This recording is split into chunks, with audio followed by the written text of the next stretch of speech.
Well, good morning, everybody, and welcome to coverage of competitive Scrabble from Galesburg, Indiana. If you tuned in yesterday, you saw the first of two back-to-back one days. Today, we'll be kicking off the second of two one days. 7 games of Scrabble coming your way.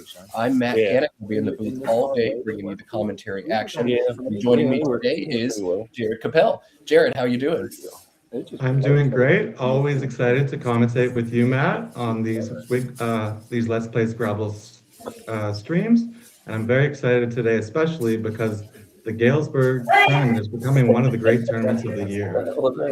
Yeah, Galesburg tournaments. This is the fourth iteration of these. These were started back in 2024 by a Galesburg local. But this is not just a Galesburg local. It's also literally the mayor of Galesburg, Illinois, and a top Scrabble player, Peter Schwartzman, has put this together in his hometown, on his home turf, and has pulled out all the stops trying to bring folks to one of America's cool little historic towns.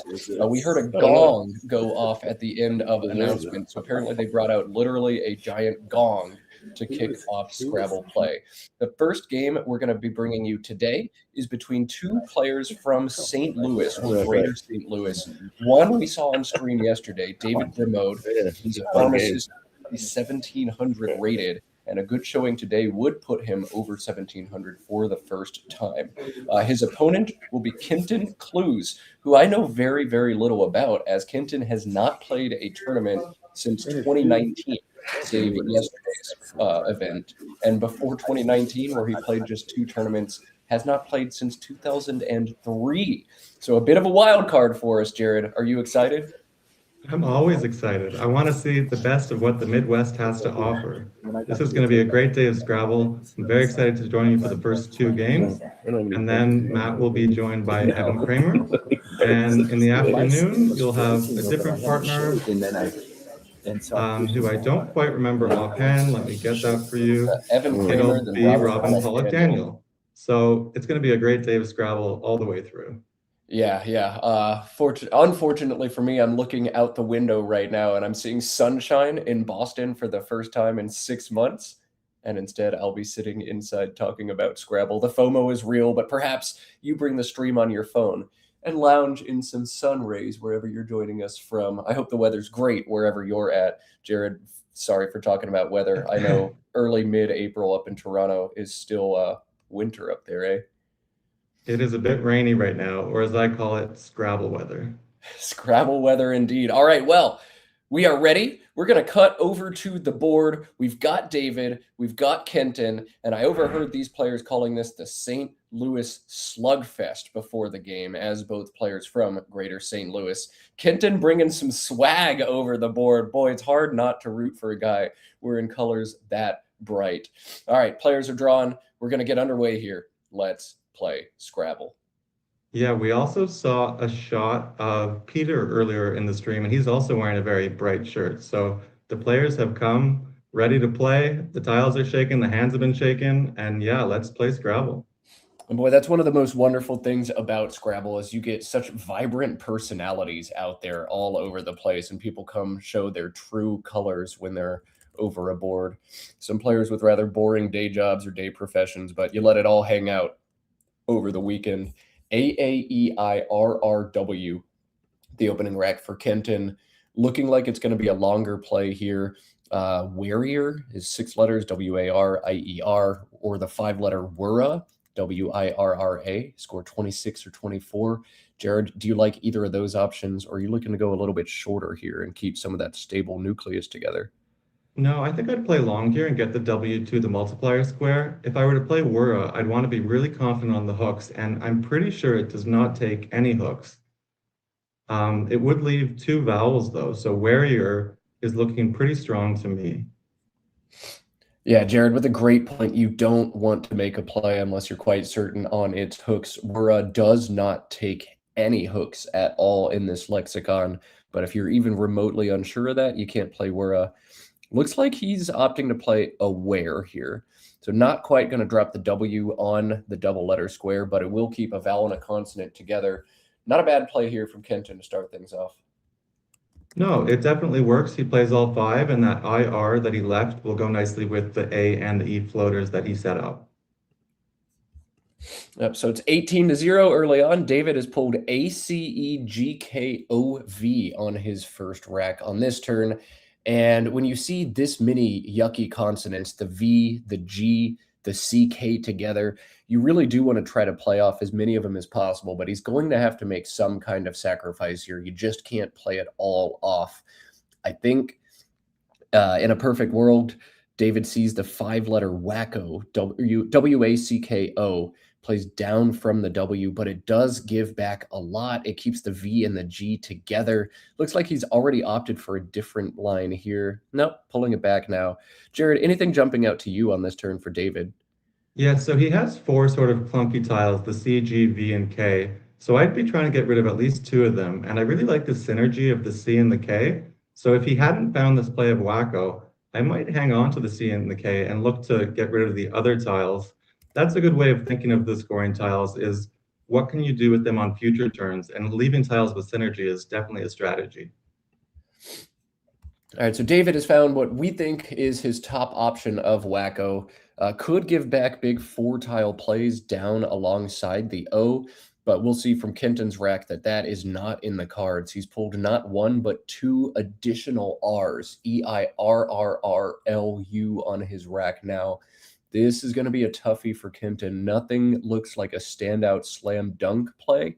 A lot of rather equivalent options.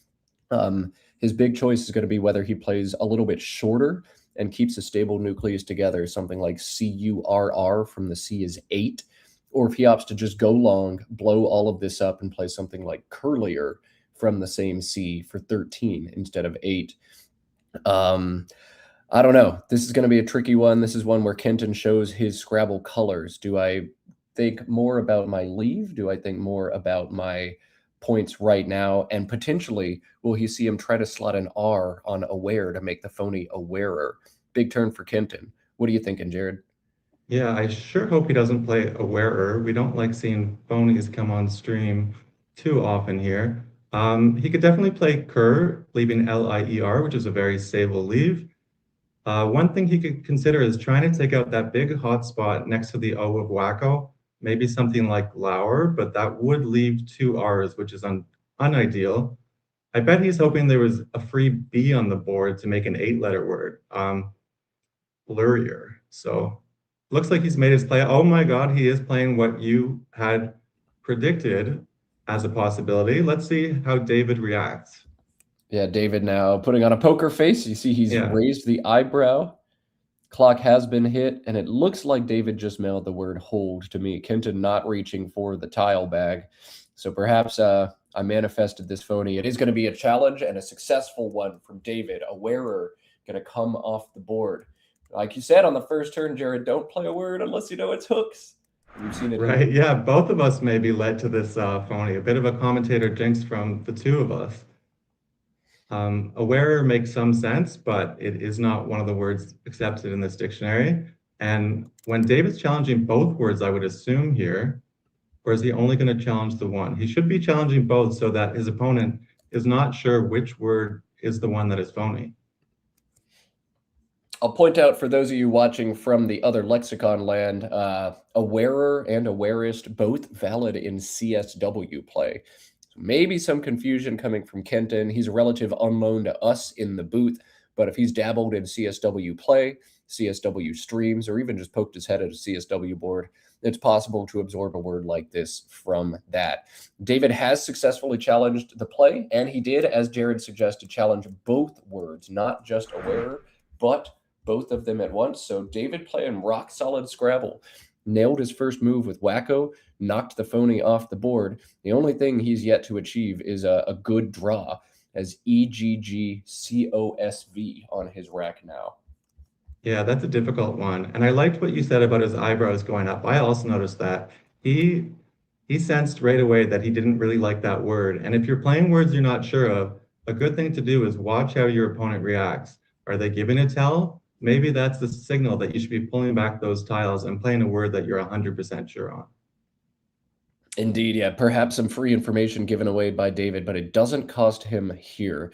Now, David with a big turn. He does have the S he needs to cash on the Wacko's spot set up last turn, but any option he's got there has some warts. You see, right now he's looking at Coves, Coves, and Wacko's is 35. The wart on that one is holds GG as a leave. He could play its anagram Voses in the same spot, also holds GG as a leave. So now he's looking at Vogs instead. It would leave 4 points on the board, but doesn't keep double Gs. The problem with Vogs is it holds CG together, which is notoriously anti-synergistic. But Jared, you'd never play Cogs instead to keep the V and the G together, would you? It does have some better synergy. I think it's pretty even. I almost don't mind keeping the GG, like an Omen good game. Something players might say after winning a Scrabble match. I think all three plays that you suggested there, though, seem pretty close to me.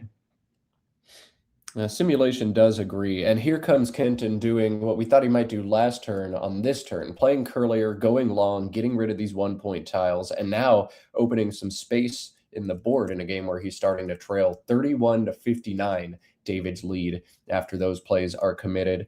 And another poor draw for David, CEGMPTX. Ooh, this is not going to be an easy turn for him at all. No, we spoke about earlier when you have a lot of high scoring tiles, you want to get rid of a few of them per turn, but this time he's got five sort of clunky tiles, MGCXP, and there doesn't seem to be a way that I see, at least initially, how to get rid of at least, let's say, two or three of them. Two you can get rid of for sure.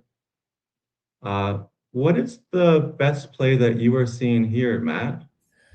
Wildly, I think the top choice might actually be to drop EX between the words aware and curlier, making eel and XI.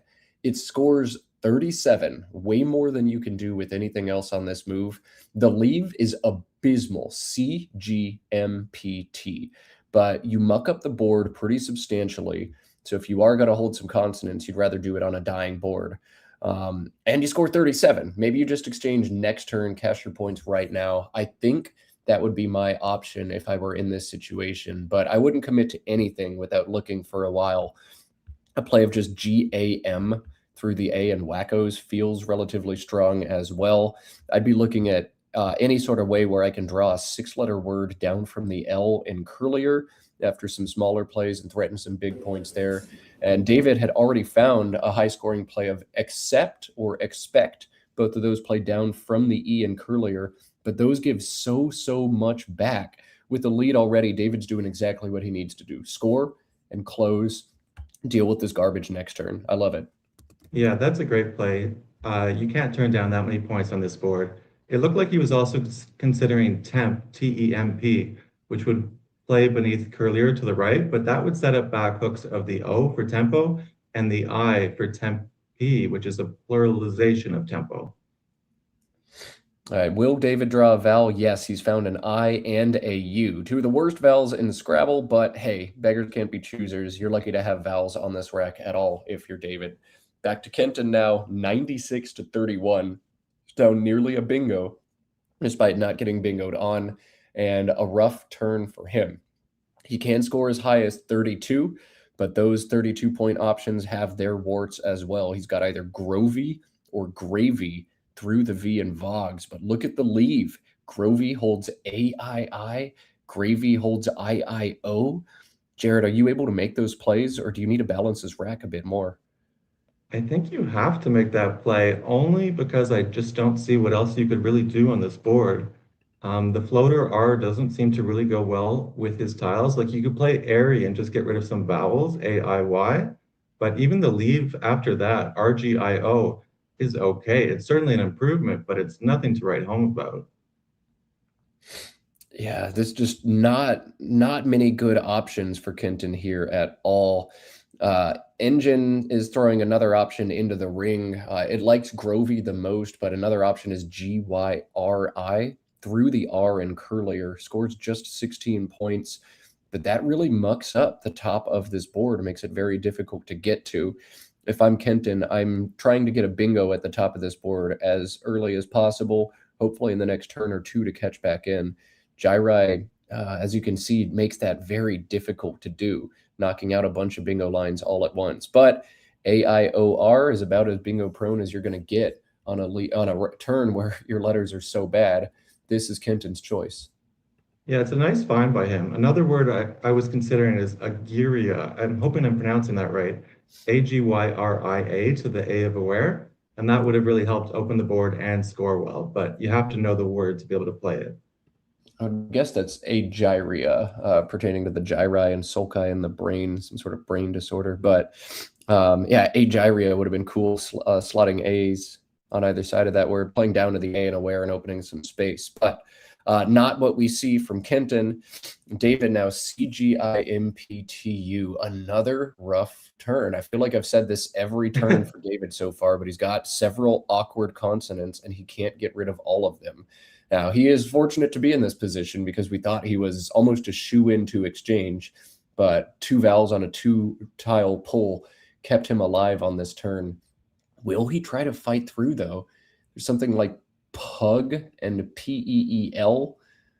Is that something you're playing here, Jared?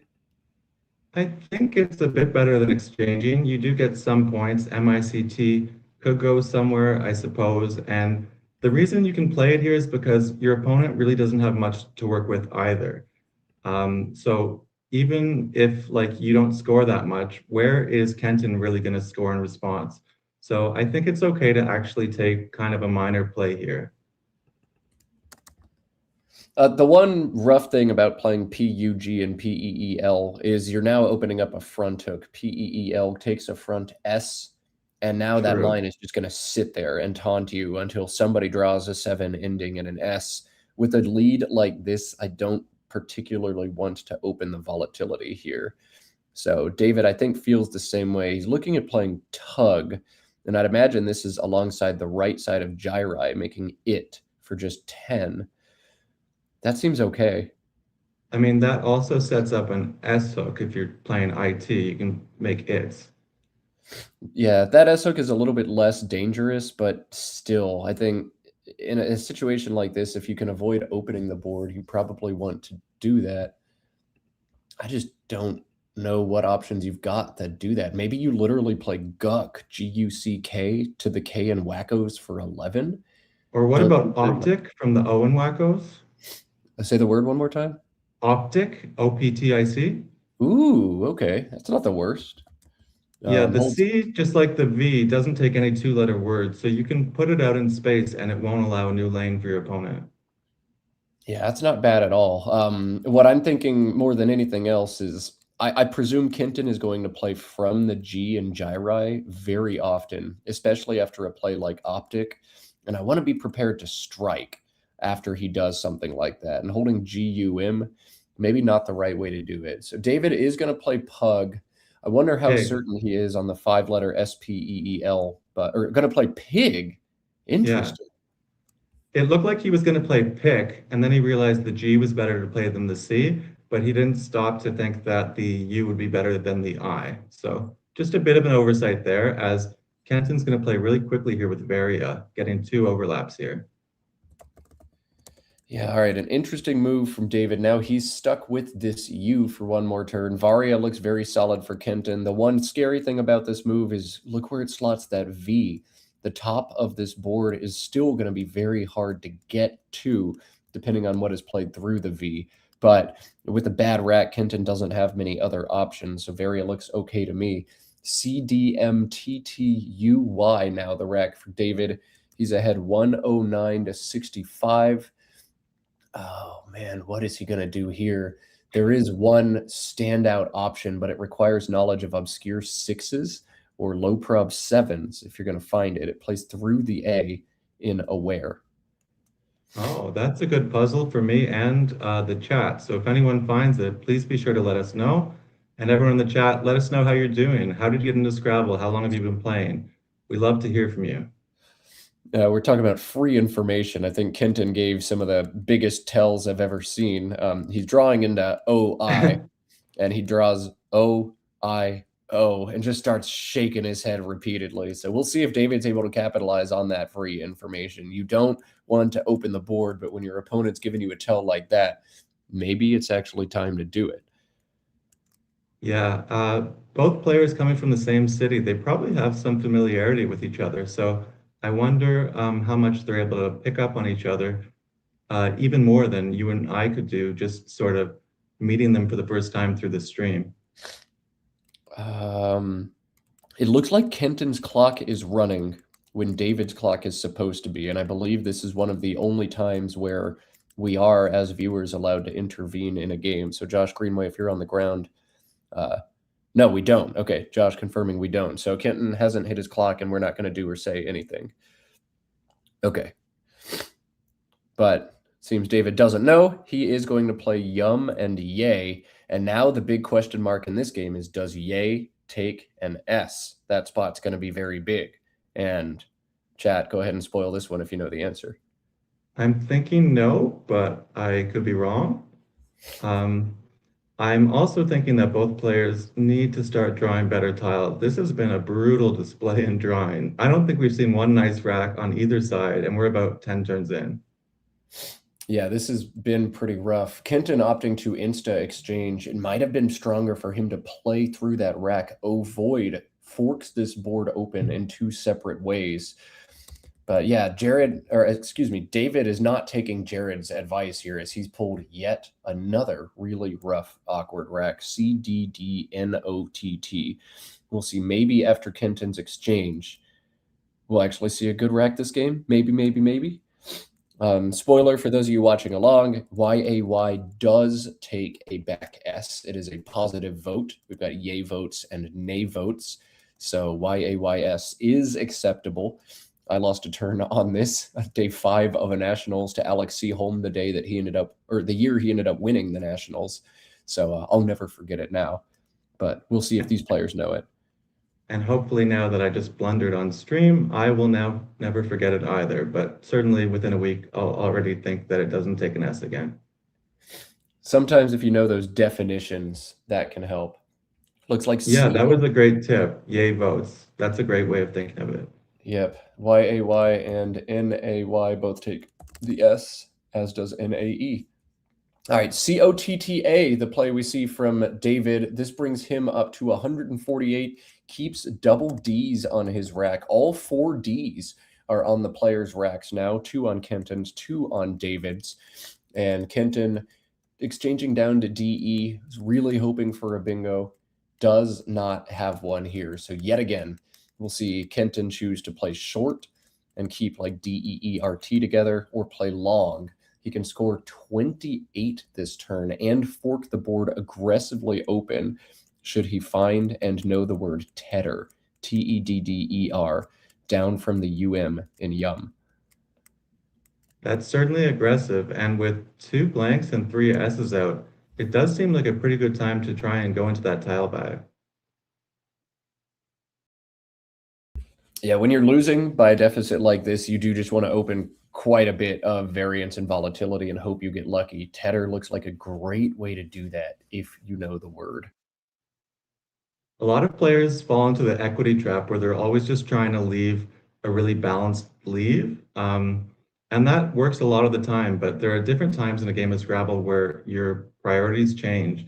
And like Matt said, the variance will really increase, meaning the play will go down 6 letters. It'll open up a big spot on the right side of the board and a big spot on the bottom of the board.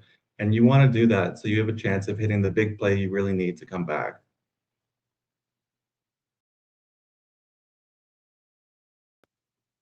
All right, and David has found more awkward tiles. Man, everybody's just got awkward tiles this game. This is painful to watch early in the morning. Yeah, but we got a lot of good Scrabble to come. So happy to be here in Galesburg. If you guys don't know Peter Schwartzman, I've been playing against him online for years. Such a dynamic player, such a dynamic personality. If you watched the stream last year, he brought on a lot of people from Galesburg, some of his constituents, some people who he worked with, and everybody just seems so positive. So much focus when it comes to politics tends to be on the national scene, but there's a lot to be said for local politics and I think Peter is such a great representation of everything that's right about local politics. Yeah, I met Peter for the first time in Madison, Wisconsin at a tournament, a beautiful tournament held out there early November in 2024.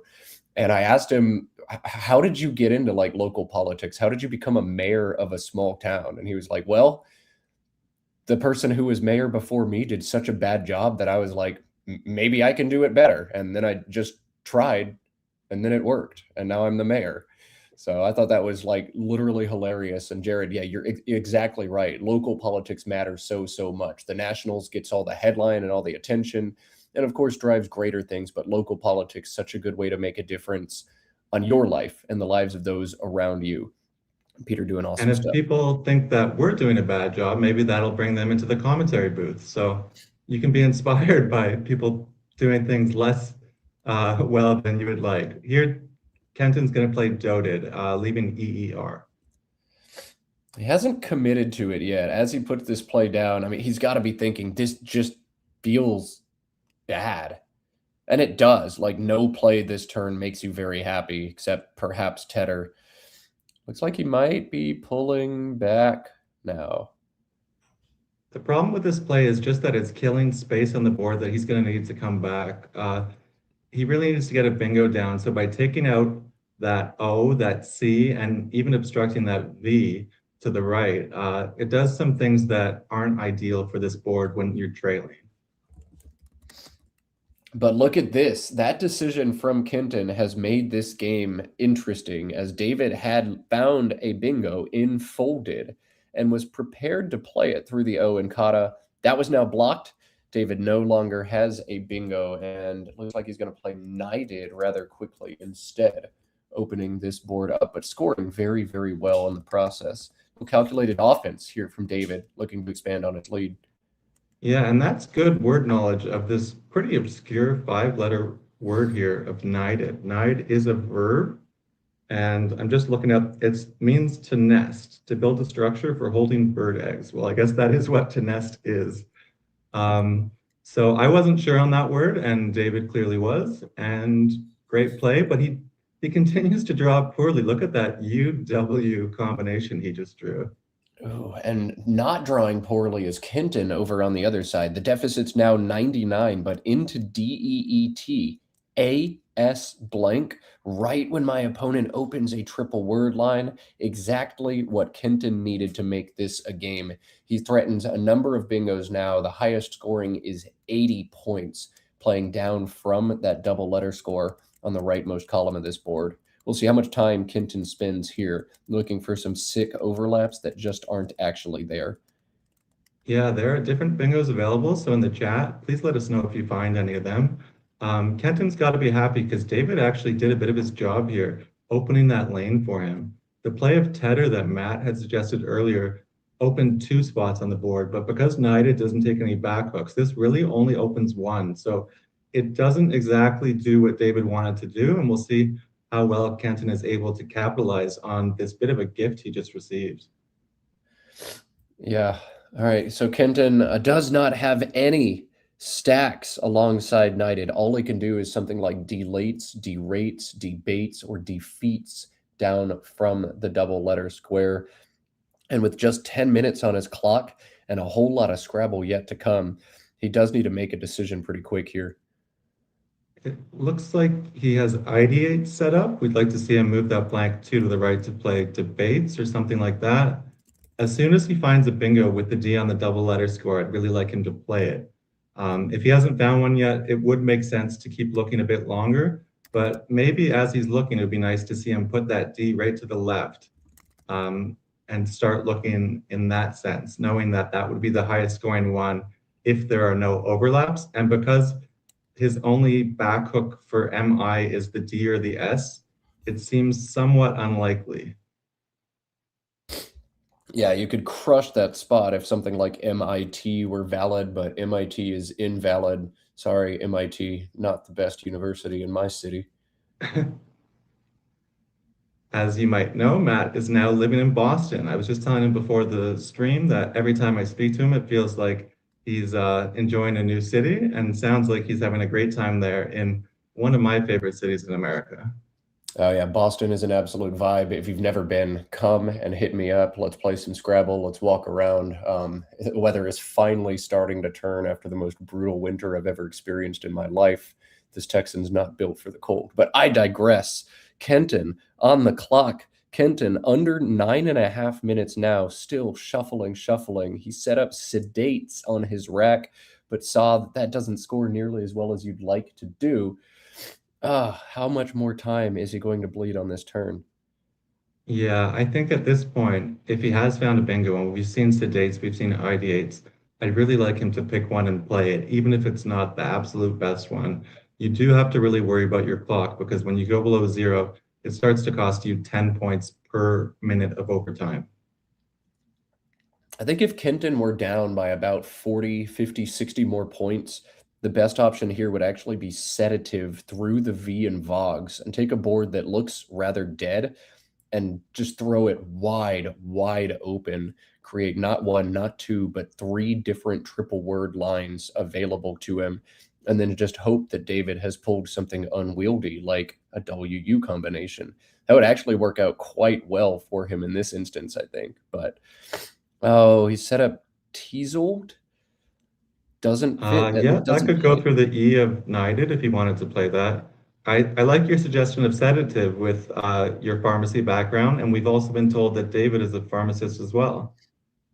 Indeed. There's quite a few pharmacists out there in competitive play. I'm technically one. David absolutely one as well. Jeff Fishbane is another one who pops into mind right now as a top player who's also a Scrabble guy and a pharmacist.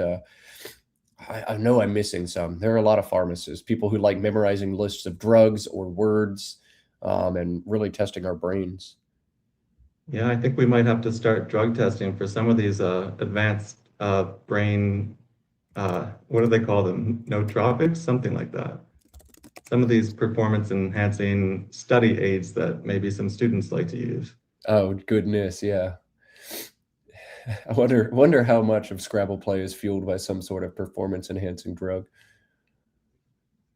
Well, right now, I would like Kenton to have some sort of an upper because he's really slowed down and he's going down towards 7 minutes, and I'm starting to get a bit concerned for him. And by a bit concerned, I mean quite concerned. Yeah, 7 minutes now, 6 minutes now. Goodness, Kenton, this is going to be a tough game for you to win. You want to maximize every turn. You only get to make between 10 and 15 moves in most games, but oh boy. Oh boy, the end of this is going to be very tough for him now. His odds are not done. There's still another unseen blank. If you bingo with the first blank, draw the second blank, you're feeling pretty great, but I wonder what he's saying. You see him talking under his breath now. Could be just very flummoxed by this turn. Almost too many good tiles, too many options.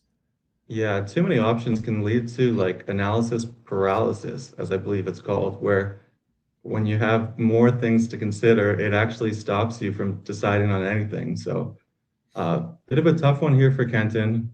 I'm feeling the anxiety through the screen myself, so I can only imagine what he's feeling on screen here. We're really rooting for him as we root for everyone who comes on stream, and just really hoping he puts a play on the board in the next little bit.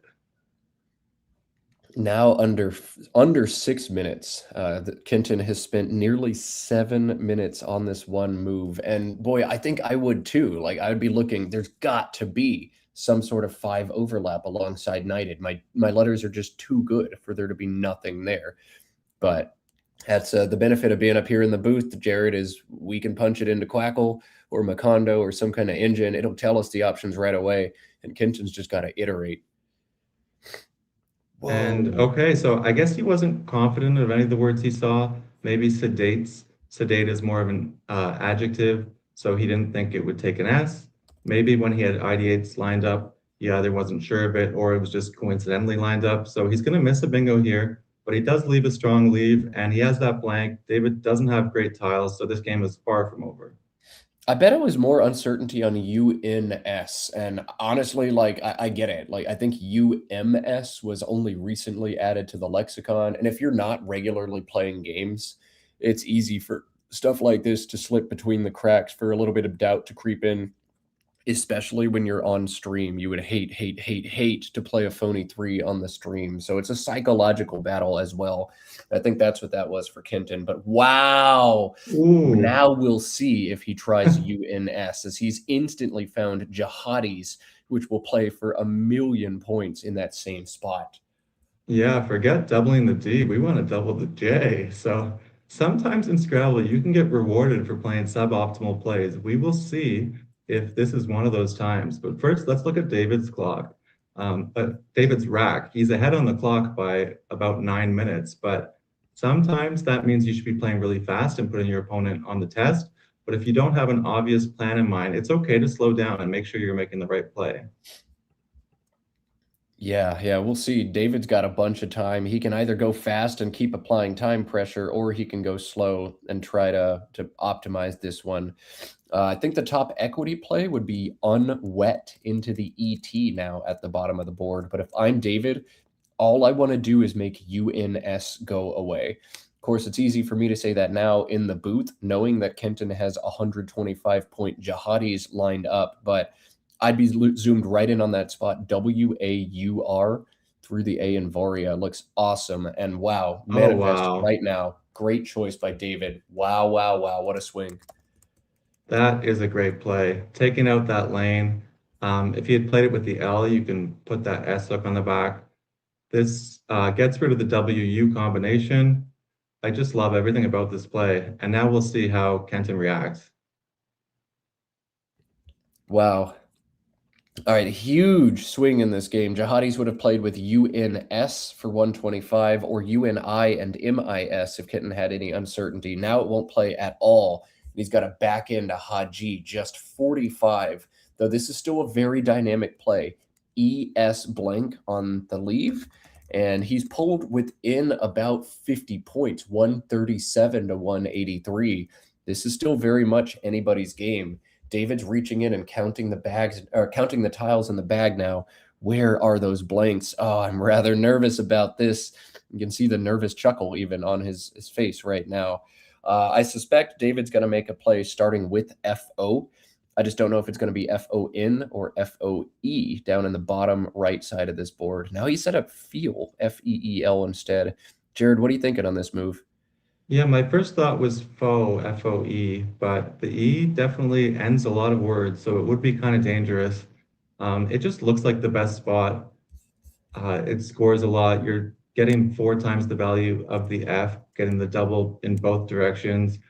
Fawn could be better though, just because I think it's a bit harder to end words in if you don't have sort of the TION sort of ending. Yeah, I'd be more inclined to put the M there if I got to Yeah. choose. The E just feels a little bit too dynamic. So this is a good choice by David, who has played a rock solid game, top to bottom so far. Yeah, David is really impressing me. You mentioned that he's close to 1700. He's never hit 1700 before, so a big tournament here, and he could really hit that next milestone. And he's really proving why. He's hardly made a mistake, if at all, and really excited for him as a player. Yeah. David seems to have turned a corner over the last year or two in his competitive Scrabble career. Floated around the 1400 range for quite a while, and just over the last few months has really started to climb. My understanding is I think he either scaled back or completely gave up his work hours. And, what is he going to do with the free time that's opened up? Well, learn some words and crush you at his favorite board game. We see this a lot now in Scrabble, where people use it as sort of a retirement, semi-retirement hobby. And I sure hope that I can do the same in 30 years, when or if I'm so lucky as to retire. I hope there's still a thriving scene where I can devote my free time and mental energy to. Absolutely. I capitalized on the COVID sort of stoppage in life to really learn words, and that's when I had my nice run of tournaments. Uh, but everyone has to use the time that they can. And right now, the time is Kenton's clock down to 3:35 and counting. He still has that blank. He now also has the big Z tile, but I'm not seeing an obvious spot for it. Yeah, this is another rough turn, and Kenton's got just 3 minutes and change to figure out what to do. Engine sort of recommending just plunk and S, Haji's and MIS is 20 points, but you're never going to get a bingo down on this board if you don't open. I don't see any compelling ways to open this board either. This is so hard for Kenton. Maybe should no, he doesn't see it. I was going to say maybe he plays REZ down from the R in war. He's going to play EL for 4 points here. This is just time. Yeah, time got the better of him, but if he draws like an I, he'll have Zins down to the spot there, so there is some merit. It also does open. The problem is he didn't leave a vowel, and with that Z on his rack, he's very unlikely to bingo next turn. We'll see how David responds here, if he's able to just sort of close everything off. Maybe just LO going down, ELL and LO, and that wouldn't allow any access to the top of the board. That would be brutal. Yes, LO with no front hooks at all. So David could just slam this game back shut. I love that option. We'll see if he's able to think of it. He's got 11 minutes plus to figure it out. And when your opponent opens the board, especially with 2 blanks unseen, you've got to have him pegged on at least one of them. We'll see if David plays defense here or if he just tries to score, and outrun the bingo. Yeah, it looks like he's thinking of TULLE here, which would score a lot nicer, but it would float a T, a U, and an L you could start from. So offense versus defense. We'll see which way David wants to play it.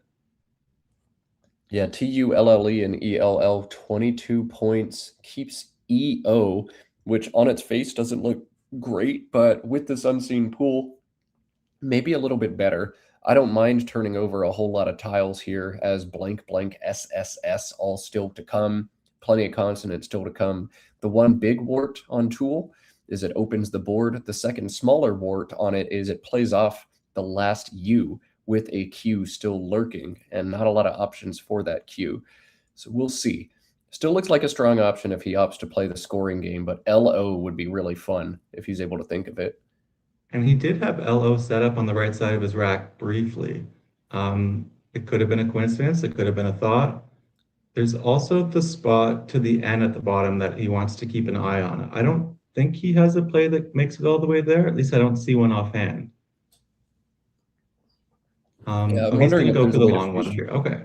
Okay, he's going to go long, yeah. Maybe you can fish for like luteolin along the bottom of the board or something like that, but Tool seems fine. You want to dodge the Q, and you want to pull at least one of SSS blank blank after this play if you're David. So now that Kenton has one spot on the board, the big thing that he wants to make sure to do is not obstruct that spot, and if anything, open a second spot. Yeah, oh, maybe he can play FAVS through the V and Vogs on the bottom side of this board would set up another huge spot on this board. Just a lot for David to think about. But you're right, there's one spot on the board right now, the top. Maybe to the N and Fawn. Opening another one would be great. Anything jumping out to you, Jared? Oh, I like that Faves idea because where the A slots would be right next to where the Z could be plunked for big points. So if he were to draw an E next turn, even if he didn't get a bingo, he could play SEZ, S-E-Z, for a huge score. But this is time once again. He has no time to think through this turn. He sees FAUN. He's going to hold the ZSS blank together to try to hit a big bingo later. But this blocks the best line left on the board for him. He's going to need a great pull here and an easy play as David, with 3 O's on his rack, plays booty extremely fast. Ooh, there's a chance, though. Something crazy could be coming down from the B. We'll see what Kenton draws here. He'll need at least a couple vowels, and he only drew one. So it's not the draw he was looking for. The clock continues to turn. Is there a way he can just dump a couple consonants, especially that Z? It's not going to help him bingo. I'm not seeing anything super obvious and super apparent here. He might end up caching the A to play Fauna, just ZA and Fauna, or ZAS and Faunas. But if you're now looking to try to bingo down from a B on the board, then getting rid of your B feels rather paramount here as well. I don't know what he should do. I'm sure he doesn't either, and he's got no time to figure this one out. Yeah, this is a bit of a rough one for him, but hopefully he doesn't panic and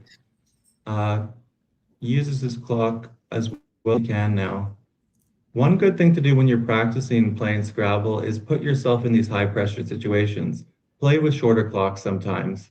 If you're playing casual set with friends, instead of using the normal 25-minute clock, why not try 15-minute? Then more often you'll be really faced with these pressure situations that hopefully can help you when it really matters. I've heard world champion Wellington Jagere say basically exactly that. Put yourself in situations way tougher than real life. Play 20 games back to back to back in the same day. Do it on little sleep. Do it on a short clock. That way, when everything is nice and normal, you don't feel any pressure at all. And when you do hit the high pressure environment, well, you're used to it. You've trained in that way, so you won't be phased. Kenton's down so many points here. He almost needs a bingo that uses the Z, like probably down from the B. I wonder if there's something specific he could fish for. Like Biznagas is what jumps out to me. Yeah. It's always difficult when you really have to hit a couple specific tiles, but his deficit sort of demands such an idea, but he's now gone over clock, so his score at the end of the game will be 10 points lower than it is right now. He could even just consider exchanging the B and the Z and maybe just going for a more standard bingo. He probably won't win with that path, but it could certainly help him with the spread. All right. So bats is all he's able to find. He is overtime. And if you're brand new to competitive Scrabble play, going overtime is not an instant forfeit as it is in competitive chess, but instead it is 10 points off your score for every minute or part of a minute that you are over. We'll do all the point deductions at the end, but while Kenton's score shows 173, it's going to be 163 at the end of the game and probably even lower. And look at that. He's found the Q on his post bats draw. That is just insult to injury for Kenton on a game that has been brutal. David, Ahinnot, set up one of the two available eights on his rack. Set up NathIon. That would bingo from a G, Gnathion. But no playable bingos here for David. He's just got to make some plays and keep the time pressure on. He's showing really good word knowledge, David. That's not an easy word to find. What he's not showing, as neither player has shown, is the ability to draw a nice rack. We haven't had a single bingo yet in this game, and we haven't had a single balanced rack. There was one balanced rack, ADEE. Oh, yeah, excuse me. And that rack did not yield a bingo. So just one opportunity for a bingo. Now, this has been a clinic on how not to draw from both of these players. I suppose that's the sportsmanship of St. Louis. Don't draw the good stuff so you don't bag your opponent. I think we might have to send them to art school so that they can learn about drawing. Very good. Oh, wow. David has now, right on cue, found a blank, setting up imminent, sort of. No, tenement. Yeah, from the T. Oh, wow. And he found it immediately. All right. Well, perhaps we worked our magic just a bit too early, Jared. Maybe a bingo coming in this game. Kenton's Forget got 1700. I think David's going to be looking at 1800 or 1900. Perhaps so. I can't fault a single play he made this turn. No, he's played great. I think maybe one place where he could have done a little bit better, the turn of Yum. There was the 6-letter Mudcat through the A in a where. That's tough. I don't think I see that over the board most of the time. Other than that, rock solid game from David beginning to end. Here comes Koph, Qoph. And it looks like with E, here comes Tenement right now. Wow, what a find. 88 and out. We'll cut to overhead mic. It's going to be 417 to 167, our final in this game. That's incredible. Oh, yeah, I forgot. 8.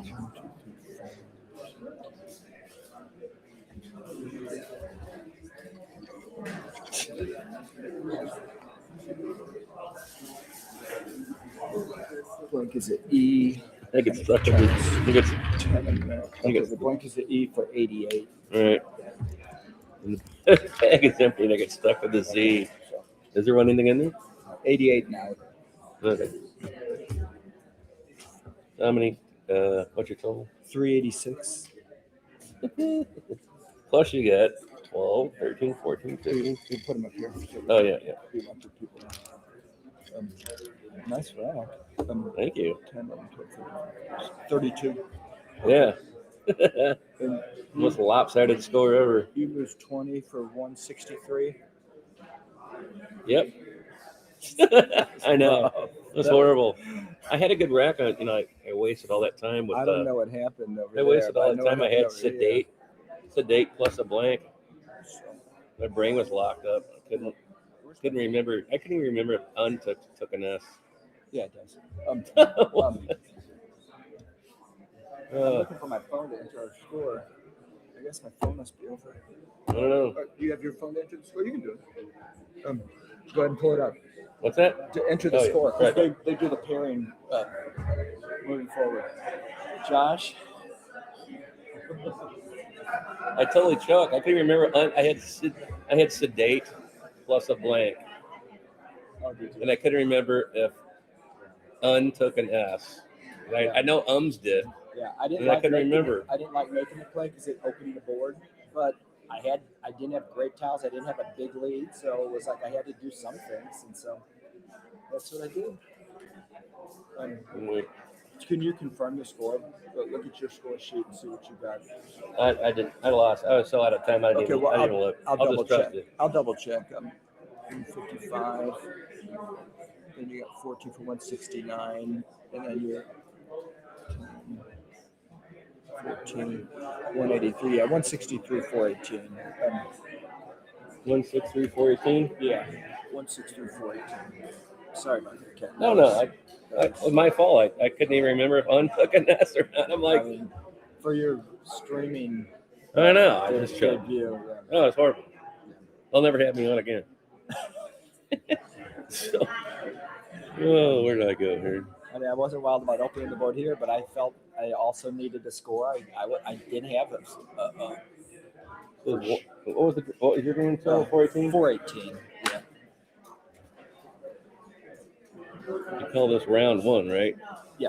All right. Well, we'll pull away after that one. Yes, your eyes are correct. We ended with a score of 167 in that game to 418 is what the players confirmed for David. I haven't seen a game score starting in the ones in a while, but the last time I did see a score starting in the ones, it was by Nigel Peltier in the North American Scrabble Championship. Nigel scored 173 points in a loss to Robin Pollock Daniel. And if you've heard this one before, you know how it concludes, but went on to win the entire shebang, became the North American Scrabble Championship. So maybe a good omen there for Kenton, scoring in the 100s in his first game. That's how we start here. Jared, we're not going to see draws much worse than that. So perhaps more points in the next one. What do you feel about that? Well, first of all, you were right. He was unsure of UN taking an S. So that is what led him to pass up on those bingos. You really got to know your short words, those twos, those threes, those fours. And that would have been the difference in the game. That bingo would have pretty much evened them up and would have been a very different score. So tough one there for Kenton, but he kept on a good face. Seemed like he was able to laugh about it afterwards. I'm sure he'll be able to move on. And we will move on to our second game. And hopefully, like you said, we'll get some more exciting racks. Yeah, you can't draw much worse than we saw there. We don't know the second matchup yet, so we're going to pull away for a brief pause. Then Matt and Jared will be back for one more game from Galesburg, Illinois. You are watching Let's Play Scrabble. Don't go anywhere.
Alrighty, folks. Well, welcome back. Matt Koenig and Jared Capel in the booth, bringing you more Scrabble action. Round 2 from Galesburg, Indiana, coming your way in just a minute. And we have Mike Weepy of Cedar Rapids, Iowa, versus Letitia Sears, who has traveled quite some distance for this tournament. Jared? Yeah, all the way from Vancouver, my home country of Canada. So I love to see it. Really excited to see two players I don't know too much about on the stream. I think we'll all get to learn more about their games together. Indeed, we will. So Mike and Letitia over at the board. I think we'll cut over now as soon as we can get Josh on the ground to make that transition. You're watching Let's Play Scrabble. Thanks for tuning in and hanging out with us on this Sunday. If you haven't yet, please do us a little favor and click that thumbs up button underneath the stream. The more likes we build, the higher up YouTube's algorithm we get bumped across the course of the day. So we appreciate you being here with us, of course, and give us that thumbs up so your presence can be felt all day. Mike to play first, Letitia to respond. We're underway. Let's play Scrabble. I like that we cut over to the board, but I was enjoying seeing your husky in the background, so a bit upset we didn't get a longer husky cam. Husky care will certainly come today, whether or not you guys want it, because the longer I sit here and talk at a computer, the more restless they become. I can't imagine we don't see more of the Huskies and probably even hear more of the Huskies today. Billoor, the opening rack for Mike. We'll see how he wants to play it here. There is the 6-letter Brillo, should he know it. The 5-letter Broil, also a fine option for him here. And in under a minute, Mike has made a rock-solid play on turn 1. Yeah, nice play. Brillo would have been a touch nicer just to get rid of one more tile and not put the I there beneath the multiplier. It would put an O beneath, but the I think, is a bit more dangerous, but definitely a good play. And we will cut over to Letitia now, who found 3 clunky tiles and 4 vowels. Yeah, the A, the B, the K, or 2 A's, a B, a K, and a W all together makes this a rather awkward rack. She does have the nice 4-letter BAWK. Scores 29 on top of the IL of Broil, but holds AEI, which could lead to bingos pretty often, but could also go south pretty badly. So Letitia opting instead to play maybe Bake or BEAK. She's going to take some time. This is a big turn, and you want to optimize it. Now looking at Awake. I don't know what the right play to do here is, but there are a lot of good options here for Letitia. I do like the idea of Bach, although that is one of those really obscure 4-letter words, so we'll have to, not quite sure if she'll know it or find it. She's now looking at Cab, which is a very nice idea. It would score nicely, put both the K and the B on multiplier squares, so I think that would be a good option despite the poor leave. Cab is actually her highest score on this move, 30 points. The big wart is the AEIW leave. Yeah, you are keeping a consonant to go with AEI, but it's a W, which doesn't work very well with vowels on its own and is one of the worst tiles in the game. But 30 points is 30 points. Not a bad option for her. Engine doesn't hate it at all. Nothing is great here for Letitia, and she'll just have to choose something. She's looking like she's going to play, RA. Ooh. We have a phony 2 spotting, and she sees it. You could see the moment when her brain flashed that that was no good, and I'm really glad to see her pull that one back. All right, so given a bit of free information, she does flash the W and the E before picking it up, but well spotted by Letitia, and now 30 points, her highest scoring move. She is up by 10 early on in this one, representing Canada well thus far. EEEILOO, the rack for Mike. Excuse me. The play of Cab actually gives him the sickest option ever of Kablooey. Just extend with LOOIE behind it, but going to play the same letters here for 12 points instead of 15 is Mike. Orioles, not a bad play. It's not a bad play, but you're wearing the Blue Jays t-shirt. I'm a big Blue Jays fan, so I don't think we can accept that play knowing that they're in our division. Yeah. Orioles versus Blue Jays, a matchup I've seen about 1 million times across my life. At least they didn't play Yankee, because A, I hate the Yankees, and B, it's not even a valid word. Look at that pull, though. QJG. on the post-play draw for Mike. That's going to be rough. And a U to go with the W for Letitia. This is another ugly game so far early on in this one. Yeah, the drawing's not great here, but she did have WAME set up, which would go either the left or the right of Oriole. And either one would be a nice option, scoring well and leaving some bingo tiles to hopefully pair with some consonants going forward. Yeah, WAME scores 36 on the right side, 33 on the left side. Both plays look very strong for her here. It looks like she's set on Ma or Unma right now instead. Unmew is valid, Unma not so much. Ma, she's going to hammer down though. Big score coming for Letitia. 32 EINU is rather stable if she can find some consonants. We'll see. She might be threatening next turn. Yeah, someone has to draw well at some point, so I'm feeling pretty confident for Letitia here. But first, we'll see how Mike navigates through these clunky tiles, the J and the Q. Oh, yeah, this will be another interesting turn. I think there's one option that jumps above the rest for Mike if he's able to see it, but that's a big if. That's the 5-letter emoji through the MO. That is easy to miss in this situation. My eye would go straight to the Q. Is there any way I can get rid of this Q? No, I might be thinking about an exchange. He's also picked up the letters in jet. Not sure what he's thinking about doing with these right now. GET. Uh-oh, another phony alert. TAL. And he plays it. Will Letitia hold him? I'm not sure. She was not It looks looking like at he's drawing. Okay. Yeah. She was not looking at the board when he made this play, and that's how you let stuff like this go by, is you just don't even notice it goes down. She was so busy taking her own scores down. So we've seen a phony three TAL staying on the board for Mike.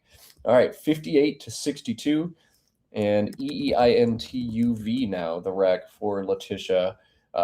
She doesn't have a bingo, but there is one really sick option for her. She can score 36. Degree of difficulty is quite high. Chat, do your thing.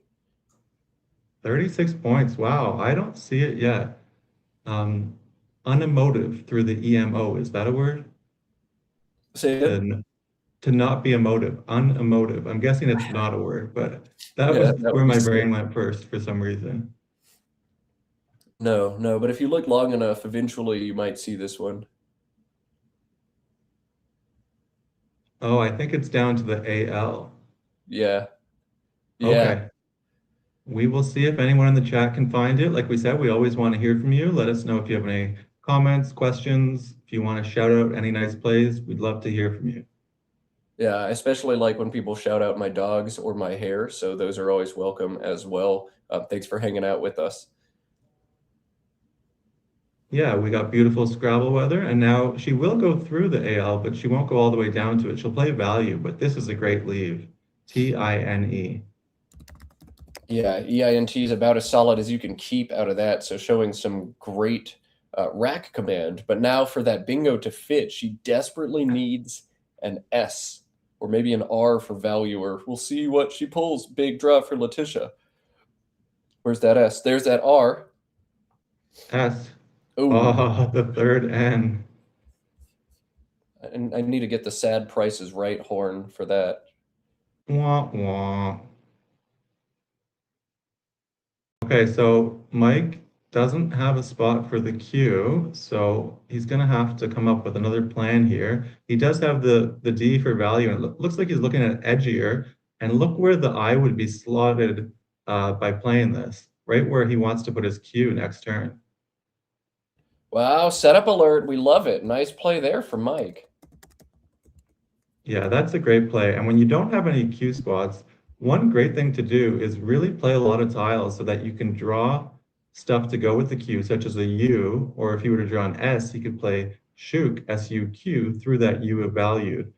So really great play by Mike. We're now over to Letitia, and we'll see how she deals with her overabundance of ends.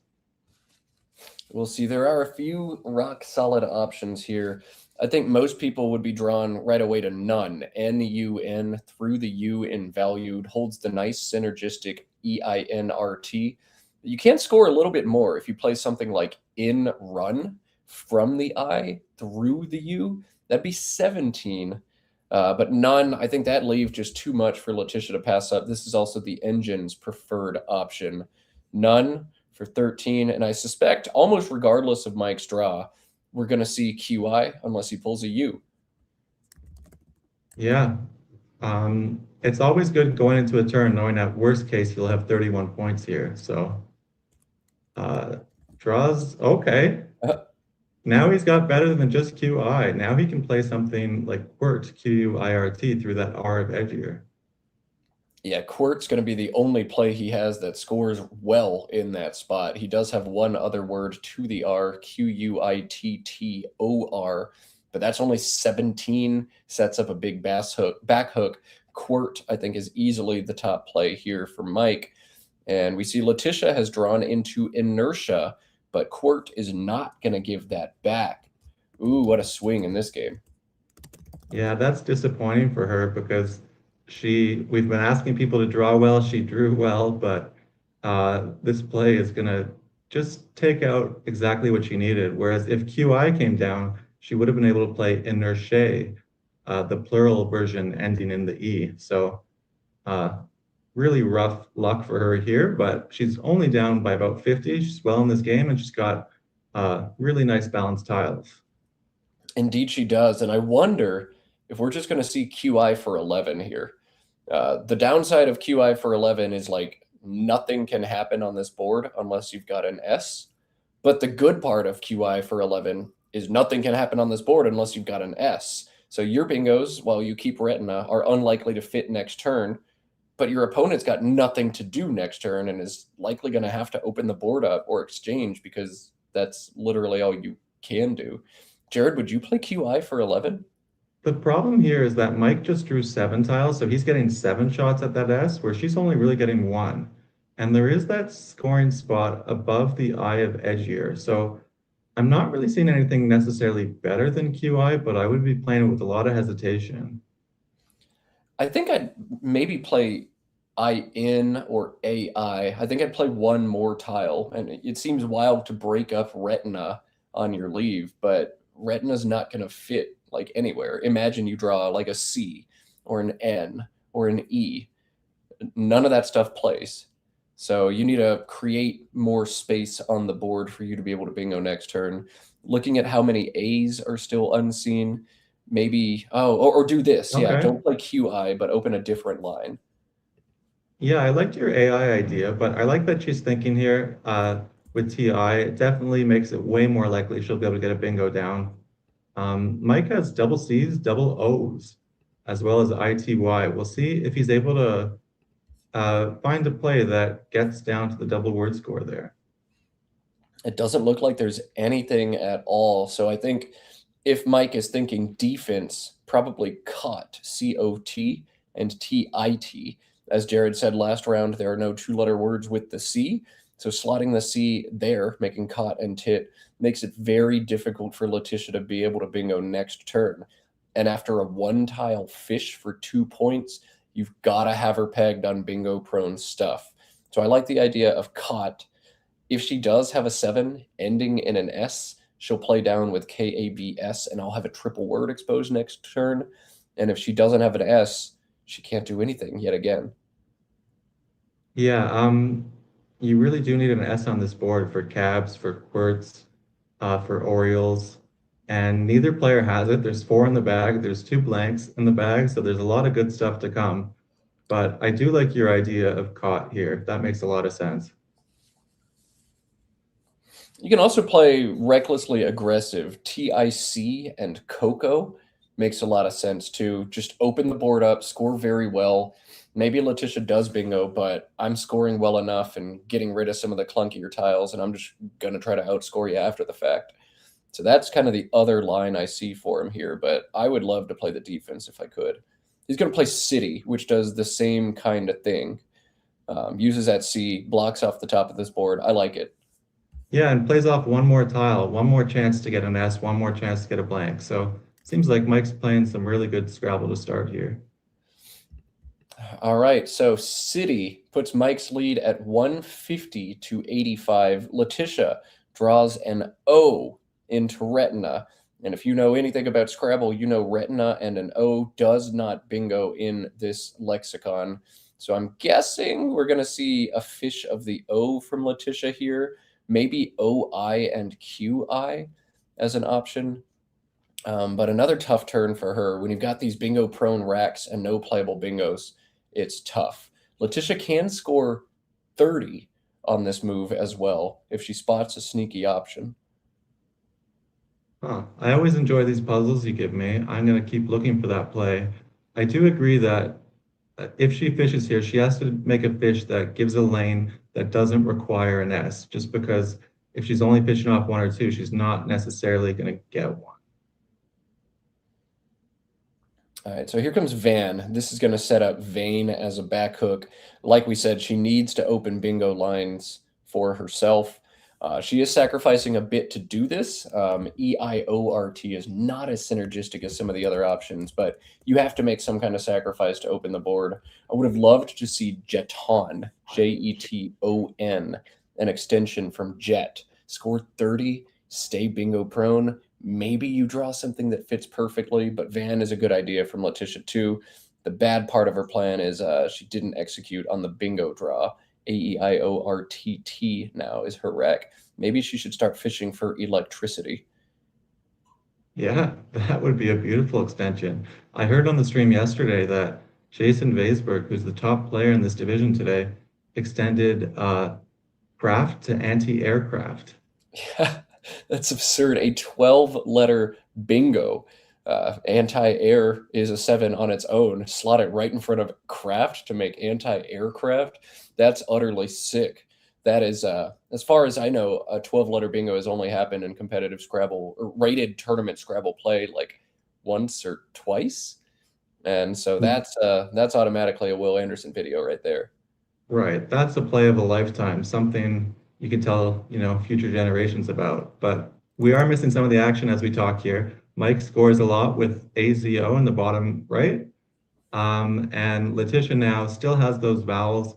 She now has the one lane that she set up ending in E. So I'd like her to hold on to that E and maybe try and find a different spot on the board to open a bit more space. The problem is it's not easy to do that without giving a whole lot back to your opponent as well. I could see something like wet and TAO come down. I could see something like AIT alongside Quart making QI and UT. She's going to play Tot up here. Okay, opening up Stab as a back hook, and she's hoping that line will stay in play for quite a while. Yeah, maybe hang on to that T just for a bit more bingo synergy, but I do like the idea here. I'm seeing our production notes mentioning that Joe South extended biology to astrobiology, another really cool 12-letter play. I once extended link to hyperlink, so not as long as the other plays, but a pretty cool word I don't think shows up in tournament games too often. Hyperlink, sick. Joe actually extended ology to astrobiology. That was also Okay. a bingo. Find a 5 on the board, extend it with 7 extra letters. So that's maybe the second ever 12-letter bingo in competitive play or rated competitive play. All right, here we go. We are seeing Letitia get the bingo down after Mike makes a strong-looking play of POI. Paneers finally does come down. That S coming just in time for Letitia. It's 186 to 214, but ACENRX blank on Mike's rack. He won't bingo back as far as I can tell, but he will be close next turn. And Matt, we've been asking for it all days, but the good tiles have finally arrived. We've seen some nice drawing here from both players, and it really leads to some nice longer words that open more sections of the board. Yeah, it's about time for the good tiles. If you play all the crap early on, then the good stuff should be waiting. And oh, Letitia's found some more crap on her post bingo draw, but we'll let her deal with that on her turn. Mike ACENRX blank has different ways to play through this turn. I think the most standard is to drop AXE underneath the PAN and Paneers. He's got this set up now. CRN blank as a leave, 37 points, pretty strong. The thing that makes me the most nervous about this play is looking at the unseen pool. There are only 14 vowels left to go. If you draw none, you're in trouble. If you draw one, you're not in great shape. And I don't like how easy it is to stack back on top of AXE for a big score for Letitia. So maybe I can complicate things. A play like Carex and Tote scores 32, and that's pretty strong as well. I don't know. This turn's a little trickier than it looks. Yeah, when you're ahead and when you're playing big scoring tiles, you really want to see how much you're giving back because you can't just look at how many points you're scoring. You want to see how many points on average your opponent will respond with. So I think both plays have their merit. You're probably a bit more likely to bingo with the blank and leave instead of just three consonants in a blank. And it does take out one of the easy bingo lanes. Oh no, that's not a bingo lane. That's only 6 spots. Um, I think maybe I would play what Mike is playing right here of Axe. Just not floating that C up in space that'll be hard to address later on. Yeah, if I do get stacked, I get stacked, but I guess only 2 unseen O's means it's not likely that my opponent has exactly what they need to go on top of this. I don't know that I would have made that play, but I don't think there's anything overtly wrong with it, especially if you don't get hit back. Mike crucially does find a vowel on the draw, just one, but that one vowel is going to give him some flexibility next turn. One vowel on Letitia's rack as well, EFGMNRT. I don't know what she can do to really climb back into this game, aside from spotting maybe Trepang, TREPANG, through the PA on this board. That's rather aggressive, but maybe the only way she can open the board back up and give herself some life. Oh, that is a beautiful play. Always remember to look through 2-letter combinations on the board. It might be a word she knows, but it's definitely a difficult find. If she doesn't find that, she'll want to maybe look for a way to play a word with tote, maybe T-O-T-E. The problem is I don't see any word she can make that will go high enough on the board to open up a new lane there. Oh, you know what? I've kind of botched my analysis of this game. I didn't realize until right now, but sneakily, there are exactly 7 squares if you were to draw a 7 and end in an S to make quartz.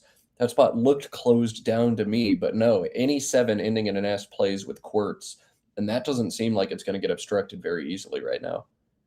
She could also just dump a couple consonants with something like fug through the U and quirt, making faux and fug.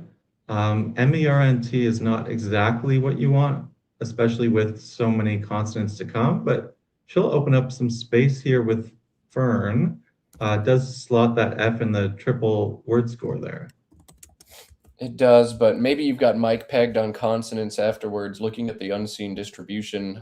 Make it rather likely that he could have that. So Fern is what she's opting to do. GMT is not the strongest leave, but there's still some stuff to be drawn. We'll see a big pull here from Letitia, and we've still got an interesting game. Mike going to play offense here. VID going to set up the big front A hook. While he doesn't have an A, he's got great bingo prone stuff. 19 more points for him on the play as well. Yeah, very aggressive, but spread does matter in these one-day tournaments. It oftentimes in one-day tournaments, people will end up with the same number of wins, and then the tiebreaker will be who scored more points than their opponents scored against them. So Mike's playing aggressive here, and Letitia's put up multage on her rack, which I don't recognize as a word. That is what my brain jumped at right away when I saw the pull. It is not valid, so she's wisely backing out of this. She's going to play Glom. This does a lot of very good things. 1, it keeps the A for Avid. 2, it creates a brand new bingo line. And 3, it scores super duper well. on its own right. So maybe Letitia doesn't need to bingo to get back into this game. If she does, she's got all the stuff she needs to do it and the line. So that plays exactly what Letitia needed. Now she's just got to execute the plan and find a bingo. Mike has one playable bingo on this turn, CENRW blank blank. If he misses it, Letitia's just drawn ID8s. This game could get interesting. Yeah, Letitia really showing off the Canadian talent. We love to see it. You'll have Evan Kramer on stream next. He's from Vancouver. Maybe he can give you a bit more insight into Letitia and some of the other players from the West Coast. Mike, 2 blanks. Remember we were talking about analysis paralysis. It can be hard when you have 2 blanks. In one sense, it's the best thing in Scrabble, but in another sense, it is really difficult. Is Wincers a word? Wincers is a word, and it is the only playable bingo here for Mike. Would make that sneaky quartz hook and just barely fit. So if Mike knows Wincers and notices the spot, that is his one playable bingo. If Mike opts not to bingo here, whether he doesn't see it or chooses against it, this turn's still very interesting. FEW is 27 but holds a bunch of consonants. Curfew burns a blank and plays through the F for 42. Both of those are neat choices as well. I wonder what Mike is going to do. Oh, he has found Wincers and he is going to play it. This feels like game over. It takes away ID8s from Letitia as well. Yeah, that is a huge find and great on him for being confident to play it. Those ER verbs are so hard to know for sure if they're good. Sometimes words like wincers, one who winces, is acceptable, and sometimes they just don't show up in the dictionary. It looks like no hold from Letitia, so this is all but game over. Letitia does have one last Hail Mary she can throw out, and that's QAID. 42 points keeps her just within striking range. Throwing the D out on that rightmost center triple word square is also incredibly volatile. If she's able to draw bingos in multiple lines, that is her final chance into this game. She's got to spot Cade here. Yeah, and I think she's first trying to see if there's a bingo. That F in a different spot could be safety, like a football play. So the F and the G both show some promise. You definitely want to take a bit of time and see if there's a triple triple, because that would be your one big path to victory. But QAID is definitely another great path, the best path available to her. And ESTE does end a lot of, will lead to a lot of bingos ending in D. So it's really a nice leave, a nice score, and you do still have the chance for a triple triple as well. So this game is not over, folks.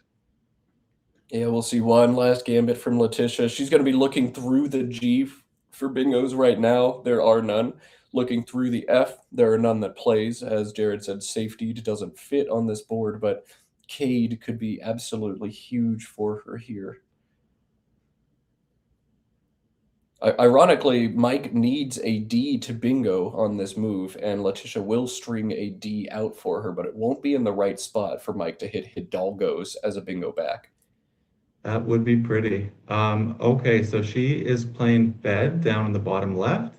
I think when you're spending so much time looking for bingos through the G and the F, you just keep thinking to look there. If she had looked at the Q, she would have found Kaid or even Cats, and those would have helped, especially because of how much better they score than Fed. But I do like the idea of Fed, and she's drawn really well here with the R and the D. Oh, wow, yes, disrated now from the D is a threat for Letitia. Will it be enough? Right now, she's down by about 80. Disrated is going to score 83, but Mike on turn can threaten big points. And Mike can't make the game-losing mistake of emptying the bag because there are 8 tiles in the bag right now. So even if Mike chooses to play 5 or 6 tiles, he can't play all 7. He's not going to empty the bag. Let Letitia hit him with an out bingo. Let's see. He's opting for Haggis.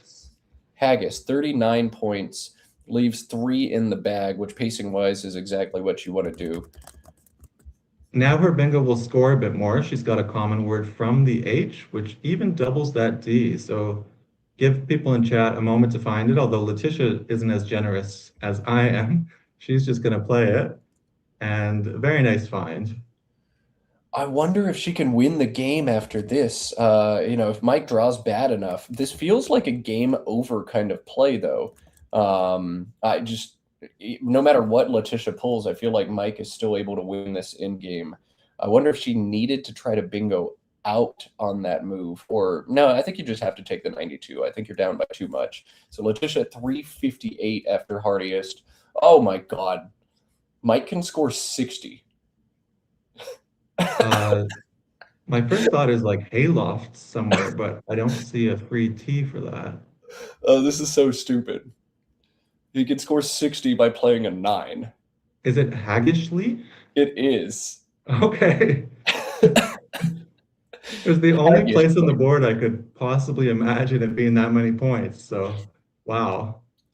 I don't think I've ever seen the word haggis played, much less considered you can extend it not just to haggish, but haggishly. If you're in chat and you would spot and play haggishly with confidence, let us know who you are, because I've got a Division 1 I'd like to see you play in.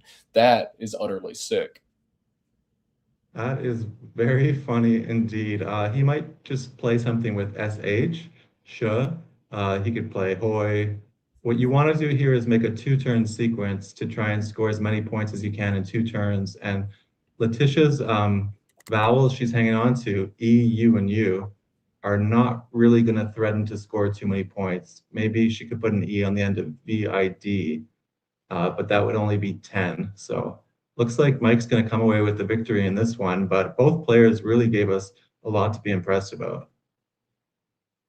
Yeah, this was a neat game to watch. Several of like the classic Scrabble debacles of how much do I groom the rack versus how much do I keep the rack intact versus how much do I play off, how much do I open the board versus close the board. And at the end of the day, Mike is the one who reached in and pulled both blanks and got that bingo down on a game with just one bingo line left. But it was a fun one to watch, and both players made it over 200 points, which makes it even more exciting. But that means they can't win the North American Championship like Nigel Peltier. Indeed, pluses and minuses to all strats and gambits, I suppose. I really do like this play of haggis by Mike, though. It's not a word that Scrabble players would necessarily think of a lot, just because with the 2 G's and the H, it's not very likely to come up. So I always like to see some lower probability words hit the board. Yeah, that is not one you see played often at all. You need the double G's. You need to burn the S to play it as well. Like, even if you draw it on your rack, it's not a word you play too often, but it was exactly what Mike needed to do there. You could say it was a flashy play from him. You beat me to it. But I appreciate Mike putting words that can fit into our stream here on his rack. Some players like to put some funny things on their rack. Mike seems to actually just be thinking about his play. He's got over 12 minutes to do it.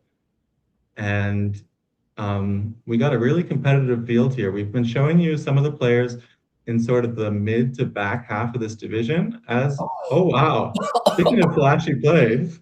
Oh, let's go. This is an amazing play. Leaving the flashy on rack. If people don't know, NOH is a word. It's a type of Japanese drama, I believe, like a play type. And that would now play, the F would double, the H would triple, and I don't think she has any way to block this with UE. She can play DUE from the D for 4. Flashy will still play with NOS, but for nowhere near as many points. But wow, massive hats off to Mike, doing his tracking correctly, realizing this can't be punished or blocked. You got to be confident in the tracking. If Letitia did have a 3 here, this would be a game-losing error because he keeps so much on his rack. But perfect for Mike. Yeah, this is a 2000 level play. Josh Greenway in the production chat is mentioning WE as a possibility. Definitely a good idea for her here as well. He could still play something like Shaley, SHALY, which would get that Y to double. So it wouldn't go out, but Letitia with UU wouldn't go out the next turn either. So great play by Mike. We were talking about spread earlier in the match, and this little setup here is, I think, going to really help his spread at the end of this game. The engine doesn't like Letitia playing WE here, but that's because it still seeds haggishly. So Ingen is assuming Mike Oh. has not one, but 2 60-point options on this turn. Well, maybe, he kept the tiles for haggishly. Maybe this is his big brain plan here. You never know. Oh, God bless it. I love Scrabble. Even in the most boring situations, it still finds ways to be fascinating. He also has half C set on his rack. Like, do you want to split the bill? Should we go half C? Oh, I love that. Maybe one day, 2050 update of the dictionary, a word like that will pop into our lexicon. You never know. Hey, you never know what slang is going to stick around long enough, but in the era of Zelle and Venmo and bank transfer, whatever you guys call it up there in Canada, yeah, half C, probably unlikely to go away anytime soon. Maybe 2050. Are we manifesting it here, Jared? I think so. I think maybe even earlier, but you can see Letitia realizes how good of a play that is, and she's just trying to think what she can do to obstruct it. Grabbing the UE, she might be playing do that you suggested, which I think is such a great option if she does spot it here. Or Rue, I guess, but do scores one more. Yeah, they do the same thing. Why not just take the extra point? We'll see. The great gambit by Mike either way. Let's show some love for Jared in the chat. Jared popping in for just 2 games as our analyst this morning, as we've got a rotating slew of co-hosts going to be joining me. So thank you, Jared. It's always such a pleasure to commentate with you. I think you are one of the very, very best analysts out there in the way you're able to break the game down for newcomers, but also to see it at the most abstract level. And here comes that outplay. Thank you very much, Jared, for everything. Oh, thank you, Matt. You are the ultimate champ here. Today's crossword puzzle in the New York Times was about initials, and it had me thinking about how you have such fitting initials for your role. Matt Canick, MC, and you're the MC of the Scrabble world. So I just thought it was perfectly appropriate. I appreciate that, Jared. I've made that connection before, but I appreciate others making it as well. Let's cut to Overhead Mike and see if we get a postmortem in this one. Well, I mean, yeah. Wow, that was overwhelming to say.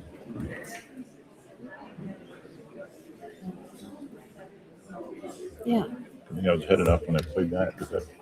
Wow. You really came back? Oh, you had the A hooks, and you still had something. Oh, yeah. So it didn't matter. Yeah. The stride or whatever. Right. But, yeah.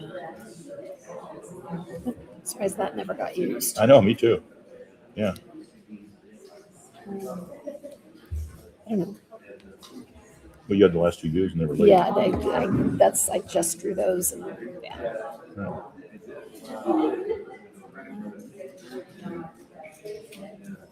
CW doesn't go well together. I couldn't find anything up there. Almost played few and fished again. Yeah.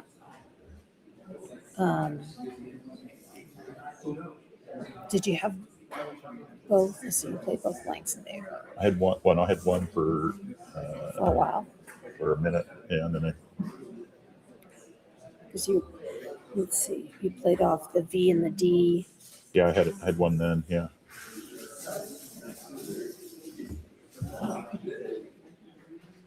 I had one when I played Axe too. But the axe was a lot of points. Yeah.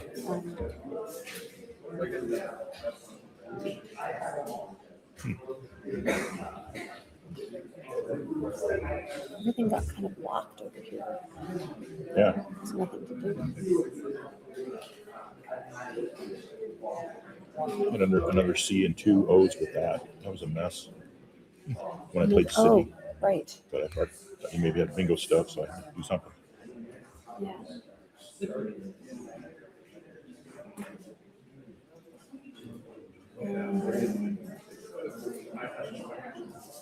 I thought you were saying I played that.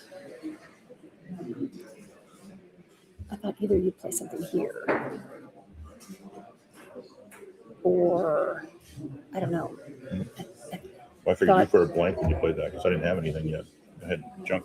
No, I had.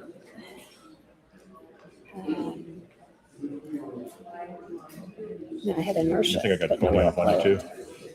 You what? I think I got a phony off on you.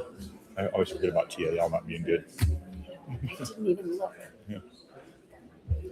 Yeah, I didn't. It didn't hit me till after I played it. I was like, oh, that's not good. I didn't even think about it. Yeah. Okay.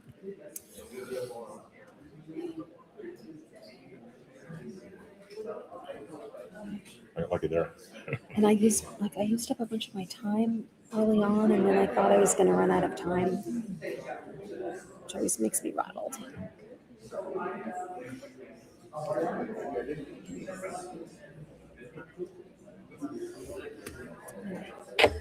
Turn the score. Yeah. All right, well, an interesting one here in game 2 from Galesburg, Illinois. This is the second of 2 back-to-back one-days. Round 2 just now completed. It's still very much anybody's tournament, but once again, we'll say goodbye to Jared Capel, who joined us for the first 2 games. Jared, as I said, always a pleasure. Thank you very much for your time. Any words you have for our audience before we set you free? No, I had so much fun doing this. Really impressed with all the play from everyone. Thanks so much for all the kind words from you, Matt, from everyone in the chat. And you'll be joined with 2 more Canadians today. I think that's an omen that we need you to move to Canada. So hopefully in the future, the shirt will be worn more often here where it belongs in the great city of Toronto. Thank you so much for having me. Thank you very much, Jared. As Jared said, 2 other Canadians will be joining us in the booth, Evan Kramer of Vancouver and Robin Pollock-Daniel of the greater Toronto area coming your way with me for the remainder of play. 2 more games from the WoW division will come before lunch, and then we'll switch over to CSW play for the afternoon. We're signing off for right now. I'm Matt Canick. And I'm Jared Capel. You're watching the Galesburg Spring Fling here on Let's Play Scrabble. Don't go anywhere.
Alrighty, folks. Well, welcome back to our continued coverage of the Galesburg, Illinois back-to-back one-day tournaments. I'm Matt Canick. I'll be bringing you the booth all day, and we have swapped one Canadian out for another. We've lost Jared Capel, but replaced him with another Canadian expert in Evan Kramer. Evan, how you doing this morning? I'm well, thank you. Good morning from Burnaby, BC. Nice to be with you. Yeah, Evan is an 1800 or so rated Scrabble player in his own right. He'll be bringing you our analyst analysis all day, and he's got big shoes to fill. As if you couldn't tell from my voice, I'm kind of nursing a cold and some brain fog. So Evan's going to be on his A game and bring us some rock solid analysis. Our next game features two strong players, Jason Weisberg and Wally Schultz. Jason had a great result yesterday, but I think more than his second place 5-2 showing, people are talking about the 12-letter bingo he played yesterday. Let's cut over to the board while we hype up Jason Weisberg's career highlight in Scrabble. If you missed our coverage earlier today or yesterday, that was Jason extending the word craft with 7 extra letters, anti-aircraft. A 12-letter bingo, as far as I know, just the second one ever played in recorded ranked tournament play. Evan, I think I know the answer to this, but how does that make you feel, a 12-letter bingo? Pretty incredible, and actually makes me feel very lucky that we have streams like this to watch special players. Indeed. We'll see what kind of special play we capture, but Jason grabbing his tiles, he'll play first. Wally to respond. Let's play Scrabble. EEITUY and L. D would give him an 8-letter bingo, but I think we're just going to see the straightforward YULE. Evan, do you see any reason not to play Yule on this first move? No, I think that's pretty straightforward. I think that would be his best option going first. Now, Evan, let me ask you one more question. Generally, I think we'd see the U or maybe the E on the star. Would you think about putting the Y on the star, given you're just a D away from the Yuletide extension? I mean, something to think about. We see Wally just step away there. Definitely unconventional, but if you want to try something different, 3 Ds, it looks like still to draw. Wally's got one of them in his rack. Director, my opponent just disappeared briefly. I don't know what to do. So Jason, pausing the clock for a smidge. I guess Wally forgot a pen or something like that. But we're back to Scrabble as usual. Yeah, I don't know. Yule with the Y on the star.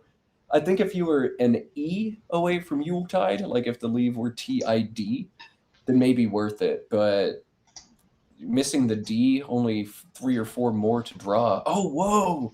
Jason's exchanging here. Neat. Very unconventional. I will say about putting the Y on the star, you're exposing the E in the double-double lane. Probably one of the few tiles you'd not want to put there as the most dangerous. Yeah, the E is, I've done a crude analysis on this, and I found the E was actually the 4th most dangerous letter to put in that double-double line on turn 1. The slam dunk top option was actually an I, followed by a T, and then an A, and an E, 4th on that list. So that's some work I did way back like 12 years ago when I was in college. Jason exchanging UEY. Doesn't look like he's found a bingo on the post-exchange draw. Wally, though, able to exchange back pretty quickly, throwing DTV back, GINT. How do you feel about that, Evan? Seems like a reasonable option as well. If he wanted to be defensive, I suppose he could have played VIG, but then he's keeping 4 consonants. So reasonable, given that he must think Jason is fairly close to a bingo himself. Yeah, I like the idea. If your opponent's going to exchange small, then maybe you ought to do the same back. And now you got to be a little bit confused. Jason playing a K and a V on after exchanging 3. I guess you know what he drew. Dodging a bullet on the first turn bingo is Wally. Jason scores 32. EGIINOT looks to be bingo prone for Wally, but no bingos available through the floaters on the board. Now we'll get to see Wally's style. Does he play long with something like vetoing? Does he play short with something like KOI? Does he split the difference and play something like Vogie down from the V? Evan, where's your gut taking you on this turn? I think burn through a couple tiles with Vogie.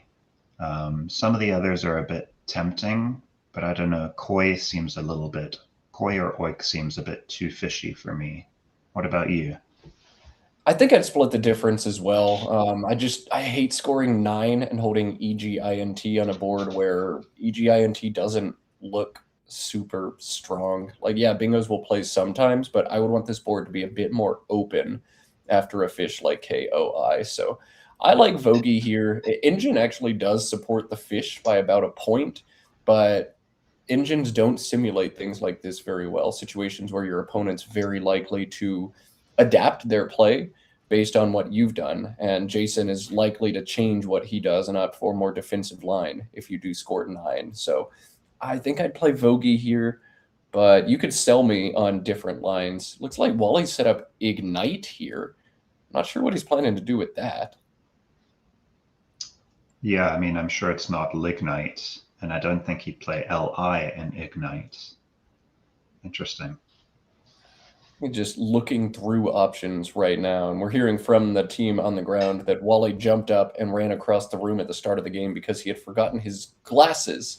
So those are quite important, even with these extra large print tiles we've got. You want to make sure you see everything nice and square. And let's check those glasses out. Boy, synergy points to match the glasses with the shirt. Well done, Wally. You win fashion points today. I like it. Man, Wally, my scouting report from Wally, I used to play him rather frequently as he hails from New Mexico and I was down in Texas. And what I remember about him is he tends to be meticulous. He tends to go slow. In fact, nearly every game I'd play against him, I was able to push him over time at least a smidge. So we'll see if Jason knows that scouting report, if the scouting report is still true, and if Jason can induce any kind of blunder. But Wally opting for Agio there. The fish-oriented, just 10-point play. A C and I. This last tile's huge for Wally. Will he find a bingo? Ooh, I don't think so. That U is a killer. Jason on AEEGOTX. This has to be Ox on top of Vakil, right, Evan? Yeah, I mean, that's by far his best scoring option. A little bit of an awkward rack there, but I think if he sees the points, he's got to take them in this spot. Build up a nice lead. Yeah, AEEGT is not the nicest leave, but 40 points when you can't score more than 25 with anything else. I think it's just far, far too much for Jason to pass up on. The other bad thing about playing Ox up top is S's become quite valuable, and you don't have one. But you know, every play has its warts. Jason's got to play this one here. Engine slam dunk approves. Though I respect that Jason did take his time before committing to something like that. CEIINTU now, the rack for Wally. Once again, we'll get to see if Wally wants to play long, medium, short, or even very short. Exchanging UI is not the worst option in the world here. Evan, what's your gut telling you to do early on in this position for Wally? I mean, I feel for him here. He's so close to something like continue, and I'm almost tempted to maybe play something like Tunic, making TO on the left of Agio, just to sort of burn through some tiles, and maybe put Jason to the test. Maybe he'll block cheaply, but I think turnover is starting to become important. As you said, the S's are premium tiles on this board, and Wally's already at a pretty good 62-point deficit. Yeah, trailing by a bingo early on, you might as well try to open the board. I like this idea of Tunic. I do think there are some players who would play just TUI for 8 in the same spot, but you've got to score a little bit more if you're Wally. At least that's what this guy thinks. Wally agrees. Evan agrees, so we're 3 for 3. If you disagree in chat, this is your chance to blow us up and troll us. What did you like instead? Would you fish with Tui? Would you exchange 2? Who knows? AEEE GIT is the rack now for Jason. He's got to be looking straight at that C at the bottom of the board. His gut tells him to block, and yet he doesn't have a good way to do that. I think the best block for him is ETIC. ETIC, just 18, holds AEEG. It's pretty abysmal. Evan, would you block here, or would you leave the C open and go elsewhere? I mean, I don't really see too many good options for him at all. Edic does leave a somewhat volatile leave that could really collapse next turn, but I don't love any of the options. This is a tough one. And it's one that's going to have huge consequences as well. Check out Wally's rack. Right on cue, he sets up Beguile. That is a valid play. So if Jason opens any kind of bingo line on the board, Wally's going to pounce for a huge score out of a rack that's otherwise rather ugly. Jason is looking at ETIC right now, and that would do everything he needs to do to avoid the Beguile plays. But I could see a play of Genie, Genie, through the N and Tunic. That play feels nice. It does what you want to do to your rack. That would get hit back very hard. This is a massive turn for Jason. I think on turns like this, with the C out there, I would maybe try and tend to open up another danger spot. Genie's not quite that, but somewhere else where you can maybe hit back if your opponent plays through the C. Yeah, no, that if you don't have something to address one spot, then add a second threat. That makes a lot of sense, but I'm not seeing the play that does that. So Jason is opting to play ETIC here. He is not going to get hit back with Beguile. That is a big swing in favor of Jason Baesberg early on in this one. I'm seeing something like, for Wally, maybe Giblets down to the T in Edic, for lack of other options here. What do you think about that option, Matt? Giblet is the highest score available to Wally on this turn, 26 points, and points are always at a premium when you're trailing by a bunch. But a couple warts of Giblet: one, it blocks the E and the T that you can bingo down to in Edic right now. Two, the leave is EU, which could be fine if you draw the right stuff, but is likely to go south pretty often as well. I'd be looking to do something a little bit different, maybe something like Bungle through the N and Tunic. That's going to get us out to the bottom and the right side of this board with more ease, or maybe something similar like Blunge, Blunge, same spot, do the same things to the right side of the board without giving back bungled plays. There is one pretty sick option through the XI, Exigible, just 21 points, but hey, that's a really cool word. Turns over 6 tiles to go fishing for an S. Would you play that if you spotted it, Evan? Oh, I mean, really nice find. I think you've got to consider that strongly if you see it, just for style points to go with this shirt. Ah, man, style points are so hard to pass up. Wally did not pass them on the wardrobe check this morning. Will he spot Exigible and pass them up here over the board is the next question. Jason has an awkward turn coming his way regardless of Wally's decision. And this is Bungle. Okay, I thought this was going to happen. I like this idea.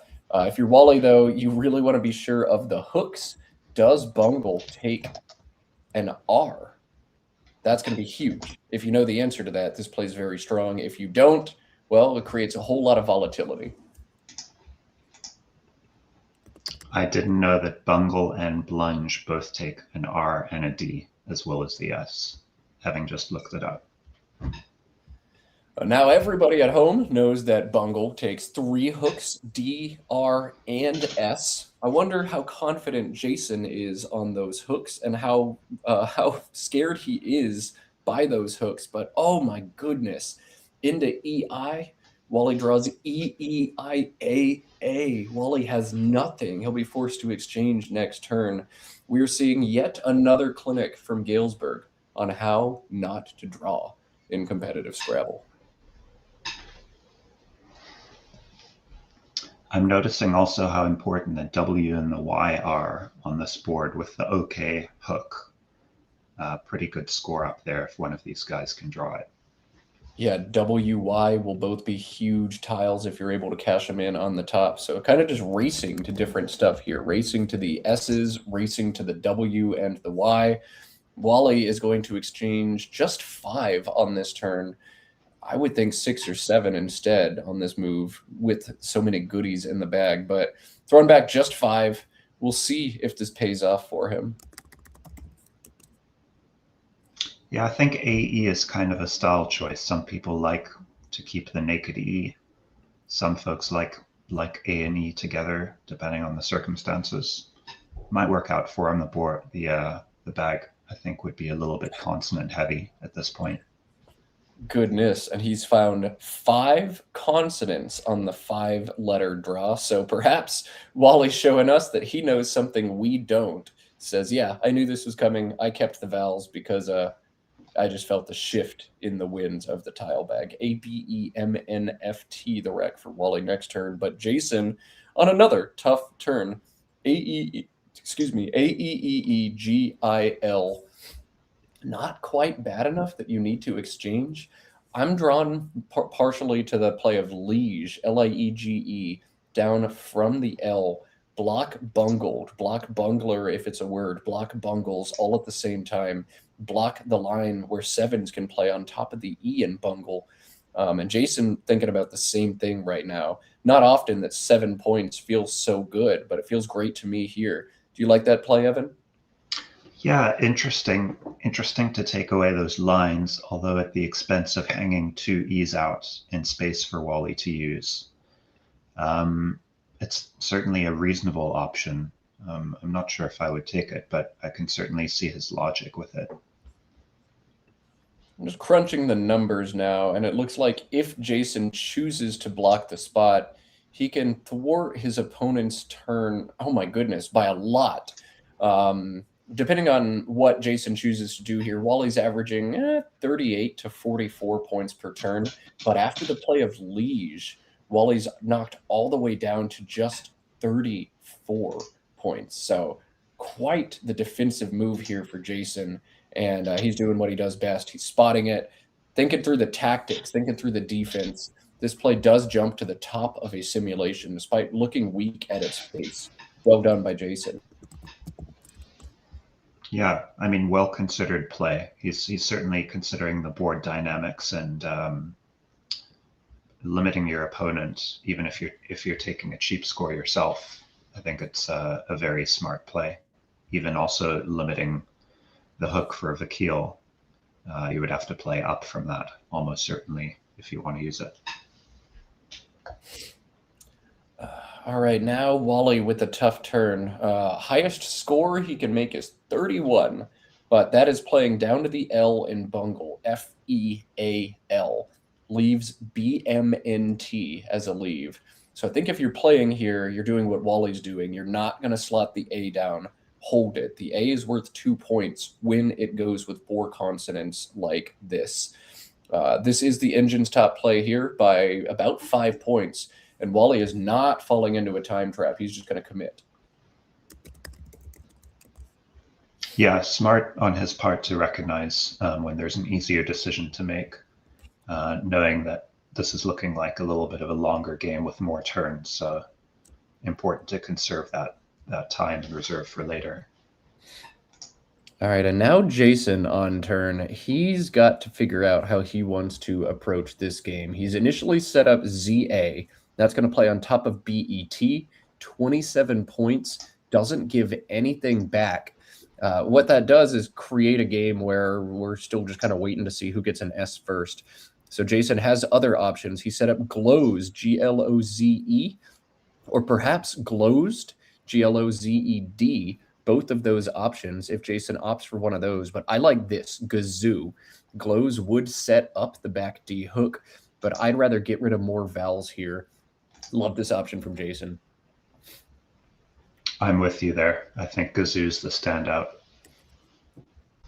All right, and Trank plus a B and an M now on Wally's rack. And he was nearly given a spot to play Trank for 50 plus, but OT invalid means it won't fit beneath the OO of Gazoo. Trank will still fit, though, through the A of Gazoo with several overlaps. 32 points. Wally needs to spot this play. It is easily his best option. I feel for him so far. He really hasn't had too many easy decisions. And this Trank through a couple, making a couple 2-letter words is also not the easiest spot on this board, but it's by far the best play. Trank is not tough to spot, but Wally is a solid player. I know that when you have a rack like this, your mind's going to be drawn straight to that word. The real question is, can he notice the spot? Jason, on his 4-tile draw into ELD, pulls AO blank blank. And I'm not going to call this one over just yet, but if Wally doesn't spot Trank and then Jason bingos with both blanks, it's going to feel very hard for Wally to win this game after the fact.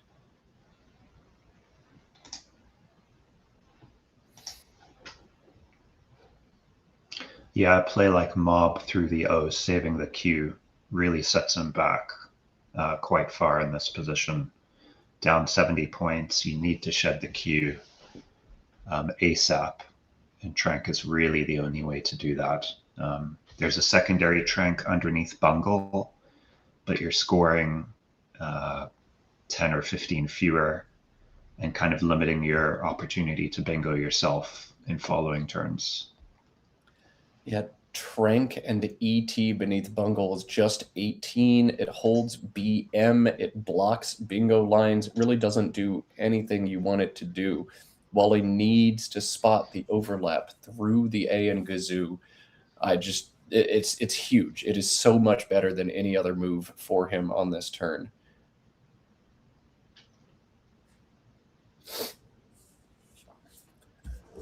I'm going to pivot over to Jason's rack already because this one looks crazy fun. Yeah, all sorts of opportunities for him next turn. He can even bingo through the Z and Gazoo if he wants to. All right, Wally has found the word, but has not found the spot. Trank for just 18 coming down. He will be kicking himself after the game winner if he notices that. Jason back on turn. He leads 152 to 99. He has both blanks, and he'll look at the bottom of the board now. If he can make a blank in I and play QI bingos, he could score nearly 100. But none of those exist. The highest score for Jason on this turn is 83. And I could see him making a small point sacrifice instead to try to put a different, more defensive letter at the top of the board. But up to 83 on cue for Jason this move. Yeah, I would certainly be drawn to trying to underlap Trank. But if you do make one of the blanks an I, it's pretty limiting with the other tiles there.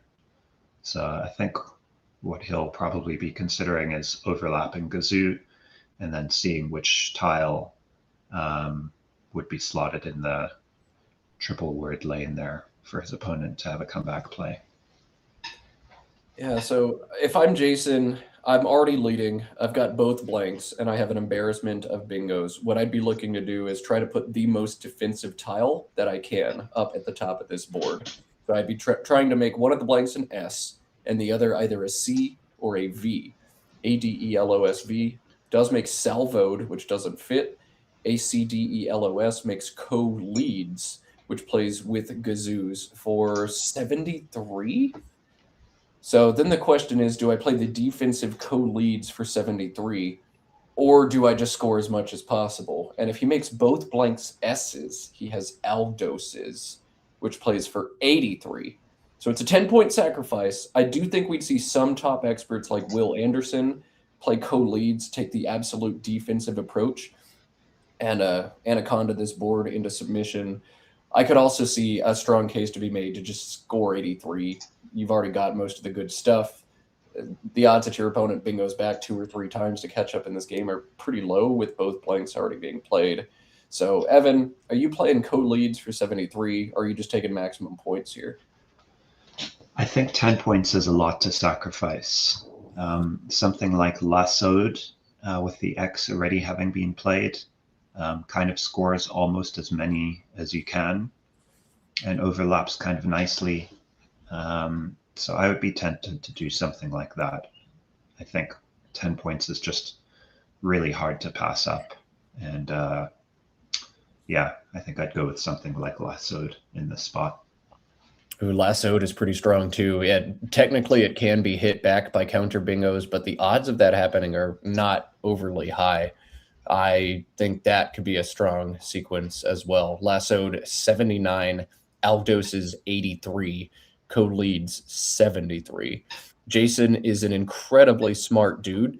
My understanding is he's either in or just completing medical school. So he's a medical doctor. You have to be brilliant to be one of those. So lots for him to think about on this move. Yeah, I've been fortunate to play him a little bit in the Woogles leagues. Shout out to that. Really enjoy those games and those opponents, and he is very strong, almost always right up at the top. We've got a lot of those in Scrabble, like medical students, or I've just finished medical school and now I just want to use my brain in all these other kinds of ways. Scrabble's such a good way to do that. And Scrabble seems to be there for a lot of folks, even if they step away from the game for a while. You know, maybe they go to pharmacy school like me, or they have a young child at home and just don't have the free time. And then all of a sudden they come back. Evan, my understanding is you stepped away from the game for about 10 years before you came back. So can you tell us a little bit about that? Yeah, I think just other things sort of took a priority. Game was still on my mind. Still was in touch with a lot of Scrabble friends I'd made at the club and tournaments.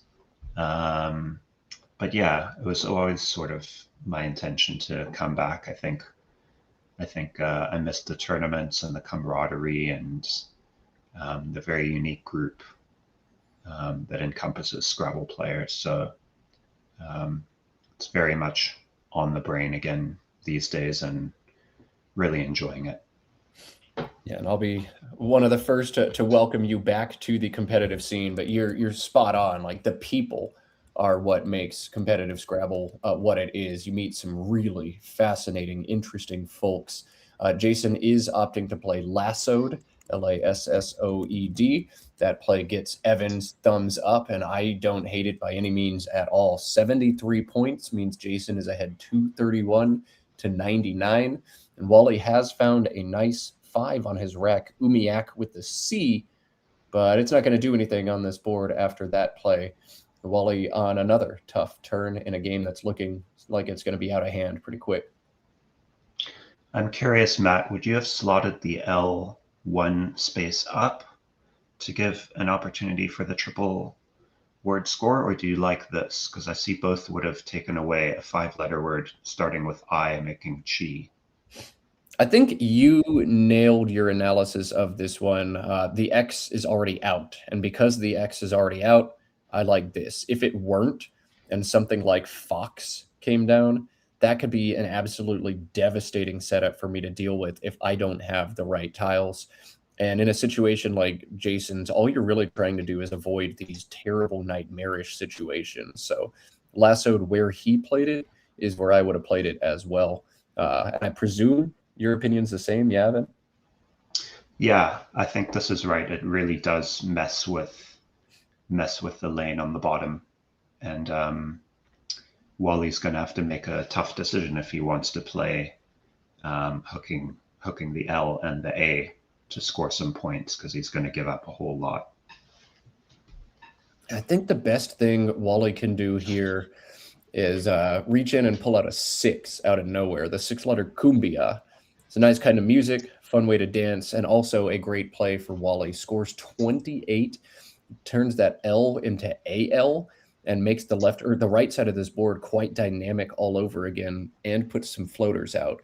You don't really want to play a word starting with the C there if you've got other options, but I think cumbia is the best he's going to be able to do on this turn. It also reaches in and pulls 6 fresh tiles to try to pull the W's or the Y's for yak or walk. So should Wally spot cumbia, that looks like a good option here. Yeah, definite word knowledge check. I'll admit I don't think I would see it or be confident enough.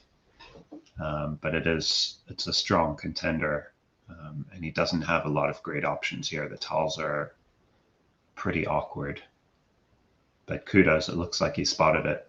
Ah, well done, Wally. Nice, nice, nice, nice. There's still some life yet.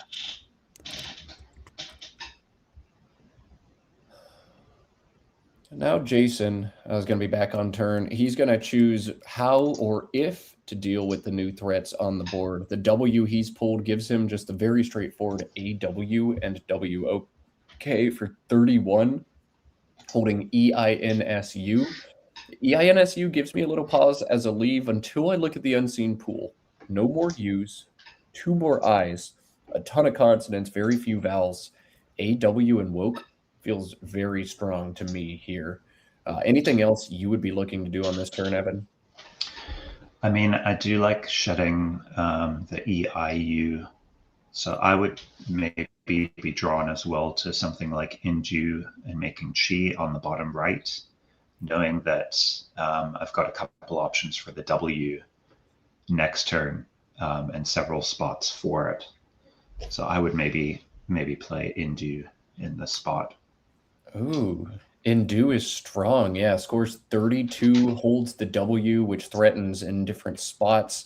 You could also play AW and woke now and then hold Indu for next turn. So 2 different lines here for Jason. Which one do you want first? Which do you want second? It's a good problem to have in Scrabble.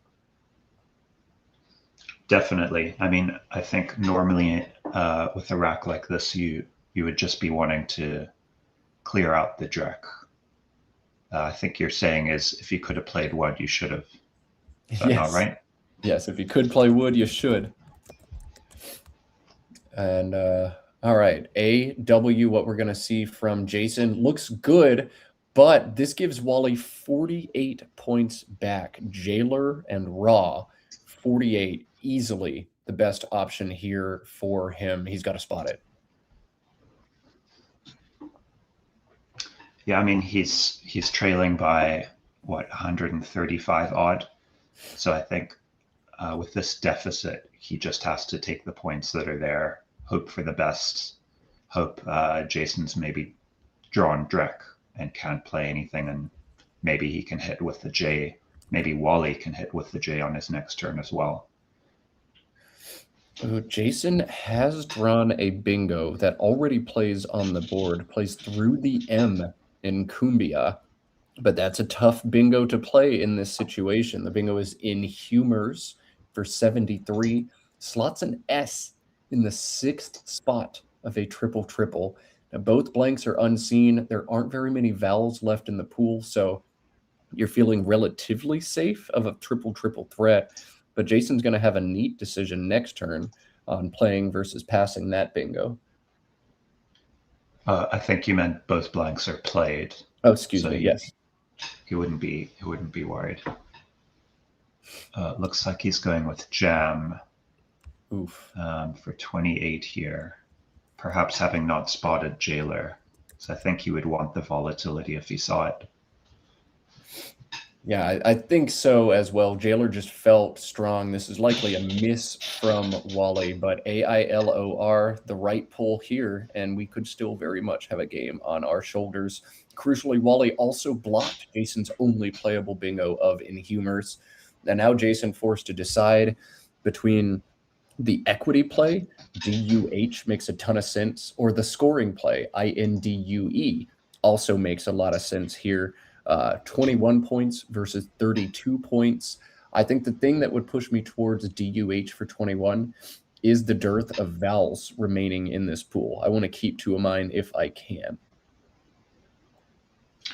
Yeah, something like playing at 5D is also interesting because I think it would perhaps limit Wally's ability to open up the top left and by virtue the top of the board. So it's only 20.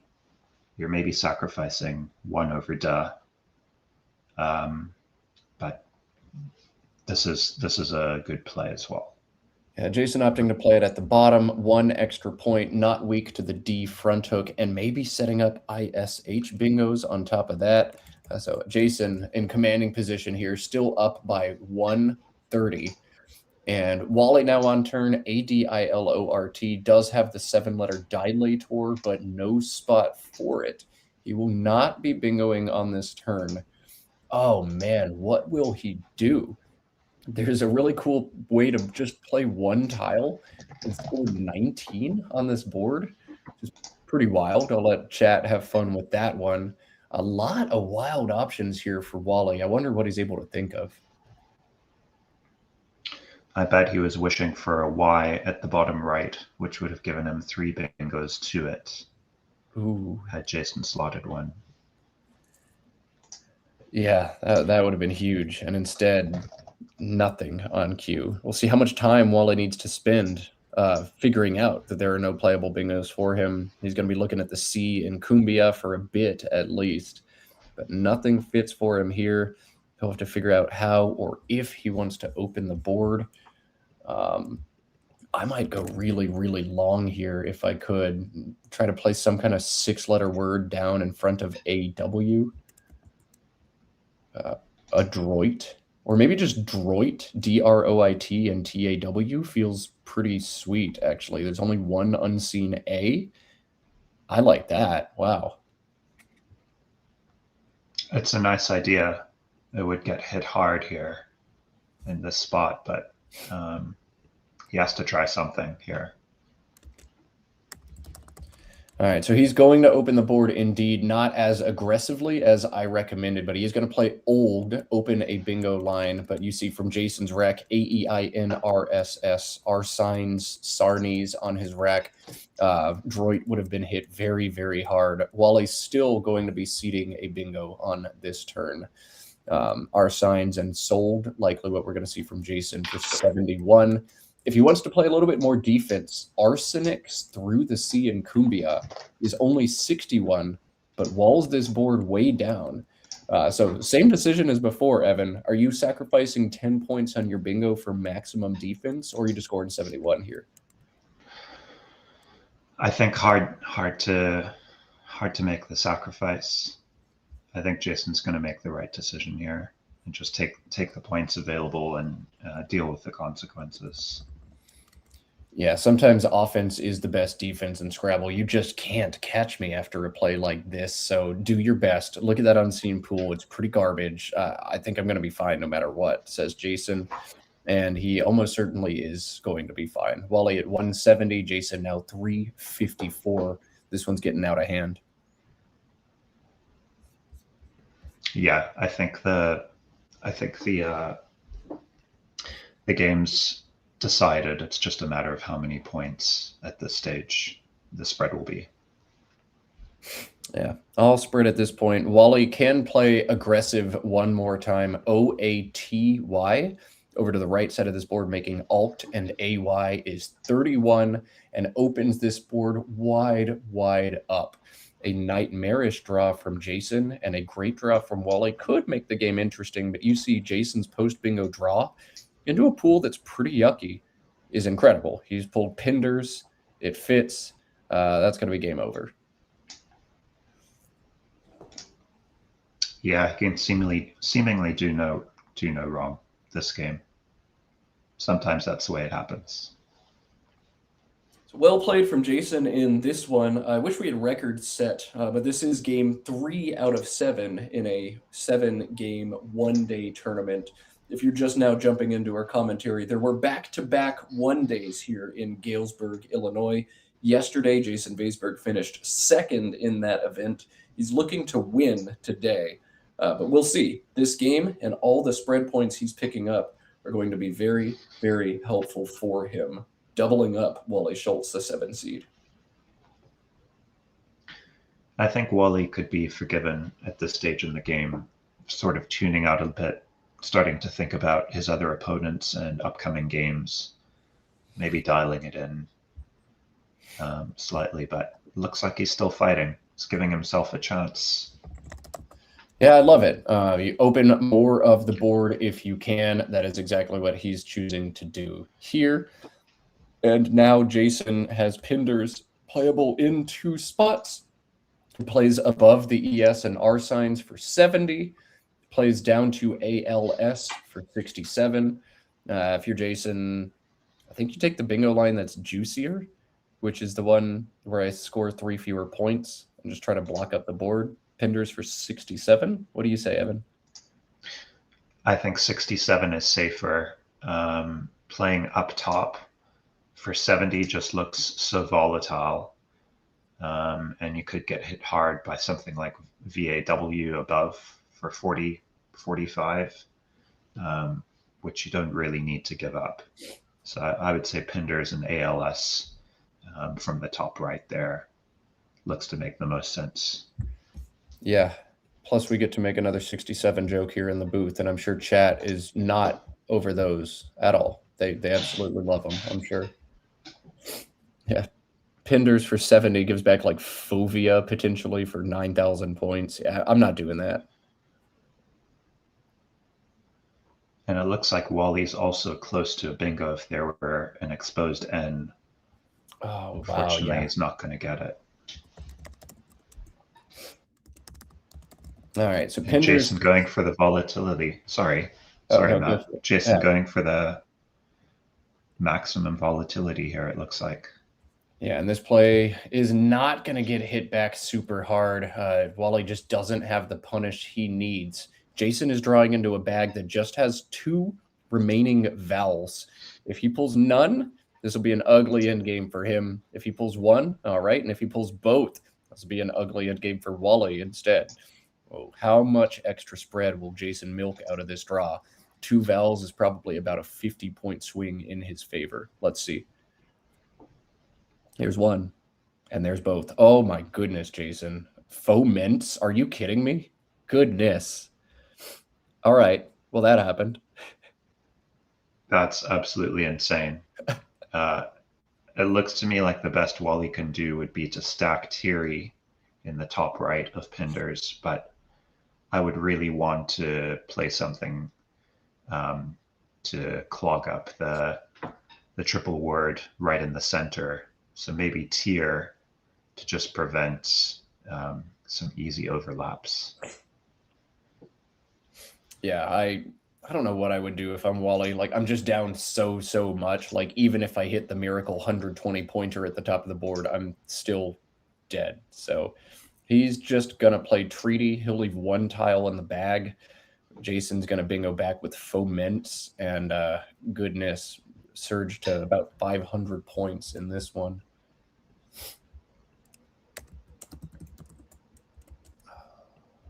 I'd say Wally's got every excuse to be Thierry for the way that the game's gone.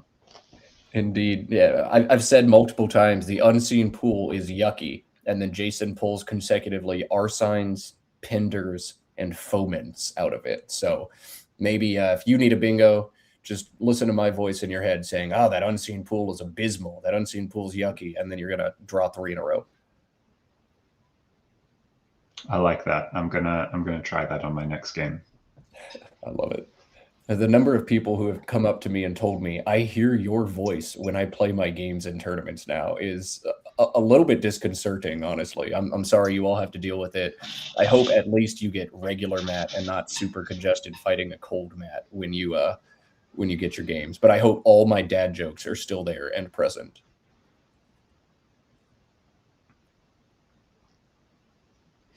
Oh no, Jason is not sure of the rack. He set up soft men. And if you're depending on how you study, like some people go fast, they just type the first thing they see. Jason, I'm sure, recognized this rack, but now he's like, is it soft men? Is it Foments? Is it both? Both play on the board too. This is a bit of a trap for him. Lots of spread on the line here. Jason needs to choose correctly. If I'm not mistaken, there is still 1 in the bag. Is that right? That is correct. Okay. So at least for Wally, he's not going to get bingoed out on if Jason does go ahead with the bingo here. While he's setting up on his rack exactly what has happened, he was indeed pwned in this game. Oh no, is Jason going to fish? I think he's going to drop the F. Maybe worried about getting V stuck. There is just the one spot for VIS, which is almost certain to go away should he draw the V.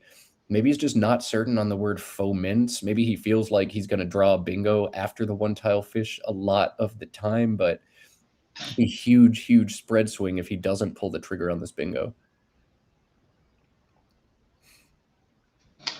Yeah, I mean, his probability of drawing the V, fairly remote if it were in the bag, but you're right, that one spot at the top of the board is the obvious play for his opponent to take. If he fishes the, he has to think R is most likely to be drawn. There's two of those. So if he fishes both the F or the M, he'll draw a bingo, either fronts or monster. But those both only play in the 14th column alongside the AL and lassoed.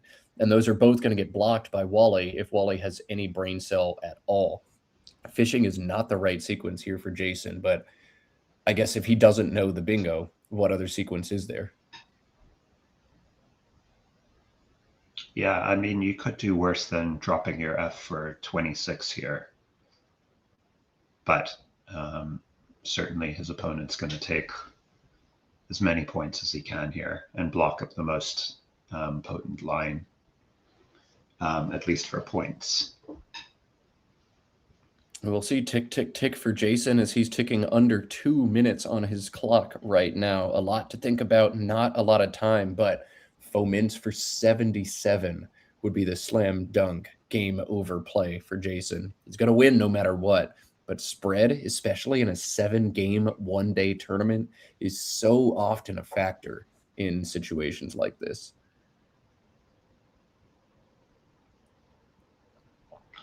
It can't be a hesitation to play another vertical bingo, surely, Matt. That wouldn't be a consideration, would it? No, but he's gonna play the F here. He'll draw monster, and now the onus is on Wally to try to block whatever threats are available.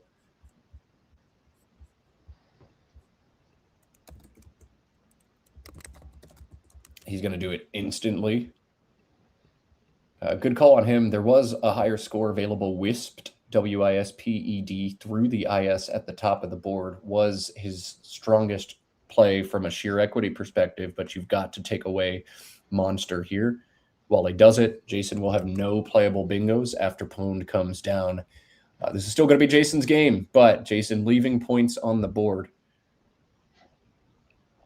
Yeah, I'd be curious to hear from the overhead mic after if he mentions it as being unsure, or what his consideration was. And we're expecting a short turnaround as both players have used a lot of time in this game. Round 4 will stick with the WoW division. We'll stick with Jason Weisberg as he's now 3-0 plus about 1 million spread. He'll have a tough task in Mike Johnson, who is yesterday's scoring leader, albeit not tournament winner. So Jason Weisberg, Mike Johnson will be your last game before lunch. And that one's going to be awesome. So please stick around. Those of you watching at home, you're watching Let's Play Scrabble. This is probably the premier channel on YouTube where you can watch all kinds of different live Scrabble. And these videos are often chopped up into bite-sized VODs, especially the coolest games where you can go back and watch Scrabble for days, weeks, months, even after the fact. So if you haven't yet, please consider subscribing to the channel. I was hoping that we could get to 6.7 thousand subscribers over this weekend, and we are so close. I believe we're 14 shy. So welcome and subscribe if you haven't yet. Jason plays Gnome. Wally goes out with VAR for 10. Let's cut to the overhead mic.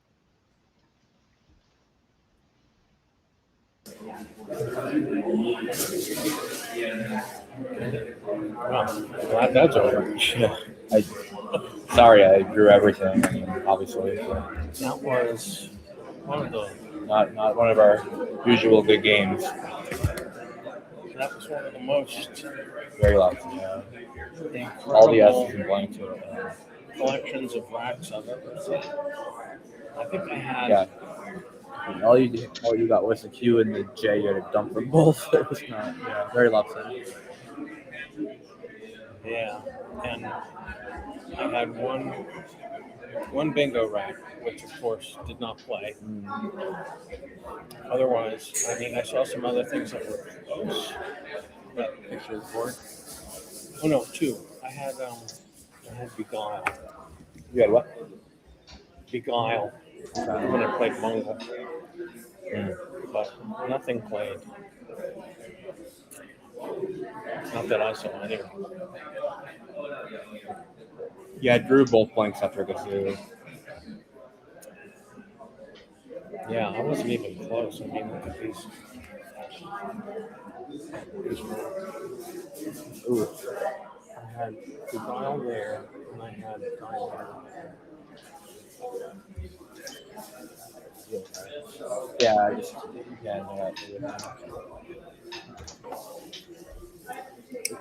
this is good. Looks vaguely familiar, but there. It's a dance. that's good. It is. I wasn't sure. I had, if I could have played through an L, I had Columbia, but I had Fomen's. I should have just bingoed out. I bingoed Fomen's this turn. I thought that was good. My brain was just not nerves at the end of the game, and I was getting everything, and I just kind of didn't want to risk anything. not a whole lot else to say about that one, I guess. What was that? Not a whole lot to say about that one, No, I I guess. drew everything. I made some mistakes. I'm pretty sure. You know, you played very well, but you had a lot of advantages too. I hate getting both blanks at the same time. I mean, worked out. I mean, it's nice to I don't know. It's hard to come up with generate the words, but at least I didn't hide them from you and had a bingo. So. I might have had a better play. I thought Aldoses would have been 4 more, but I opened everything way up. So I might have had a better play though. I didn't see anything down here. Could have missed something, but I went through the wall. So. Yeah.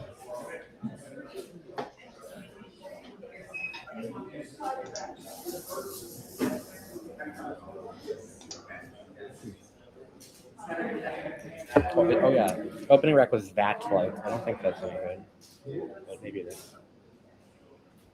No, not that like. Okay.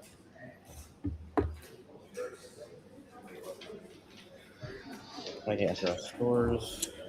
All right, so Jason double checking the opening rack, making sure VAT-like was not valid. It was not, but maybe Jason needs to check that penultimate rack of Fomen's. That is where the one big blunder from him came that game. He's still able to hang on, Jason, with a commanding win over Wally Schultz. Jason is at 3-0 with plenty more Scrabble to come. There's more Scrabble to come today, but also, Evan, tomorrow, a fun feature here on the Let's Play Scrabble channel. What's happening? Yeah, so excitingly, tomorrow is National Scrabble Day, and we can look forward to some really cool features. Live Scrabble all day. The Reinke brothers will be featured in a best of 5 Battle of the Brothers. That'll be exciting to see. Josh Sokol will be playing against several different players all at once in different lexicons and other variants as well. So really looking forward to tuning into that tomorrow on the stream. Yeah, I've already announced that I'll be calling in sick to work tomorrow fighting this cold, so I am very grateful that I have something I can watch all day. Tomorrow, National Scrabble Day, live stream here on letsplayscrabble.com or on Let's Play Scrabble's YouTube channel.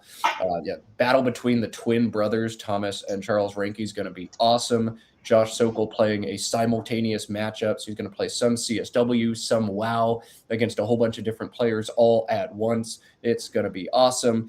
If you haven't yet, click that subscribe button down underneath the video. I get nothing from you subscribing except the joy that more people will stumble into Scrabble on the internet. And the more people who watch Scrabble on the internet, hey, the more people who might play a tournament with us sometime soon. Plenty more tournaments coming your way by the Let's Play Scrabble team. The big one is next month. That's the Montreal Scrabble Classic. It'll be the third weekend in May in Montreal, one of the most beautiful cities in all of North America. So get hyped for that one. It's going to be the weekend of May 17th and 18th. Make plans to go if you haven't already. I believe the room block closes in 2 days. So if you're at all itching to go check out some Canada, check out some Montreal, you absolutely ought to. It's a great tournament. And if you can't make it out to Montreal, save the date to watch here on the Let's Play Scrabble channel. There's plenty more tournaments. We'll tease those your way in between now and the end of the stream today. But for right now, we're going to take a brief break while we get those players wrangled. I'm going to go top off my coffee. You're watching Let's Play Scrabble. Don't go We'll see you in a anywhere. few minutes. Yeah, there we go. Nice.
Well, you might be here to watch Scrabble, but I know that really most of you are here not to watch Scrabble, but instead to see my dogs. So, as promised, here is Dog Cam. We've got Colby and his brother Soren. Of course, it's no Scrabble stream with Matt Canick unless you also have Matt Canick's dogs. And Matt Canick's dogs are a huge fan of Mike Johnson. You can see they're stacked up on the edge of the bed. They're not going to miss a second of the action. Jason Vaisberg, Mike Johnson coming your way in just a minute. Evan, you got thoughts on dogs or on Mike Johnson before we cut over? I mean, I hope those dogs are cat lovers, because that's what we have in this house. Uh-oh. Team Dog versus Team Cat. I sense a poll for our chat. Josh Greenway, let's hear it. Dogs or cats? Don't give me no third cop-out option. This is going to be a bloodbath. How could you say no to these cute little faces, huh? And chat, if you're demanding cat cam, maybe Evan can fix that for us before we wind down today. We'll see. 50 minutes to manifest a cat in Evan's arms. We're going to cut to the board right now. We'll get the dog versus cat poll over in a minute. Say bye to Colby and Soren. Say hi to Mike and Jason. This should be a great game. Both seasoned players, and we've just seen Jason have a very strong game. So looking forward to this one. Yeah, coming off a massive win, you know, sometimes that momentum builds upon itself. I know we've all had like that magical morning session where like I barely had to think about any of my moves and I just like won every game by 150. I wish Scrabble was always like that. We'll see if Jason can ride the momentum. Bidet to start, an O and a G. So bigoted on the rack if he's able to pull the trigger on this being a word, and BIGOT.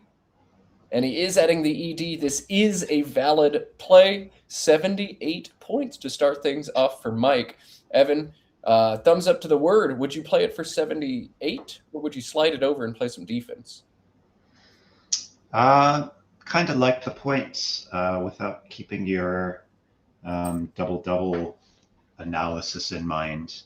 But yeah, 78 is a great start. Would you have maybe slotted it a little bit? I think I would have done exactly what Mike did. I would have set it all down immediately, talk myself into it being valid, look at it, and then be like, nah, just take the points, whatever. What's the worst that could happen? And the worst that could happen is not going to happen here. Jason does have the Z, but he's not got any stacking plays. This is NWL play, so he's not going to get smashed with a ZO or a ZE. Or excuse me, this is WoW play, not CSW play. So Jason does have a blank. Doesn't have a strong play. I think FEZ through the E for 29 is the move, but I could see a case to be made for some other options. What do you like here, Evan? I don't really love playing Fez through the existing E, just because it does limit the board a little bit, and you're now at a deficit. So I might reach for some points. Perhaps something like Dozed, although I don't love the leave, or maybe something like Dozen down from the D, which might set up your F and D nicely to go through the double-double. That would be my inkling on it. Ionized for 64 plays as a double-double right now if you burn the blank. But I don't think you can do that if you're Jason. 30 points, keep the blank makes more sense to me. I think he's also got to take into account his opponent's just drawn 7 tiles. He might have absolute junk. And it's tough to put Mike on any particular rack here. But maybe you do tend towards giving him something ugly and then making your play based off of that. I don't know, FEZ through the E, FEZ stacking along, both look good. I personally just despise the F tile, but Dozed feels pretty good here as well. Jason is now opting to play Fez. I think this makes sense. Yeah, I mean, it does set him up nicely for next turn. At the very least, he might have a bingo down to the D in Bigoted, but hopefully something a bit more lucrative on the left side there of Bigoted. All right. Well, we're back on Mike, who has found a blank after his opening turn bingo.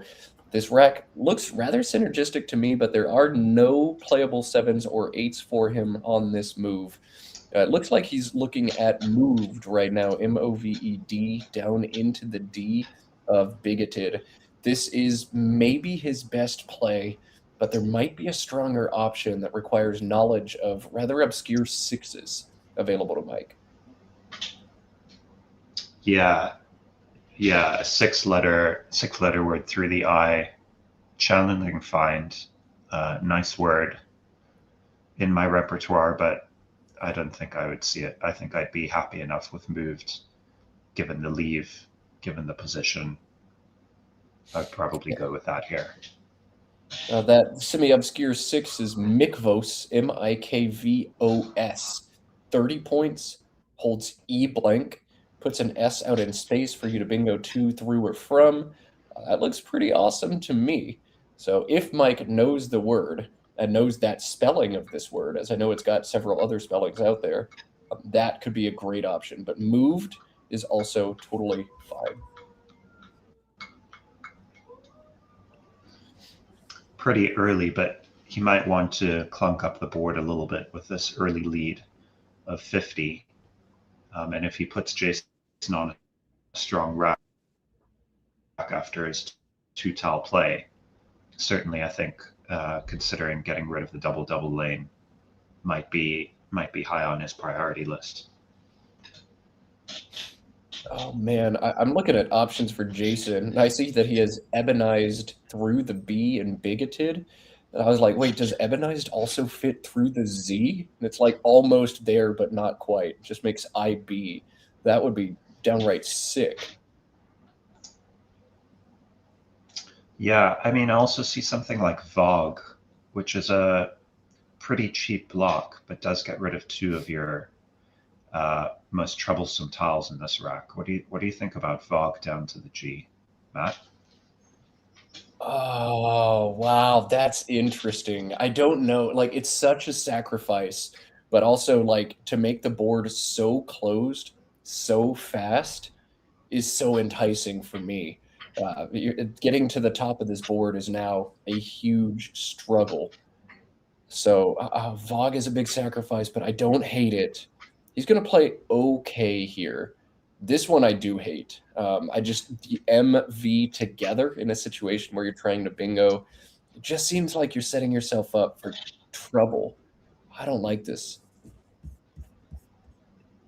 I think okay is an okay play, but it could also give up points that you otherwise wouldn't have, and a lane for 7s that's given up fairly cheaply in the spot.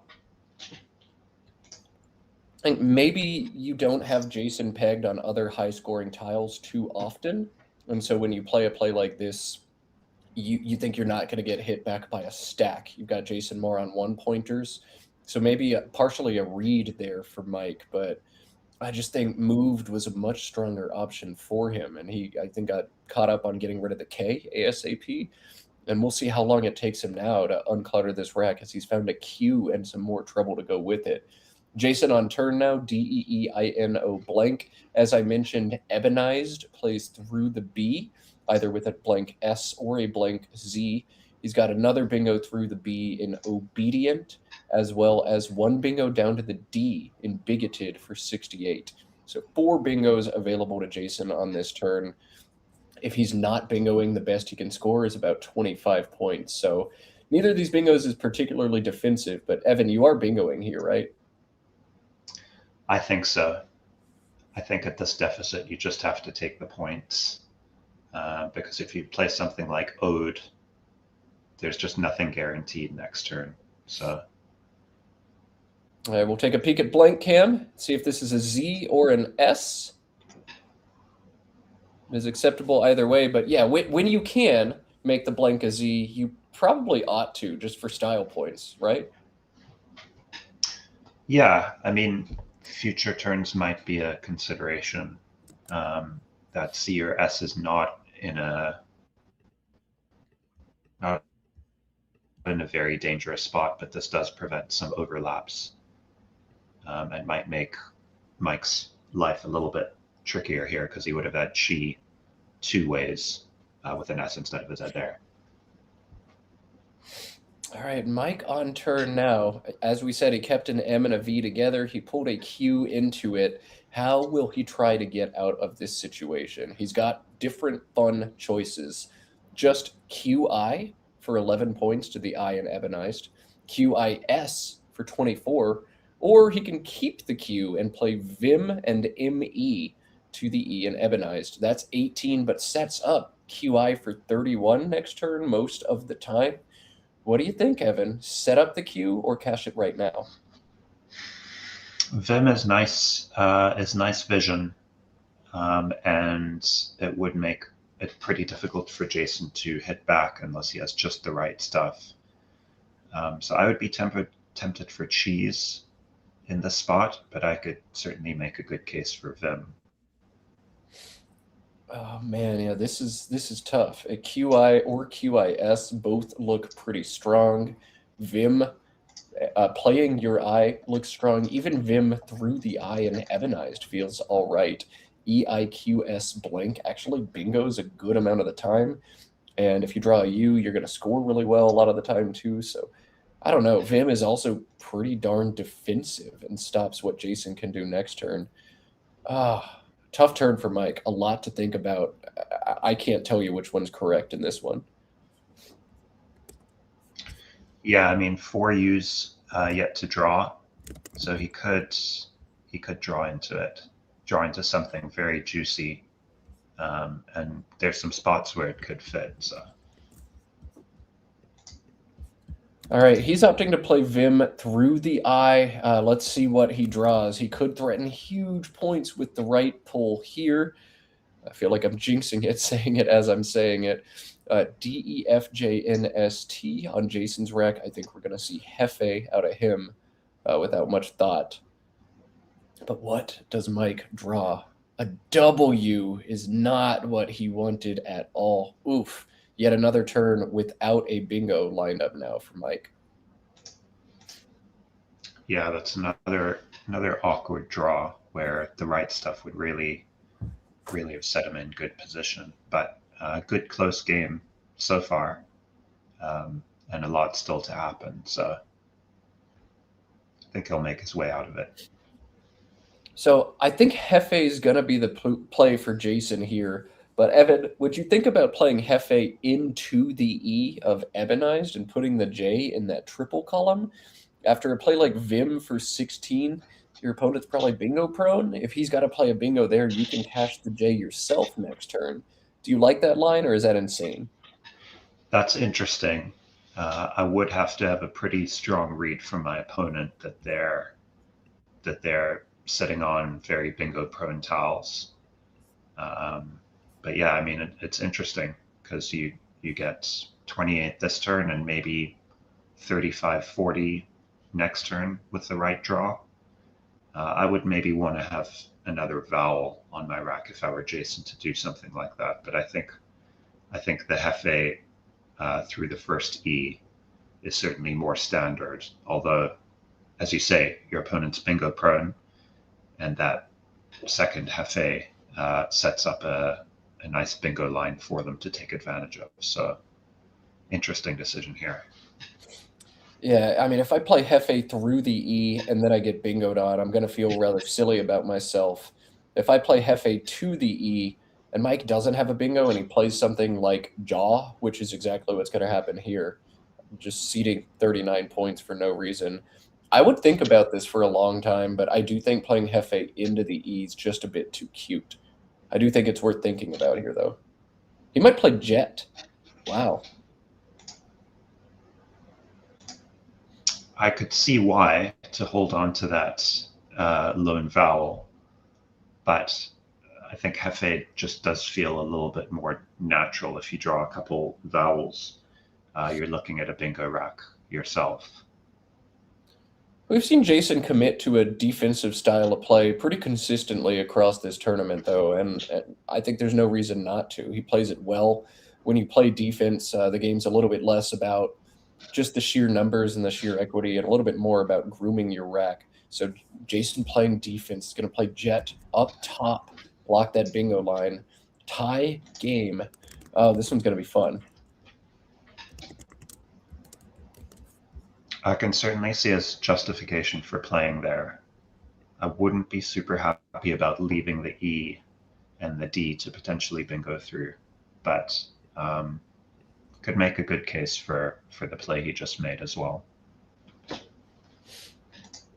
Yeah, I thought Jet was going to come at the bottom if it came at all to obstruct the floaters. I'm not super worried about a 7 coming vertically and front hooking the E and ebonized, as I get a triple exposed to me if that's what happens. But Jason playing some defense, says we're not going up north if I can avoid it. Mike has set up a play that means we are going to go up north, though. He's got wife, W-I-F-E, set up, making W-O-K. Backs out of it, though, and switches to Ka-D. Both of those plays were rather strong, but I think Mike has just had enough of the cue. What do you say, Evan? Ka-D or wife? Yeah, I like Caddy. Wife was a nice find and lots of overlaps, but I wouldn't want to hang on to the cue too much longer with no guarantees, and it's not as if there's multiple spots on this board. Sorry. So I think Caddy's the right play here. Yeah, Caddy looks very strong. The problem is holding a W and then drawing another one is Mike. Once again, you see it in his body language. He's had this blank since turn 2, and he's still not going to get a bingo down. This has been rather frustrating, and this is all snowballed after that okay decision he made. Jason on turn now. He found fondness if he had another N. He does not. He has no playable bingos on this turn. Fun puzzle for you guys at home. Jason can score 41 on this move. I don't know that it's right, but can you find it? Good luck, chat.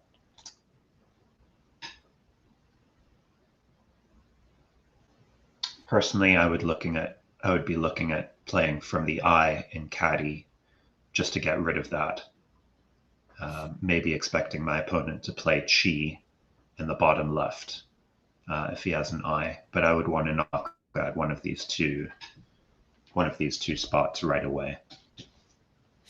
Yeah, Jason's got different good plays. I mean, he's tunneled in on Fond and IF, which looks very standard and probably correct. You can tack the S on the end for 3 extra points. The S is just not doing a lot for you on this board, so maybe you actually do, even though you telegraph the free information. FEODS plays through the E in ebonized as well, and is actually deceptively defensive because OI takes very few back hooks. Jason opting to play Fond here. All right, pause the video if you're watching after the fact and you want to find 41, but the 41 points for Jason was Godsons down from the GO, backhooking both Vim and Cadiz. 41 points, crazy defensive. That would have been sick.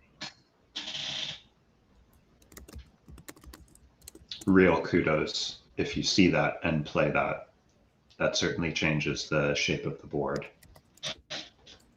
All right, Mike is immediately playing WAW, makes a ton of sense, and he's almost certain to bingo into APES blank, even with a tight board like this. It's just such a good rack. AEELNSS, the rack for Jason. He does not have a bingo. And boy, boy, boy, is it fun to watch players navigate racks like this. You can't bingo. How close do you want to stay to bingo range? How much do you just want to score right now? Jason can score as much as 26. Sedan through the D and bigoted, making FE and ZA. Holds ELS, which is nice and synergistic. Doesn't open the board up very much. But I could totally see a player playing shorter here, just plunking an S behind Kadi or extending Fez to Fezes. There's a lot that makes sense here, Evan. What catches your eye early on? I think something easy like Jeté and Egos might be something that I'm drawn to. I would not want to play too many tiles away from this rack, given how close it is to having a bingo. And I wouldn't be too worried about telegraphing an S here with the shape of the board as it is. Yeah, I think you're right. Don't worry too much about telegraphing the S. It's unlikely that Mike's just going to randomly open the board for no reason here. Egos looks all right, but man, I like Sedan, especially looking at 7 unseen A's. Even though we're about a third of the way into the game, I don't mind playing my A off here all that much. Sedan feels good. You also open up the opportunity for your opponent to hook ZA, in which case you're getting another lucrative S hook yourself. So from that standpoint, it is a very solid option if he sees it. Yeah, pretty much any stack your opponent can make on the right side of Sedan is going to give you back a big S play. So feels pretty strong, both short and long term. But egos and jetés also quite strong here. Jason got a lot to think about. These turns are some of my favorite in all of Scrabble. I'm also happy to see Mike finally get a nice balanced rack with a good draw after Wall last turn. Yeah, those are just the least satisfying games where you draw a blank like turn 2 or 3 and you sit on it and sit on it and sit on it and never actually get your bingo down. You're just sitting there shaking your head at the end of the game like, how? So I'm happy for Mike that he has some relief. Jason is going to take Evan's preferred play of egos here, 18 more points. And Mike now gets to make his decision of which bingo to play. Highest scoring bingo is actually 82. I saw 81 front hooking D and Fond. He's got Alpines set up, which would play for 81, but 82 actually available for Mike. Yeah, that's a really nice find if he could put it together. Down to the T in Bigoted. But all right, so down to the T in Bigoted, he had Snake Pit, which would be absolutely sick. But he's going to opt for Alpines here. Perhaps he should have played In Phase instead. INPHASE, same spot, same score, but doesn't, well, still floats the S out. Yeah, I don't know. This seems fine. Alpine's actually probably better than In Phase. He is going to get hit back with Arsenals, as Jason has found a good draw after his 2-tile play. So bingo and a bango on the next 2 moves coming, but Mike's a big one. Jason's a very small one. Arsenals is the only playable bingo here for Jason, just 60 points. I would also wonder if In Phase did come down, how certain are both of these players of the hooks or not? So that could have been interesting as well.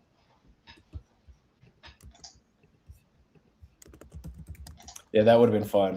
Love a good word knowledge check on stream. That's where people really show their skill or lack thereof. But alas, we're not going to see it here. In Phase, I believe, is just an adjective. So no hooks. Yeah, that's correct. Head pins, pinheads, if I remember right, with those tiles. Deanship. Deanship, very nice. Yeah. 3 of them in there, but none of them is in phased. All right, here comes Arsenals from Jason. Makes the score 226, 256. Still Mike's lead. And Mike has some good tiles. We'll see how he chooses to cash them in next turn. But I see a bunch of different options that make sense for him here. The most standard is probably the 5-letter AMOLE, AMOLE, making AL and RE 32 points. Holds AN as a leave. But Mora, Mora, also a nice play through the R. A 5-point sacrifice, AELN, the leave instead. Which of those do you like, Evan? A mole, Mora, or maybe a sneaky third option? I kind of like burning through as many tiles here as possible. So Mora may lead to struggles on turns ahead. So I would hope that he can find a mole or anole, or perhaps alone, and keep the M for some firepower next turn. But yeah, get 5 tiles down on the board, block up that triple word score. I think you're setting yourself up nicely moving ahead. Yeah, keeping the M is rather enticing here. When you've got a lead like this, all you really need to do is grind out a bunch of points every turn, and keeping one letter for some firepower, as Evan said, is a good way to do that. But you are sacrificing quite a bit right now to do that. A mole is 6 more points than a Noli or alone. So I don't know. Oh wow, he's found melanoma, which would be sick through a second M, but alas, not there, and no bingos for Mike Johnson. There's also a number of high point tiles or higher consonants like the H's and the Y's and the X and the V to draw. So I think that's another reason to maybe shed the M here if he sees the longer play. I'd be looking at the unseen consonants and how much they score. I'm not seeing a lot of scoring letters in there. A couple C's, a couple H's, a P, an X, and 2 Y's, but it's a lot of 1-pointers in there. Maybe I do want to hold the M. Maybe I don't want to dig very far into this bag. Maybe I want to go max defense AEON as a quadruple overlay, making AA is actually pretty solid next to Arsenal as well. That is really interesting. I kind of like how that shapes the board moving forward for Mike with a slight lead here. Oh, wow, yeah, AEON is definitely non-standard, but it just, you can see for itself how much it obstructs like everything on this board. If you don't get bingoed on through the N or A in Arsenals or down to the D in Bigoted, you're so golden after a play like that. And you've got the remainder of this game to shut down the rest. You've got the A that you need already to play down from the D in Bigoted and block everything in one fell swoop. This could be game over in 2 moves if the Aeon dodge a bullet block sequence is executed. Yeah, very strategic play if he can come up with it. Hey, Matt, I've got a question for you. With the Battle of the Brothers happening tomorrow, I'm wondering how you and Chris stack up together over the ages. Oh boy, that's a great question. So yeah, my older brother Chris has also been a competitive Scrabble player for about 21 years. For those of you missing the context here, we played our first tournament when he was, I believe, 13 and I was 12. And as the older brother, he had the advantage for a while, but he aged out of the school Scrabble circuit, which was only available to middle schoolers back in our day, and I did not. So I really, really buckled down on the words, almost won the event in 7th grade, studied very hard, and did not win the event in 8th grade either. But that's when I eclipsed Chris in Scrabble rating and just started dominating him over the board. I think he started 11-1 against me, and then like maybe one game in there after that for a long time. And then Chris stepped away from Scrabble for quite a while. I hung out between 1800 and 2000 as Chris took a life hiatus. But Chris has come back with a vengeance, and he is so close to passing me in rating for the first time in about 18 years. It's bound to happen. He's been putting in the work. I haven't. But I'm going to milk this as much as I can for as long as I can. I'm still a few dozen points higher than him right now. Mike opting to play lame here. That is wild. I think that's not quite an optimal play, and I think gives Jason a little bit of an opportunity back into this game here. Yeah, that I mean, Mike is opting to play offense, and we saw Mike was the scoring leader yesterday. He averaged more points per game than almost anybody. Plays like this will help you do that, but I just don't see this play winning the game nearly as often, as now you can see the 13th column on this board is ripe for bingoing. Mike had game over in 2 if he played defense, and instead he played offense here. And a bad pull from him, he would be in bad shape if Jason didn't have a terrible post-bingo draw. Yeah, something that drew my eye after Lynn coming down was maybe something like Guide from Jason, hooking to make dam and ear to potentially clear out a lot of the junk. Yeah, and now Jason has the opportunity to open this board back up and keep his odds alive. I think this is going to be Guy Did down into the D in Bigoted. This isn't CSW, so there's no URE for the 5 overlap alongside Arsenals, but Guy Did to the D creates a bunch of new lines, while Mike also has to deal with the lines he's just created in the 13th column. Jason has some life. He needs to open the board, and he needs a good draw.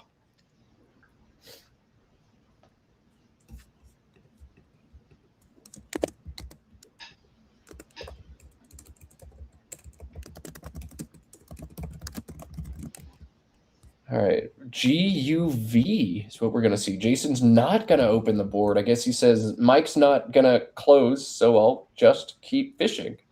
And that's what we're going to see. Maybe he didn't want to burn through too many tiles here. Unfortunately, this gives Mike an opportunity to close up on his second chance with a strong play here. All right, so yeah, YOU is a great play from Mike. Clear up the rack, block a bunch of stuff all at once, and Jason does not find the bingo he was looking for. Nothing down to the D, not quite through the A or in Arsenals. Now this is a big uphill climb for Jason. I don't see a strong way for him to open this board. I think he's going to have to play rather long here with something like Nutted to the D and Bigoted and just pray that he draws the right stuff. This one's looking tough now for Jason to win. Yeah, he's going to have a tough path. And I think he's going to have to make some sacrifices to set himself up for future turns to have an opportunity to play a bingo here. And it is not Jason, but Mike who has found the bingo. Corvina on his rack. Doesn't fit right now, but we'll see how aggressive Jason opts to be on his next move. Could be a bingo for Mike instead of a bingo for Jason, depending on this opening.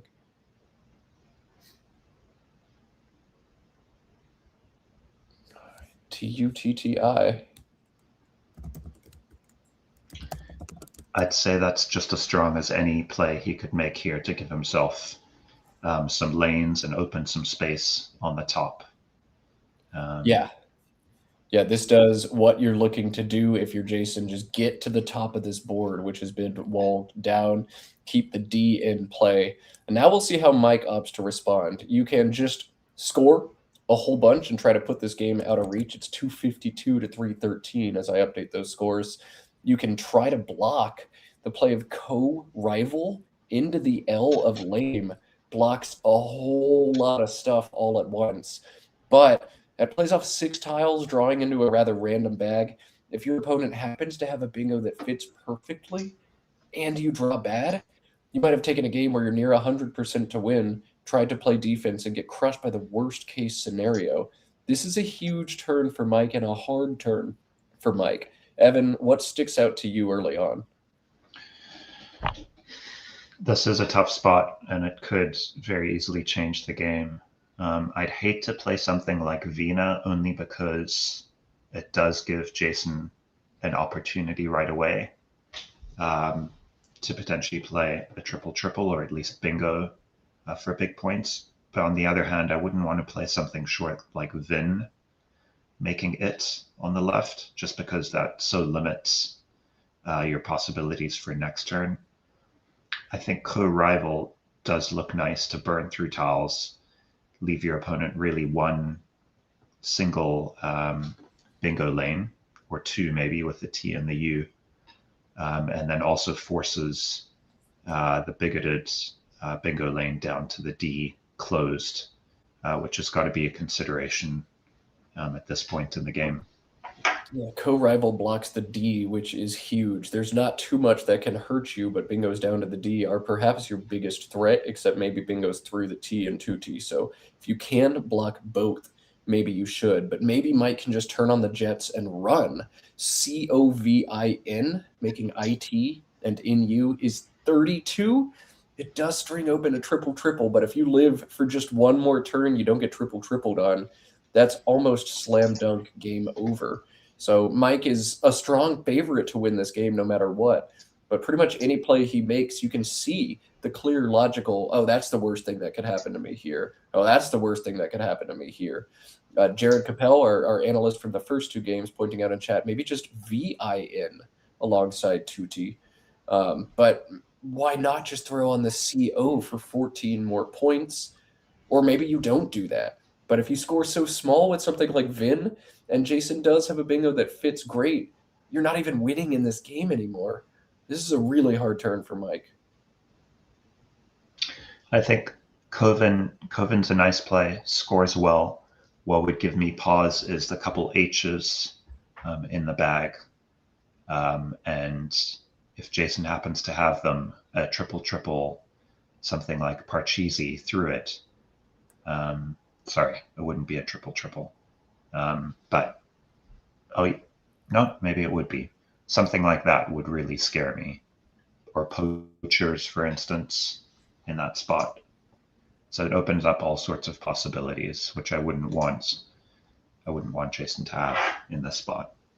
Yeah, there's all sorts of possible threats through that C. You could see perching or peaching or peachily or just all kinds of different stuff in addition to what Evan's already called out. Like, yeah, it's definitely possible that it's there.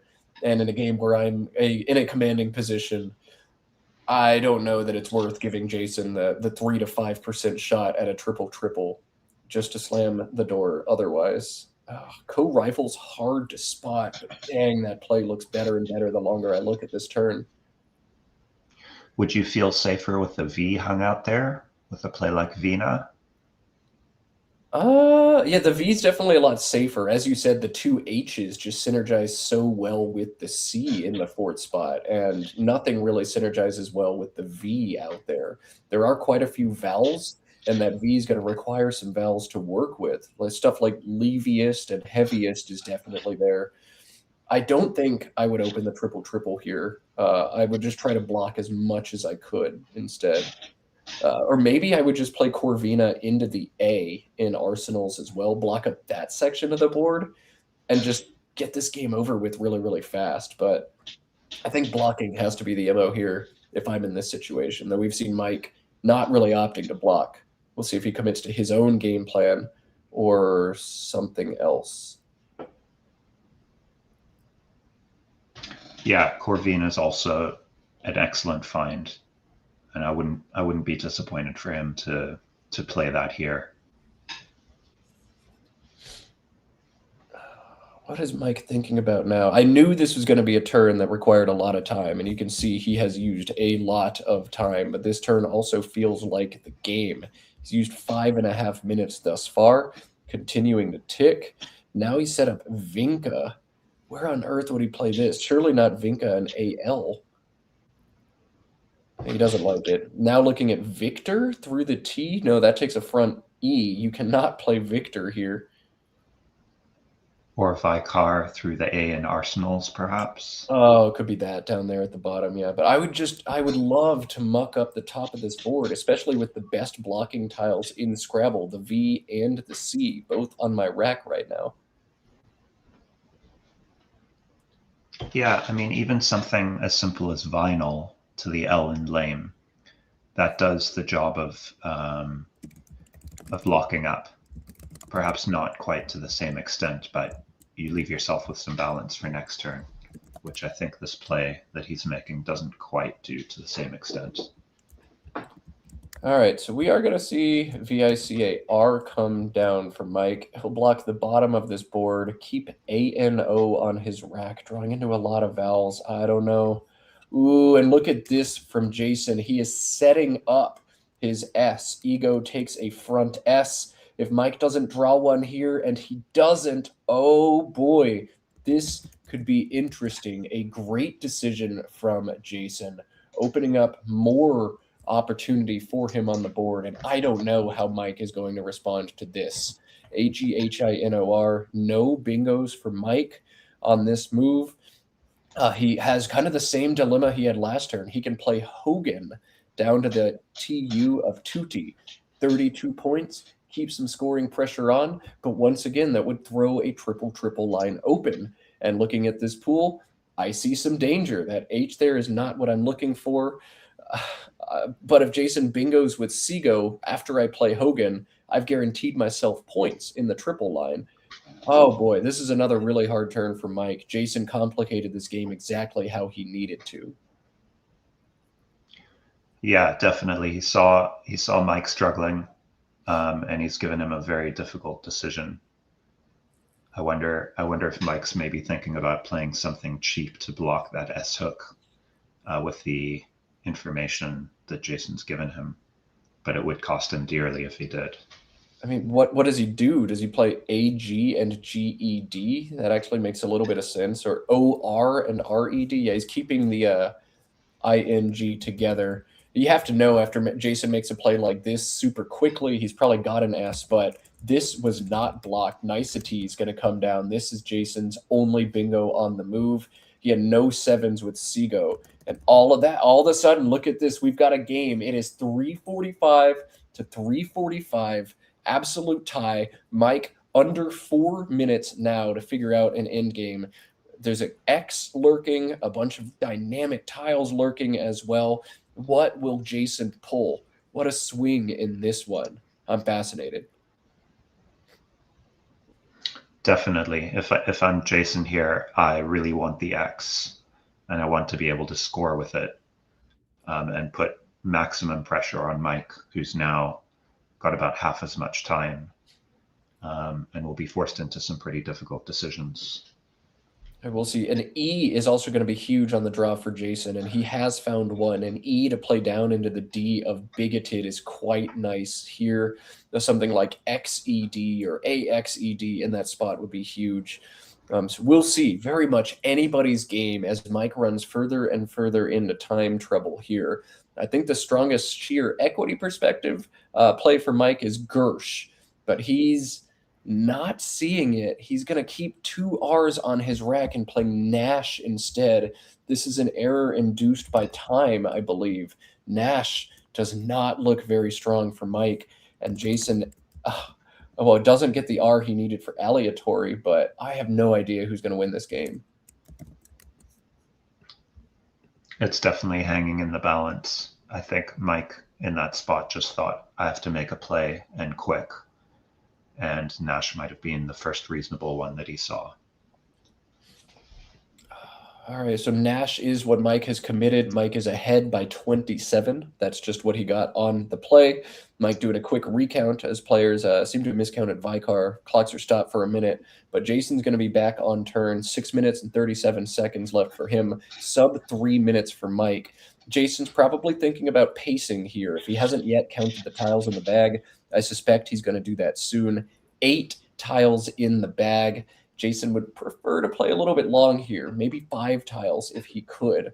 I'm not seeing good long plays here for Jason, so he might just have to opt for a shorter play and hope the pacing ends up switching in his favor at some point.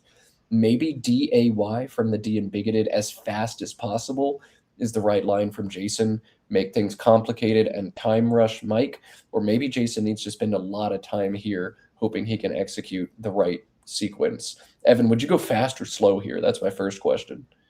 Oh, I think it's complicated here, so I might slow down a little bit. Mike's still got 3 minutes, so he can think through some possibilities.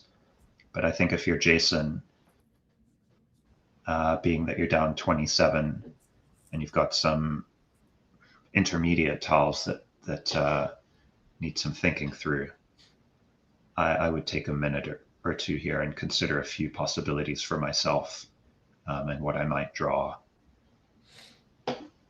Yeah, a lot for Jason to think about. Is he trying to bingo to win this game, or is he just trying to score? I'd be looking at the unseen pool, and I see some horrible stuff. Literally the word horrible, plus more R's and a U and a P and an X. I'd be looking at where the X fits on the board, because if Mike does have a cheap X play, I might just lose immediately. But I don't see X opportunities for my opponent, at least nothing particularly strong. DAY feels better and better the longer I look at this. And now if I'm Jason, I just wish I'd played this 2 minutes ago. I kind of like Atney in the top left through the N and niceties. burns through some tiles, leaves 4 in the bag, and maybe sets yourself up for something down to the D with your E next turn, potentially. Yeah, A Tony doesn't look bad either. If you draw some good stuff and your opponent's left with a bunch of bad stuff, that's great. Leaving 4 in the bag is about as best you can do pacing-wise. But there is a lot of Drek in the bag too, so maybe a shorter play makes sense to avoid the Drek. And he's found XU on his 2-tile draw, whereas Mike, HIRRBOP, has to go fast. He leads by 1. He does have the B. He's looking at Prob and Blame, which would be a really good play for him here. Will it be enough? Oh, he's opting to play something else. He's going to play HAIR, maybe blocking X opportunities, maybe holding Prob and Blame as a surprise for the future. Interesting choice there for Mike in a time crunch. Hair first, Prob next is a line he's gone for. Do you like it, Evan? I like it. It takes away an Axe or Ox play alongside Nash, and I think Prob and Blame is not super obvious with time running down. So it makes Jason's life more difficult with the X. Leaves 1 in the bag. Does it leave 1 in the bag? Yeah, I think it complicates Jason's life a lot here. So for that reason, I'm in favor of it. Yeah, Jason now facing an uphill task to win this one. I don't know what's going to maximize his odds, and he's at 3.5 minutes left. These 3 in the bag end games are really, really hard to figure out. Geez, what does he do? What does Jason do? Can you make any kind of read after the play of Hair? Can you put Mike on 1 or 2 more R's or 1 or 2 more I's? Can you try to guess what you're going to draw here?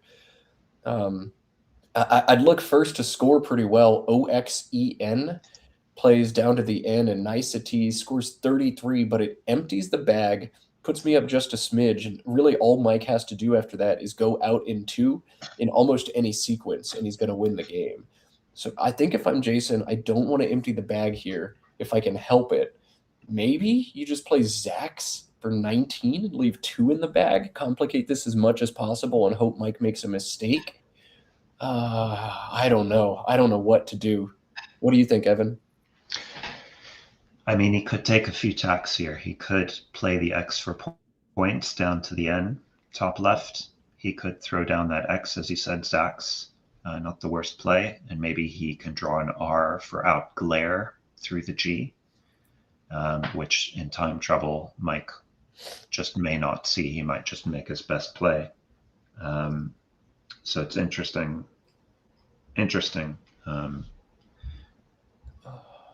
decision with time ticking down.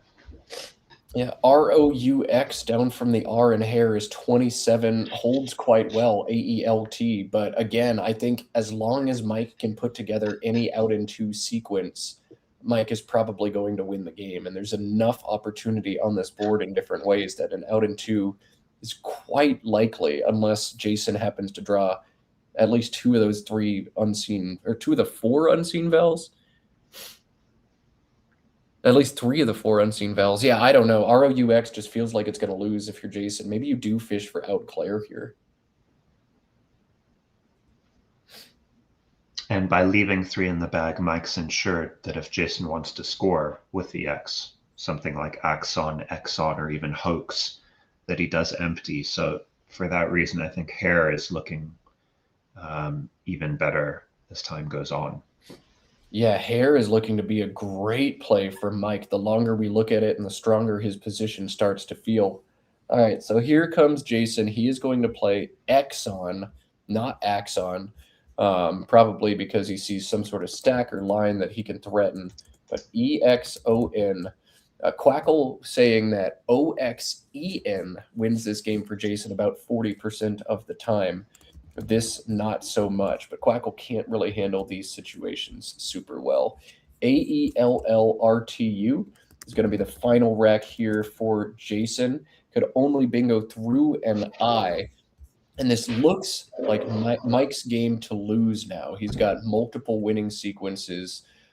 any number of reasonable out in 2 sequences, including the one he's already set up and spotted. Prob and Blame will win this game for Mike. Although if my engine's correct, it's going to win it for him by 4.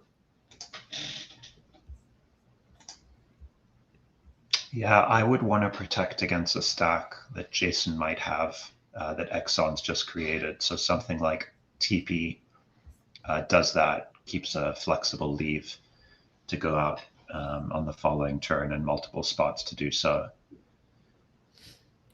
Yeah, so Mike has set up Prob. He's got to look at what Jason could threaten back, and Jason threatens a big score. URIAL plays through the I in niceties for 34. So Mike's got to do math. If I play Prob and cede 34 to my opponent, can I hang on and win? The answer is yes. His remaining tiles of AIT will go out for 9 points. And Mike will cash the points from Jason's wreck and win by 4. But Mike looking like he might play AIT first. He's in a time crunch. Oh my goodness, Mike, you just got to do something. And here it goes. Prob will win this game for Mike unless we see something wild here.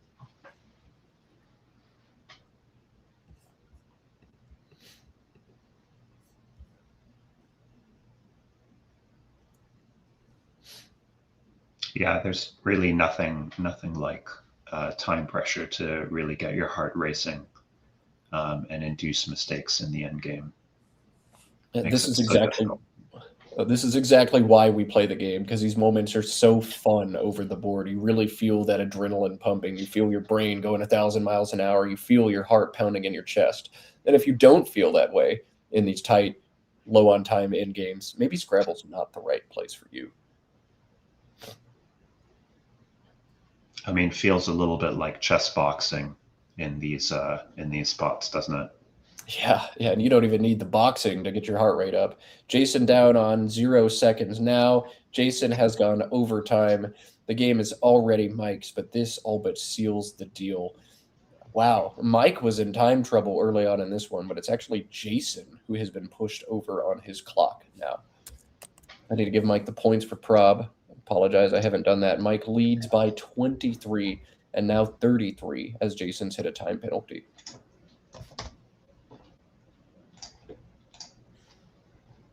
Yeah, a little bit unfortunate after such a close game. I do want to give a hats off to Jason. He did everything he could to stay in this game. Mike gave him a few opportunities by opting to play offense over defense. Jason made a brilliant setup, ED, setting up Seago threats, then converted with the bingo of niceties. Jason had no business being in this game, and for it to be this close is a testament to him and how he managed to play it. He's going to play Alter here. I think maybe he thinks he can stop Mike from going out, but it's not going to work. That's going to go here instead. And let's cut to Overhead Mike. That's all she wrote in this one.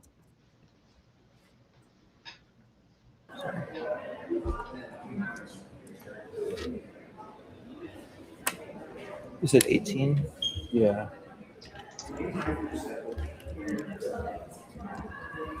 So 435. So you have 4 T2s for your final? Yep. And I have 435. Out of 4. And 4 is 439. That was a very exciting game. Oh, How do you spell guttural? Oh, that's 2 T's, not 2 L's. Okay. Yeah. And then do you get my time? Oh, yeah, minus 10. So 411 or 412? Yeah. To 439. 439. Good job, Nick. That was a lot of fun. Yeah, thanks, Jason. That's a great game. I saw when that I had this, I couldn't play the C. I wanted to get to the C there. Oh.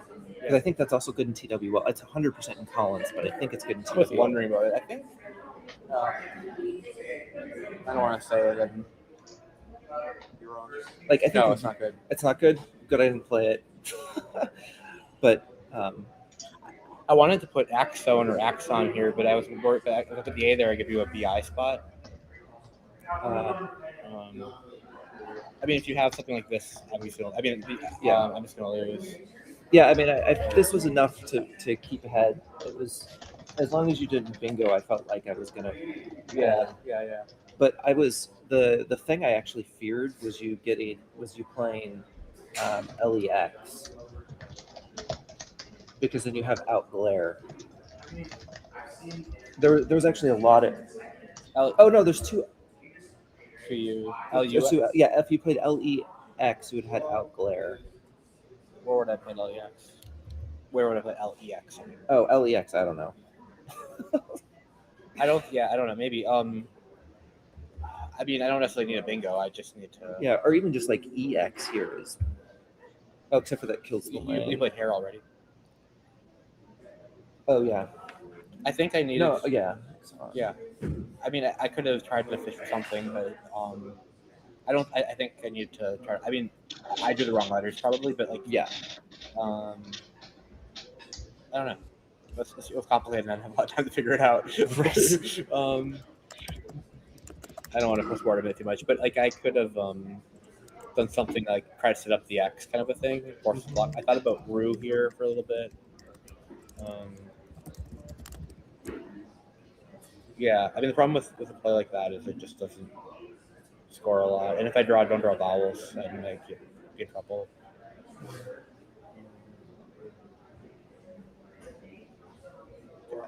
Yeah. I had the U. I mean, if I draw the I probably win too. Or if I get a good play here. What's the I? We'll just I'm the only one who can use the spot.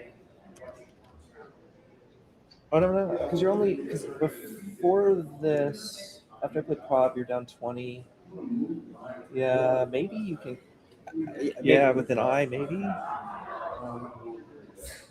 I don't even remember my lead was. I was so time strapped. Like AU.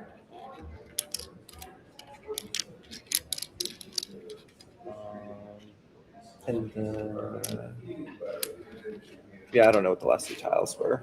Yeah, I remember. I definitely agree on the E's. The chat will know if you had a win. I had a T. L. Probably L, yeah. For sure. All right. Well, they are going to spend half of their lunch break post-morteming this game, but we only have 30 minutes of lunch break before rounds 5, 6, and 7. So in the interest of your commentators and your commentators' dogs, we're going to cut away from that post-mortem. My advice to both Jason and Mike is make sure you get some food, please. Your brain's going to need it. We are going to say goodbye to Evan Kramer. Evan, it was a pleasure having you in the booth for these last two games. What words of wisdom do you want to send our audience off with? Thanks, Matt. It's great working with you. Two very nice games, especially this last one. Really no idea where it was leading. In the end, I would like to say Vancouver's having a tournament May 16th and 17th. So if anyone is in the area or would like to come visit us, please do look us up. We'd love to have you. And yeah, looking forward to more Scrabble to come this afternoon and the stream tomorrow, which will be very, very entertaining.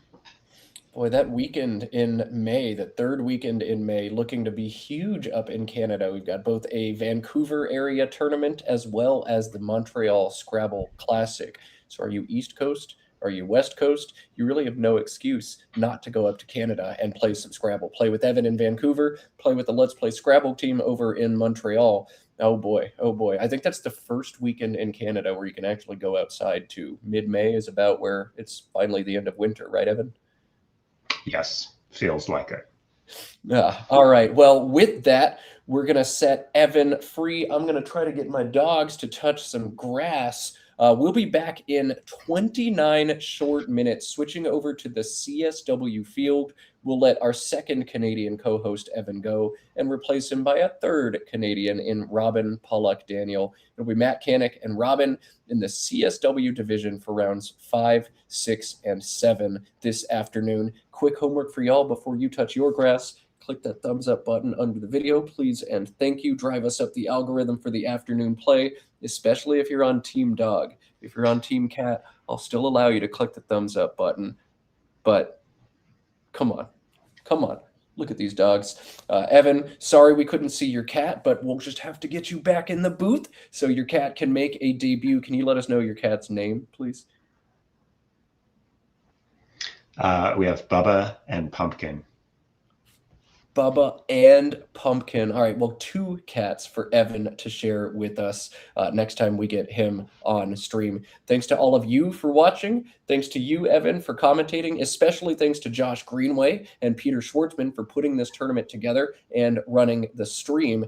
We will be back in 28 minutes. You're watching Let's Play Scrabble. Bye for now, everybody. Adios.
All right. Well, good morning, good afternoon, good evening, wherever you're joining us from. Welcome back to Let's Play Scrabble. Welcome back to our coverage of Galesburg, Illinois. As promised, our third and final Canadian is going to be joining us in the booth, and that is none other than the great Robin Pollock Daniel. Robin, good afternoon. How are you?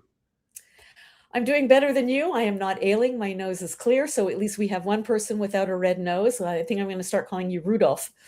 I'm doing really great. I'm so happy to be back. I'm so happy to be working with you, Matt, and I'm so happy to be everybody in Scrabble land out there. We're going to have an amazing final 3 games. It's going to be an awesome final 3 games from the CSW division, and we will cut over to those games as soon as we're ready, but I'd be remiss if we didn't talk about something else very, very, very exciting coming your way. That'll be brought to you here on the Let's Play Scrabble YouTube channel, as well as a number of other places. But that is coverage of the Causeway Scrabble Classic. You may have heard of the Causeway Challenge before. This is a huge tournament that happens in Southeast Asia. Went on a bit of hiatus, but its organizer, Michael Tang, is bringing it back bigger and better than ever before. There will be 500 players playing in this Scrabble tournament. There will be not 1, not 2, but 3 simultaneous streams of boards 1, 2, and 3 in the top division. And if this is a broadcast booth you like, there will be plenty of this, as both myself and Robin will be flying out to Thailand to bring you live coverage. Robin, I've never been to Asia before for a Scrabble tournament, but can you give us some idea of the stakes, the scope of what an event this is going to be?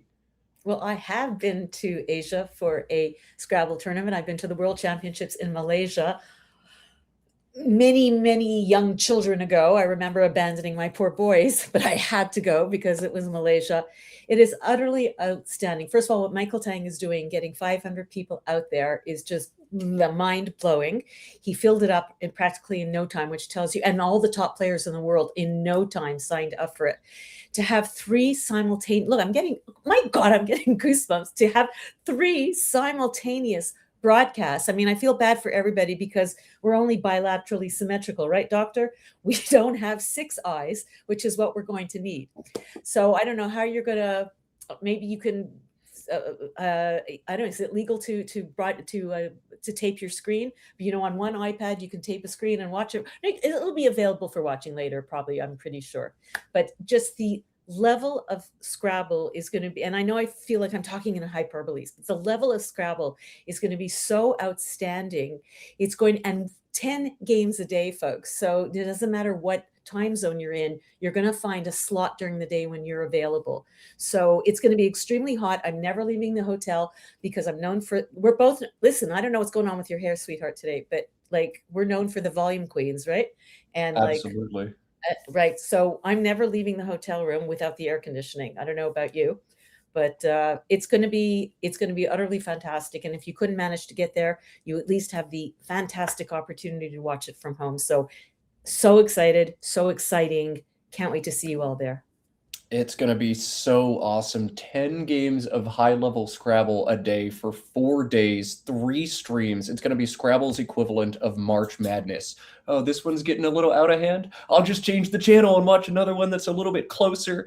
I'm going to be in the booth. Robin's going to be in the booth. Josh Sokol's going to be in the booth. Chloe Batsis is going to be in the booth. Jesse Matthews is going to just off his microphone and get back out there in the booth as well. It is going to be so fun. That's going to be the last week of May on Let's Play Scrabble and in a number of other places. So now that we've hyped that up, let's get hype for Galesburg, Illinois, excuse me. Players are situated. They've returned from their lunch break.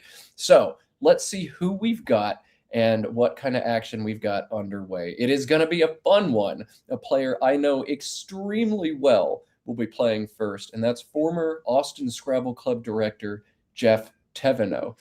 Jeff has relocated to the greater Chicago area, but is still, by all means, a stalwart Scrabble player and one of the best word finders out there. So let's cut over to the board. Players are getting the letters in the bag. It's about time for us to play Scrabble.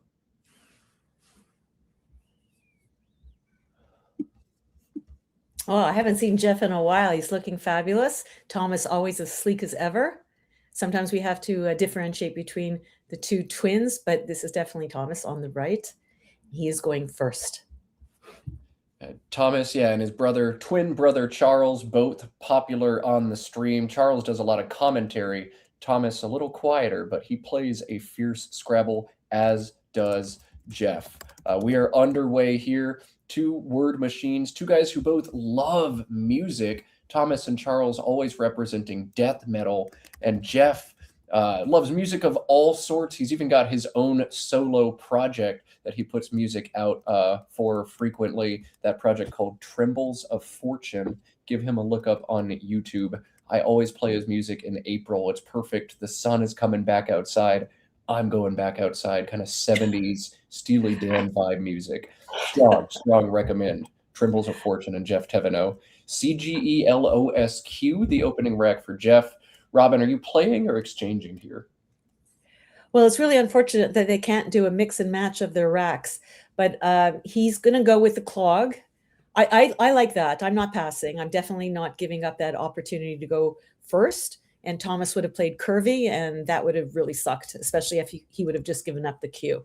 So I'm good with this. He set himself up a nice S hook. All he needs is a juicy I, and he's got QIS, a cheese, and clogs, and he's off to the races. All right, so Jeff opting to play, exchanging GQ would have been another reasonable line there, but Jeff putting 14 on the board, and as Robin said, Jeff avoiding a little bit of tilt, as exchange the Q and then get floated a U for curvy would have been rather rough for Jeff to see. And instead, Thomas has very little he can do on this turn. I mean, UVYY is never great on your rack, but we'll see what Thomas opts to do. Standout play to me thus far is just VLY through the L and clog. Devastatingly defensive for the board, knocking Jeff's average score down from 41 to just 28 next move. If Jeff doesn't have an S, he's in huge trouble. So Robin, you like the defense, or would you rather see something different from Thomas? No, I would, yeah, the trouble with the defense is that it's keeping you with VY. So I would exactly do what he's doing, which is play to curvy right there. CTY is a really lovely synergistic rack. Give me a couple of vowels and we're doing really well. What he also hasn't realized is he's just given Jeff a spot to dump the Q by playing qua.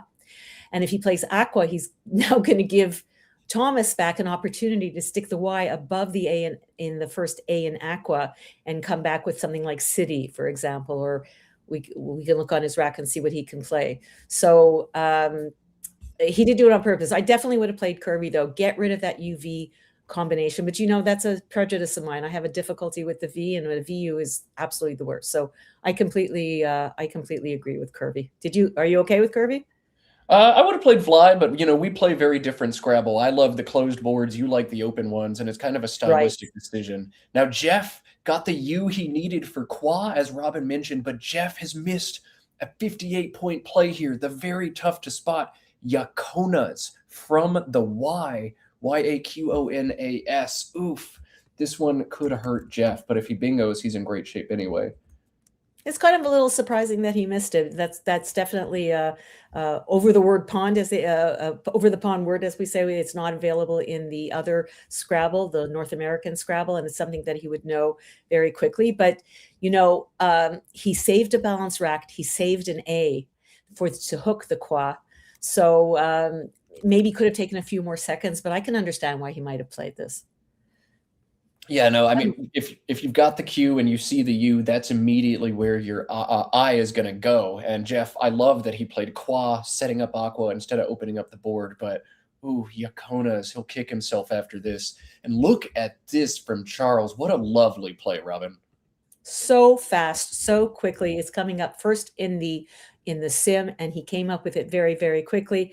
But it becomes an easy decision when you're learning how to play. So I'm looking at my rack and I'm thinking, God, what do I hate on here? I hate the YU combination. Is there a way for me to get rid of it? Oh, there's this qua that just came up. It takes a Y. Can I play around it? So this is how you find these words very quickly. He might have even thought, boy, if he puts out an O for me, I've got Koipu, because he wanted to get rid of that YU combination. So he found an absolutely perfect place for it. And he also could have sniffed out that maybe Jeff is setting himself up with an A hook, because why didn't he put a letter after qua? So, an I goes there, a D goes there, etc. So this way he blocks the aqua. He gets rid of the YU. It does everything he wants to do. And the most important thing is he didn't sit there and think about it for 10 minutes. Yeah, that is a tough play to spot, and he spotted it, but not only spotted it quickly. Great, great play from Thomas. Maybe part of it is like you're looking at playing coy, and then you just notice the PU at the end, but you've got to spot like stuff like that consistently to be one of the best. Thomas did exactly what he needed to. He leads 43-30, and Jeff has one of those classic Scrabble decisions. No playable bingos for him. You'd be looking to grab two of those vowels and play them off. AE plays between the V and the U of Koipu, making VAU and YE. Keeps DENOS, scores 13. But Jeff can also score a ton right now. He can cash in his S and play Noise, NOYES, and Koipu's for 32. So, Robin, are you keeping the bingo prone leave together and playing AE, or are you going longer here? Well, I'm gonna, I play so many games online against the computer, and I'm always doing stuff like AE, and I'm always getting burned because I'm trying to save a balanced rack and it doesn't score enough. And I'll tell you what else is wrong with AE. It blocks the Koipu S hook, and it forces Jeff to then bingo off clog, which is then becomes a baby bingo, right? It's not hitting any double or triple or anything like that. So not that I'm loving Noise either because of the leave, but I think you take the 32 points and you just take, and you take 2 extra picks out of the back. That's where I would go. What would you do? Yeah, I think I'm drawn to the longer play here. NOYES looks stronger than AE for exactly the reason you put out. Like, I just see plays like AE going south way too often. Right. Perhaps if I know it, I play DEEYAS in the same spot. But I do like this from Jeff. Play long, not short. I think this is the right option. I think it is too. You're and also what you're doing is you're completely, to use, excuse the pun, but clog, because clog is on the board, you're clogging up the board. You're absolutely leaving him practically nothing to do. He either has to go under the NO in Noise, he has to stick an S on clog, he's got to go off the, and then, or play little nothing plays, right? Unless you can somehow do a double through the VU, you're not scoring. Right? You're either opening up the board or you're scoring very little. If you're going underneath the NO in Noise, you might make a 4. The most you can do is a 5-letter word, and then you're opening up a triple line. So this is really actually a quite defensive play on Jeff's part, and it also scored the most. So I think I like everything about it. I think it was a much better play. Yeah, Jeff is looks like our board cam might be, oh, there it goes, unfrozen now. Yeah, the only thing that can really go south if your opponent doesn't have an S is a bingo from the P, and that is exactly what Thomas has targeted coming down 66 points. Thomas is up 109-62. Jeff's got to be like, really? I played the defense, and that's what happened? But hey, that's Scrabble, baby. And Jeff with 5 vowels does not have a strong response. He's probably going to play through the D. Any options standing out to you early on in this one, Robin? Well, first of all, I just want to say life is so unfair, right? He did the right thing. He burned the S. He didn't futz around and playing off 2 vowels, and he didn't get rewarded. So what would I play? Well, I like, yeah, he's looking at it. A paid. You also obviously want to undouble the A's and the I's. You want to probably play the P. If you're going to go along the triple row, you're going to want to use your highest point tile to get the most return with a triple point. So he could play either aided, which I like a lot too. You can't hold on to those E so much so early in the game. I know there's a tendency to hold on to the E. There's plenty more. But a paid, what I don't like about it is obviously the huge, juicy a hook, hook along the triple row, triple letter, and then double row right next to it. I can't see the numbers on this board. Everything's a little bit cloudy for me on this stream, but it would be on row N. I know that a paid was being thought as a good idea with the sim, but I'm not agreeing with that. I like aided better. What do you like? Yeah, aided and apaid both look like strong plays to me. Aided is simming ahead by over 3 points. So, Robin, I think your gut is spot on. Apaid just gives back huge possibilities for both the J and the Z, which are still lurking unseen to Jeff. And Thomas is on 7 fresh random tiles, which means the Z or the J are rather likely. If he's only playing 2 or 3 the turn before, it's unlikely he's holding the J or the Z in tow. But 7 fresh tiles, oh god, I don't like it. Sim doesn't either. A sim likes aided here, and Jeff agrees. Jeff is going to score 3 extra points. Looks like leaving equity on the table, but playing some calculated defense. Well done by Jeff. I think that's the right thing to do. Yes, it creates a juicy hook for bingo or a bonus since we're doing call-ins, but I think that's fine. There's the board is open now with the targeted, so absolutely make some more openings. Yeah, so I'm actually good with it. Unfortunately, he didn't pick very well again, and now Thomas is looking to play jib probably at N6 because he's given him that triple letter score, and that partially blocks the lane a little bit. You always have to worry about double doubles. You're playing someone, Jeff Tevenot, who very early on, I remember when he first joined Scrabble, and he won major tournaments very early. And I'm going to try to think of the word that he played that everybody went, oh my God, this is a guy to be reckoned with. And he wasn't a flash in the pan. He's proven himself to be such a marvelous player over the years. So you probably want to limit easy bingo hooks for Jeff. And this does, unfortunately for Thomas, he only has the 1 vowel, but he's got to get rid of that J. So I think that's part of his thinking is block that very juicy, easy bingo hook on aided. And my favorite Jeff Tevenot stat, he played his first Scrabble tournament in August of 2003. And not even 3 years later, Jeff played for the North American Championship in a best-of-5 finals in Phoenix. That is unheard of, to go from I've never played in a tournament to I'm competing for a national championship in under 3 years.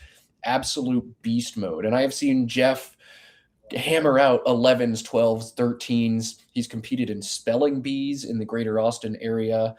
Jeff just knows words. He is so freakishly good at words.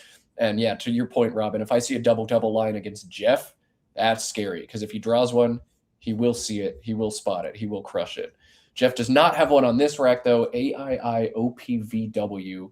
You don't like holding double I's, but this is all you could really do out of this turn. A forced play of a vow for Jeff looks solid. Yeah, and the great thing about it is that V will not allow for any overlap going to the right underneath the A in a vow. So I think the worst that could go there would be something like Ox or Axe, but then it creates an E hook under AX. So that spot isn't too bad. The only way now to take advantage of that A in a vow is to come down on row B with a word like gloat or kogel or korat. And I think that's where Thomas will be looking. Put that K on that triple letter and go down. I love the quote from Stefan Fatsis, who wrote our fantastic book on Scrabble that got a lot of people into Scrabble, when he says, Scrabble is a game of risk and reward. And now that K takes an O in front of it, it's no longer as safe as it used to be. But, you have to take a few chances and score some points. And he is so due for some vowels after this. I'm almost certain he's going to pick up 3 to 4 vowels. So he might pick up another O. Yeah, I mean, it is a game of risk and reward, and Kogal, if you know this word, does have a lot of risk. It takes both the back S behind it and the front O in front of the K, so it opens 2 big lines, but it takes your 4 worst tiles. The G, the K, the L, and the O are easily the 4 worst on your rack, and it scores 40 points out of them. So if you're Thomas, you can't be afraid, especially when you see your other options have the same warts. You can play gloat or korat in the same spot. They're all going to be bad. You've got to spot kogal if you know it. Here, Thomas has set up korat. He's got a 5-letter word test coming his way. Do you know Kogal? The answer is no. And the G is rather infamously bad in Scrabble. This is about an 8-point or excuse me, a 6-point mistake. We'll see if it comes back to burn Thomas here. Well, the G is not as bad as the V. I know we have this discussion every time we work together. I know you hate the G, and every time I pick a G on my rack, I think of you, Matt. I swear to God. I swear, my Scrabble rating went up 150 points once somebody told me the G is a bad tile, get rid of it. And then I just started playing them off, and I started winning way, way, way more. And I was like, oh, wow, there's something to that. I wish somebody had shaken me and told me that 4 years before I learned it. But maybe the G hate has gone too far, perhaps. Well, Bob Felt taught me about D and T, which are far more less daunting than a G, I think. But he's right. T and D together is not good. But listen, if you're going to pick up an I and an N with that save G, pretty brilliant. Yeah, wow. Okay, if you're going to draw like that, you can do whatever you want. Thomas is saying, I, Logan, perhaps channeling some Adam Logan, our world Scrabble champion right now. Didn't he just win another tournament somewhere else? He won the Game of Tiles, is my understanding. So a big tournament with a big prize purse and a metal crown on his head. That was all here on the Let's Play Scrabble stream. Looks like it was also an Australian championship won by Adam Logan. So he is really living his best life, playing all the Scrabble, winning all the things. My goodness, Adam. He's willing to be photographed, which is, I mean, complete change. I don't even recognize him anymore. Yeah, who are you, Adam Logan? Perhaps the champion we've always needed. All right, EIIOPTW on Jeff's rack. He spotted Iwi, IWI, plays beneath the GET of Pargeted for 25, but this board is starting to close. Right. The S on clog, the double line through the G is promising, as you said, Robin, but Iwi shuts it down. Can you play Iwi here, or do you need to open the board? You know, we're at that point where you start saying, oh, is this not my game? Like, is this the game where I just pick crap the whole game? This might be. So then you go, well, am I going to, obviously he's going to try to catch up, but playing Iwi, I completely agree with you. He doesn't have an S.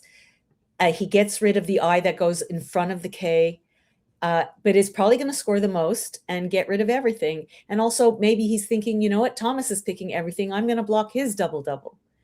But little does he know that Thomas has a better play with something like anti-log to the left of Korat. So he's going to get screwed anyhow. And now he's left himself nothing to play through. Oh, man, yeah. The worst thing that can happen to Jeff right now is he gets bingoed on, and he is about to get bingo on, though he's pulled into pot line and top line, and because OWO was legalized, Jeff will respond to Thomas's bingo with a bingo of his own. It's not game over yet.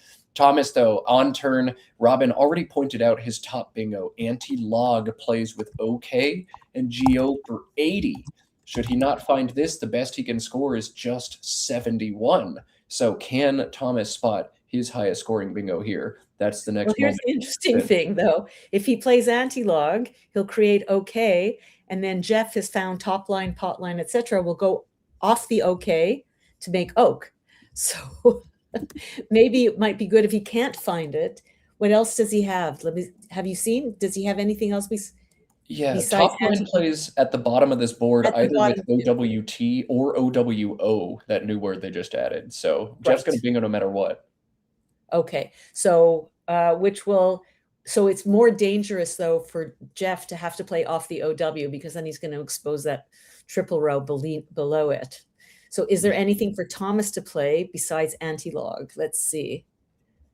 Thomas does have a 9-letter bingo. I don't think it's the right move. It only scores 68, but there is a 9 alert for those of you playing along at home, and it doesn't string stuff. It doesn't make that big OK back hook for Jeff.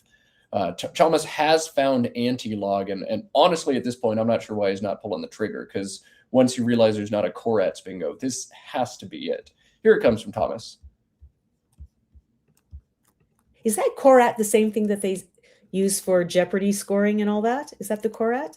Do you know about that? I don't know about that. I'm not a Jeopardy there's like a Korat score. Maybe somebody out there knows about that. Maybe I'm even saying it wrong.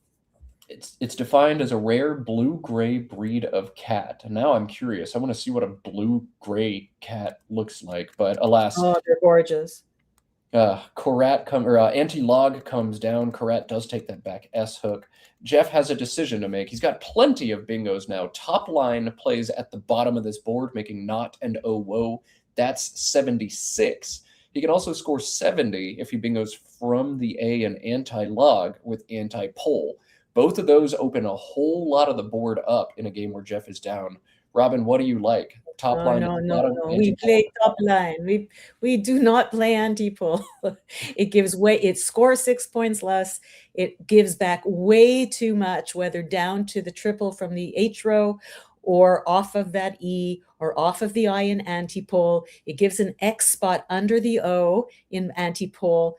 No. We play top line. Yeah, I hit the hammer on the head with that one, Robin. Yeah, top line at the bottom has some warts, but anti-pole has way more. It's got to be top line at the bottom. Should Jeff spot the recently added oh whoa? I've seen players miss this before. It doesn't really feel like it should be a thing, but legalize oh whoa they did. Can Jeff spot it? Thomas's post bingo draw was also incredible. Anthems and Hetmans. So I think no matter what Jeff does, he's about to get Oh my played God. very hard. What a pick. I told you sometimes you just feel like you were meant to win this game. Not surprisingly, when I look up in the dictionary, we do not find OWO. So is it Maori? That's what, if I were being interviewed, I would say it's a Maori chickadee. I would come up with something. It comes from internet slang and the furry fandom, and we're not going to go down that rabbit hole right now. Top line comes down for Jeff.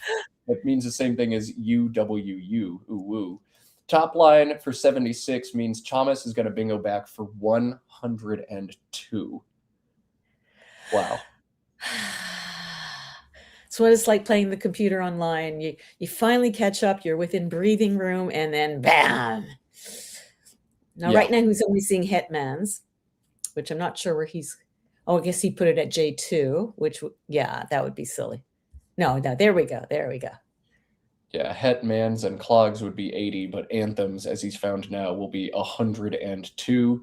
And once he convinces himself that there aren't other bingos in this rack, that it's just the two anthems and Hetmans, this is going to be brutal for Jeff. We'll see. Sometimes Jeff shows a little emotion on his face. This would definitely be one of those situations where it's okay to show some. What do you mean you pulled 7 fresh tiles and scored 102?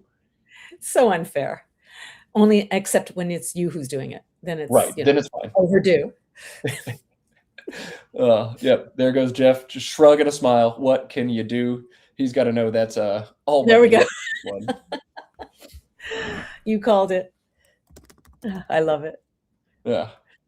That's Scrabble, baby. That's what that face says right there. And looks like with that, we're all but on to the next one. Jeff can do well on this turn. You got 3 E's, so might as well play 2 of them. He's already spotted FEE, which plays beneath Iwi, making Jif, U, and tie. That's 34. Keeps at least the clogs hook open. You got to do that, right, Robin? Oh, yeah. No. You got to keep everything open and score as much as you can. The worst on your rack is the tripling of the E. The F is not a nice tile. I like B better than F, maybe because I have a B in my name. I don't know. But Phi seems to be the absolute obvious choice. And I can't imagine that there would be too much that would, unless there are some, we'd have to do some deep dive into what's left in the bag and what makes sense to keep in terms of the F or the B, but you have to get rid of one or the other. They don't go well together. My choice would be the FEE, certainly. Yeah, this makes just way too much sense to not do, and Jeff's going to do it here. Keep yourself at least reasonably within striking range. Keep some bingo prone stuff, and maybe you pull a miracle out of the bag. Is there a discontinuous DR so he can play diarrheal? I'm studying too many 9s these days. I have to stop doing that. Well, he's got railhead, so the D would have been good. But on this board, you absolutely can only play a 7 or a 10, I believe, as I look at the board. Yeah. So if you don't have a 7, and Jeff picked a very nice rack. So the question now becomes, And he's got Inbreed, which will fit next to Oak and God. And he's got Bendir. So he's got both of them. So it definitely behooves Thomas right now to start blocking that lane. And he's got to do something off. Wow, that's going to be hard, eh? With these tiles and with Jeff being able to end in ED and Thomas having AE, HI and all that, it's going to be really, he's going to have to play small. Like, hey, like Oak and Go and hey, maybe something like that will do. That's pretty good. What do you think? I don't think we're going to see Thomas block here. I think plays like AHA or AHI in the bottom right corner of this board, making HM, they just make way too much sense. Yeah. AHI is 20 or is 30 points. AAH is 33 points.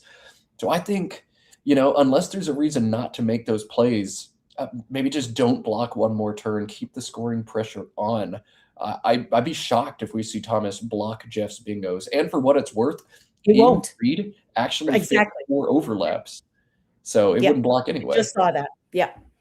Inbreed will play to the right of Antilog with the REED going next to the ANTI. So, and very sage advice from not a bad player, Mac Meller.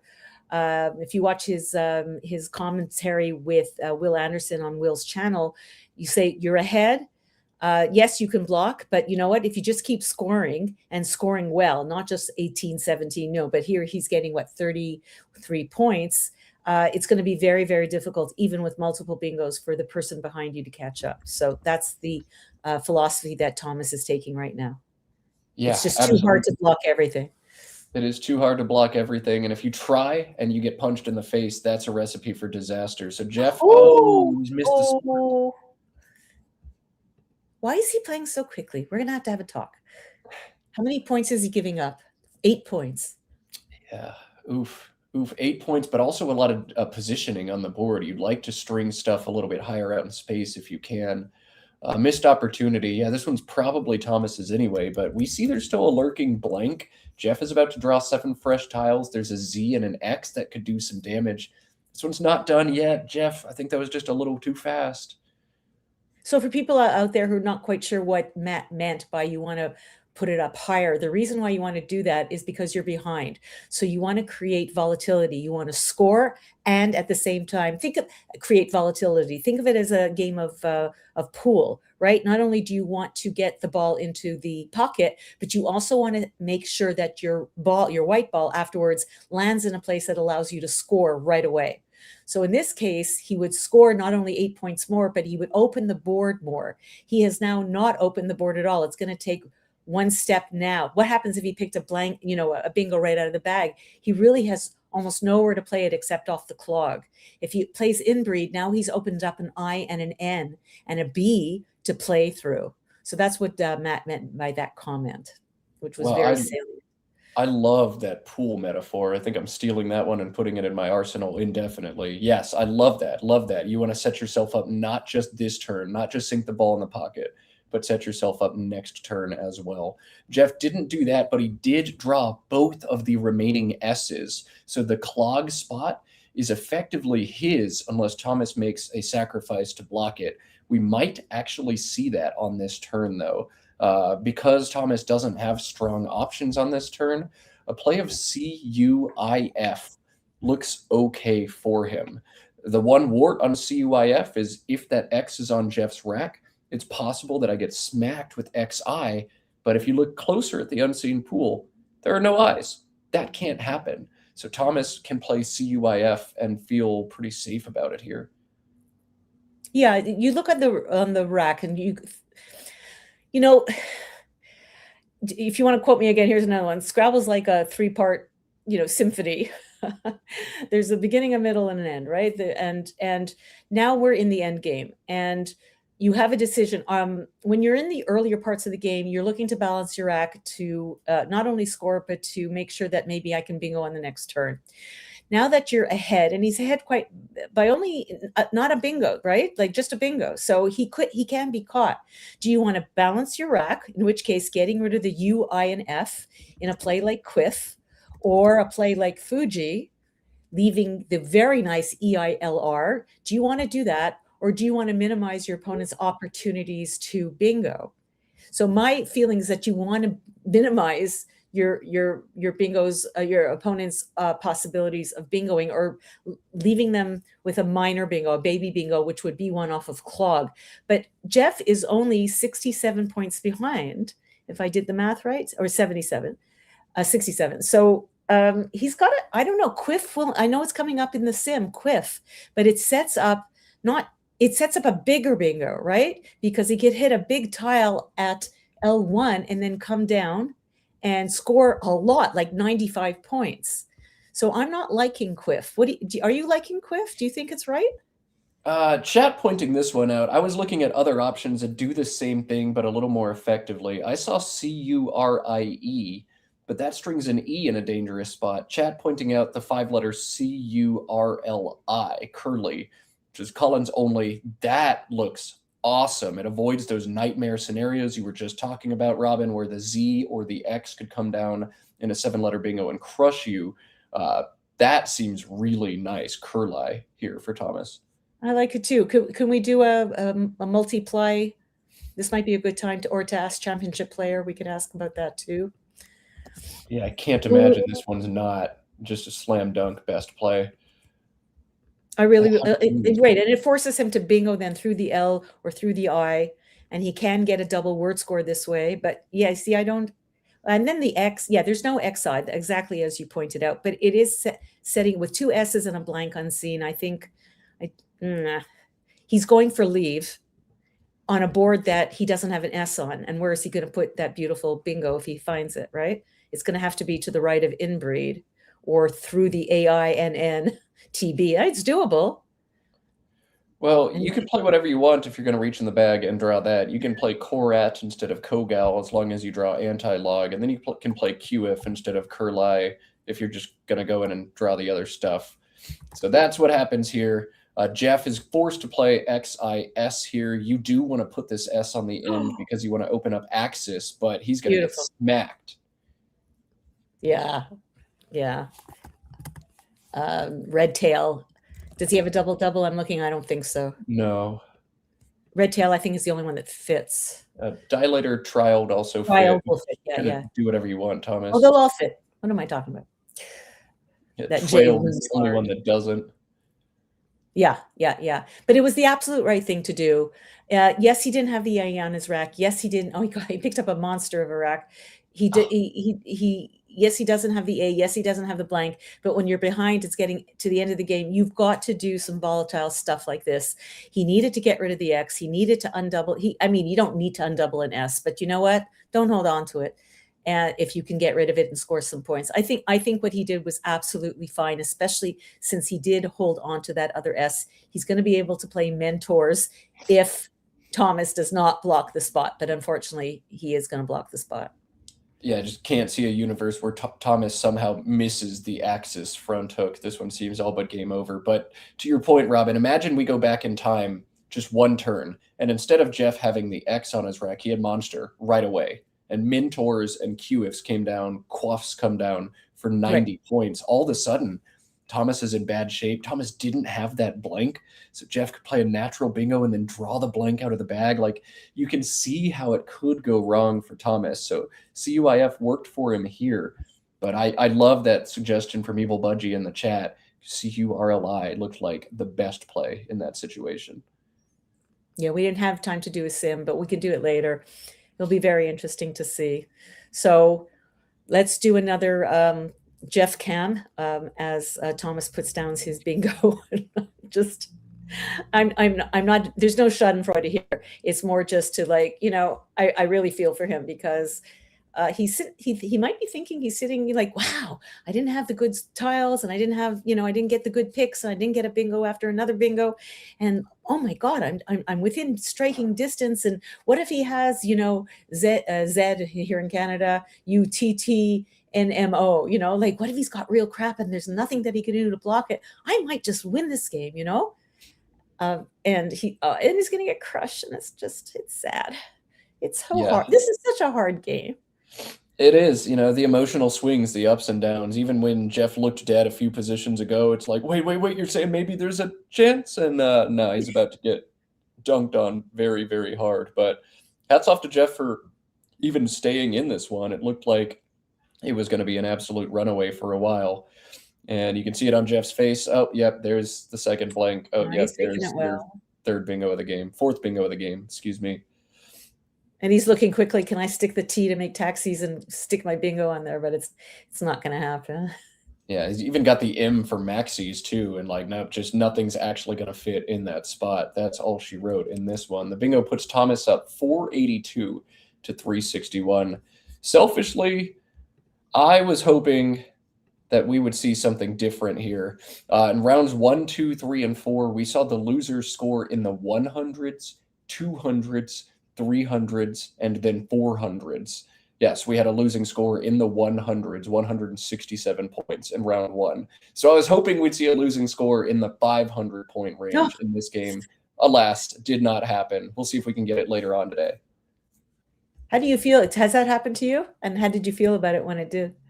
Have I lost with the 500? I don't think so. I've won a game where my opponent also scored 500, and it was just like a holy goodness, how on earth did I hang on? But have you, Robin, lost with a 500-point game?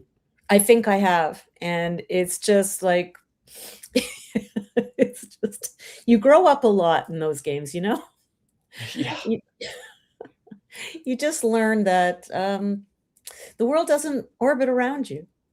Yeah, yeah. I mean, defense wins championships is what they always say. And I don't know, you can score 50 points a turn, but if your opponent also does, that's rough.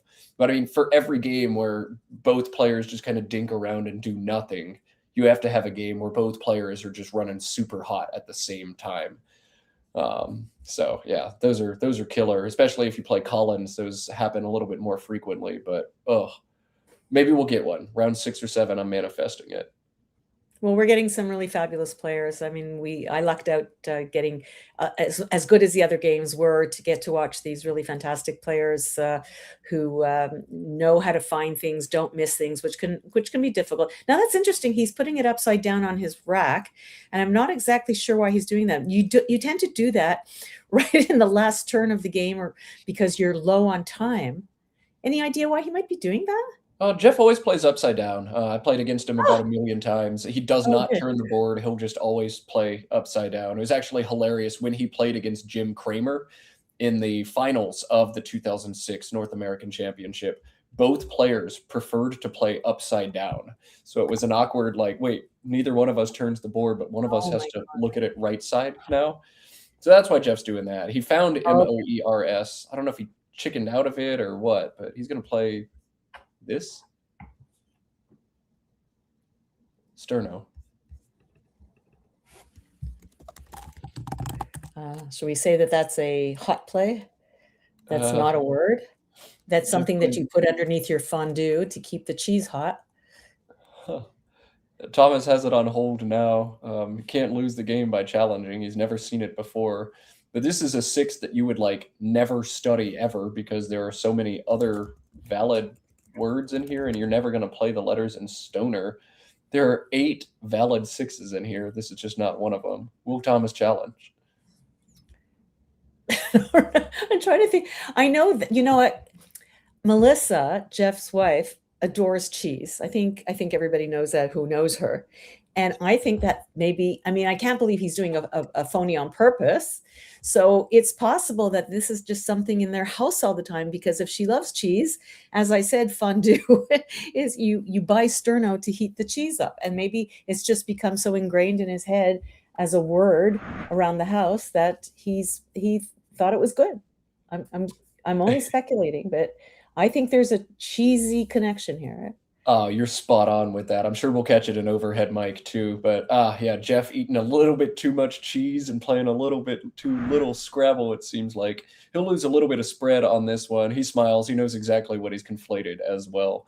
That's hilarious. Yeah, he had put MOERS on his rack as well, which I think was doing very well in the sim. And then he would just have NT to go out, and I'm sure there were 2 places for it, but maybe there weren't, and that's why he didn't want to do it. Moltz takes the S hook, but that's not a problem. You'll see. So another thing that you also want to do is you want to see what your opponent has, because he has the Z or the Z, as you call it.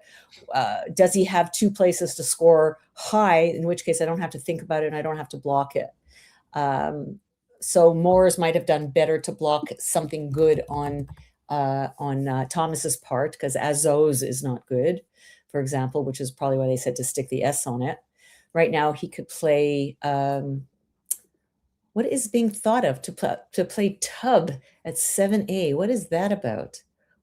Wow, what is that about? Yeah, that's weird. I mean, Thomas has to go out into, it's going to be Azo and then play the U, or Zoa and then play the U, but Engine actually wants him to plunk the U, T-U-B, from the blank T and anti-log first. I presume to block or to not give something back, and then to go out with Zoa. That apparently ends up 2 points better for reasons I can't figure out. Oh, maybe it's because then when Jeff responds, then you have a higher scoring Zoa to go out. Yeah. Let's see how that one plays out. You play Tub. Jeff has to play Mesto with Taxis. See, if he was looking to block the Zoa and the Azo off of the red tail, then MOERS would have done everything, which is probably why one of the reasons why the S was being stuck on it by the sim, right? He couldn't play Zoa down and he couldn't play Azo off the L. And then what would he have done? You know, nothing. He could play Azo and Inbreed, you know, off the I and all that. He could still do it. But Mowers blocked the higher scoring words by a few points. So I think that was the correct play. He can still play MOER on this turn, but yeah, MOERS was Jeff's top option last turn of the valid plays. He did spot it. He showed it to us by setting it upside down, and then took a shot on cheese. And perhaps Jeff will have some cheese to lament this loss. MOER without the S coming down now. This is Jeff's, or one of Jeff's best in games. I guess this is a case of more is less. I'm so sorry. No, don't apologize. Scrabble streams are for Scrabble puns, and if you disagree, please exit the window now. I think I'm waiting for the chat to catch up to lambaste me. No, we're just hearing about fondue kits. That's fine. Okay. Here we go. None is 5 and out. Let's cut to Mike. Hear about some cheese. Let's cut to the cheese. Any little spread there? Yeah, the sterno. Were you thinking just sterno? Or? Sterno, probably. Yeah. I was like, oh, I think I've seen this. Like resto and sterno. Yeah. Yeah. It's kind of funny when we're talking about it. Yeah. Anyway, go ahead. Yeah, so after queef, I do like DT blank. Like, so you had these. Okay. Yeah, I fused the minus the S. And it's like, it wasn't doing anything. Like this. Like no play did what I wanted it to. Right. Like, okay, I blocked the S hook, giving like a better one. Yeah, I mean, like mentors was ready or whatever. Yeah. If I don't have the blank, like okay, I played like diff or something. Riff, I guess riff. Yeah. To take out the hook and the S. It's the best. I mean, and if it's still let's see. Yeah. So I guess I'm maybe still okay if I don't have the blank. But I mean, something. Right. And with the unless I happen to hit here with a blank or something. Which it's not. Yeah, I doubt it's going to happen though. I didn't see anything really that played over. Did I see anything at all? Maybe there was probably like some high prop thing that fit there, but I'm not sure there was. Especially at the end in the IEO. Right. How about that Tony McAlpine? You know, I will say he has modernized his sound a little bit. Yeah, from what I've obviously heard, came up in the '80s with the neoclassical. Right, he's kind of going like Gent's direction now. A little bit. There's a little crossover with that. Yeah, everyone is. I did consider whether EX fit here before playing. Like if it I saw that too. Yeah. If it did actually fit here, I was gonna play like Hetman's or something up here. Yeah, I mean, when I drew the X, I was thinking, I was like, oh, man. It's pretty close. I mean, if it's just, from your point of view, upside down, it does fit. Well, clabbers. Okay. Yeah. Yeah, I mean, nice even if I don't do this, I mean, you've got bingos. Okay. Is right here. Yeah, and I had, And that's like 8 more points. and I had Hitmans here. Oh yeah, that's Nice finds. Oh, whoa, whoa. perfect. Yeah, pretty much, like all my plays up until like this were like just so straightforward. Like I didn't even have other options like any other turn. Yeah. Nice 5. Yeah, I mean, this was kind of tough because Oh yeah, what did you I kept ADE. I mean, I knew that. I mean, I really wanted to keep the S, but You have to do. I mean, you have to I mean, do like what? You play like 2 tiles here. yeah, exactly. I mean, AE here or something. I mean, nothing I'm going to do is going to help me that much. So I mean, it's going to like OE. Here. Yeah, I'm going to score very weakly. Right. I mean, this 32 is like a ton of points on that board. Right. You know, so I mean, I think I have to take it at that point. Yeah. And then with this, I kept API. Okay. So, you know. Yeah, this one bailed me out because I didn't have it planned for the J. I had the blank already, but clunky. Oh, okay. I did on this one. I did set up Kagatla using my blank there. It's like 40-ish, and I'm like. Then I saw this. I'm like, okay, well yeah, it's not even close. Right. I was never gonna play it anyway, but yeah. And this was lucky too. You like bailed me out. I kept my best possible leave, basically.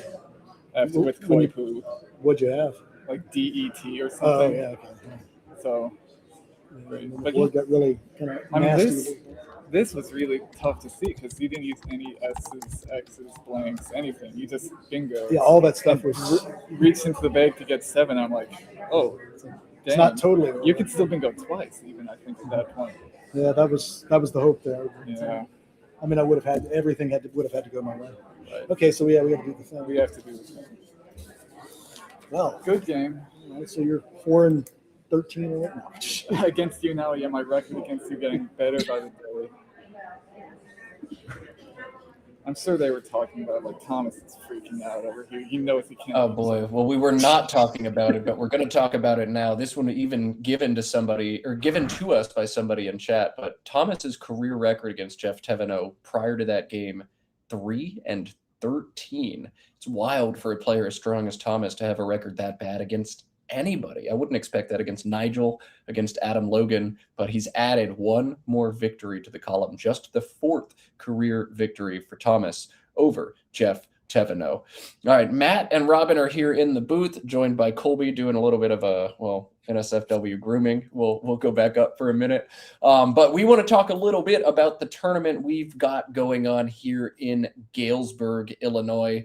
As we mentioned this morning, none other than the mayor of Galesburg, Illinois, is playing in this event. That is Mayor Peter Schwartzman, who's been a longtime Scrabble player, but brought Scrabble to his hometown. Galesburg is a mid-sized American city, about 30,000 or so folks, but is also a historic city. Has one of the biggest railroad hubs in the U.S., so that was a huge deal in the late 1800s as the East Coast and the West Coast were suddenly linked together by these long, long railroads. And even now, tons and tons of freight trains are part of the daily rhythm in Galesburg, Illinois. I wonder if the players are playing to the soothing sounds of trains rolling in and out all day. Galesburg also famous in American history. The Lincoln-Douglas debates were held at Knox College right in Galesburg, Illinois. The American author and poet Carl Sandburg was also born in Galesburg, Illinois, and his legacy is visible across the city. His childhood home is still up and has been made a historic site.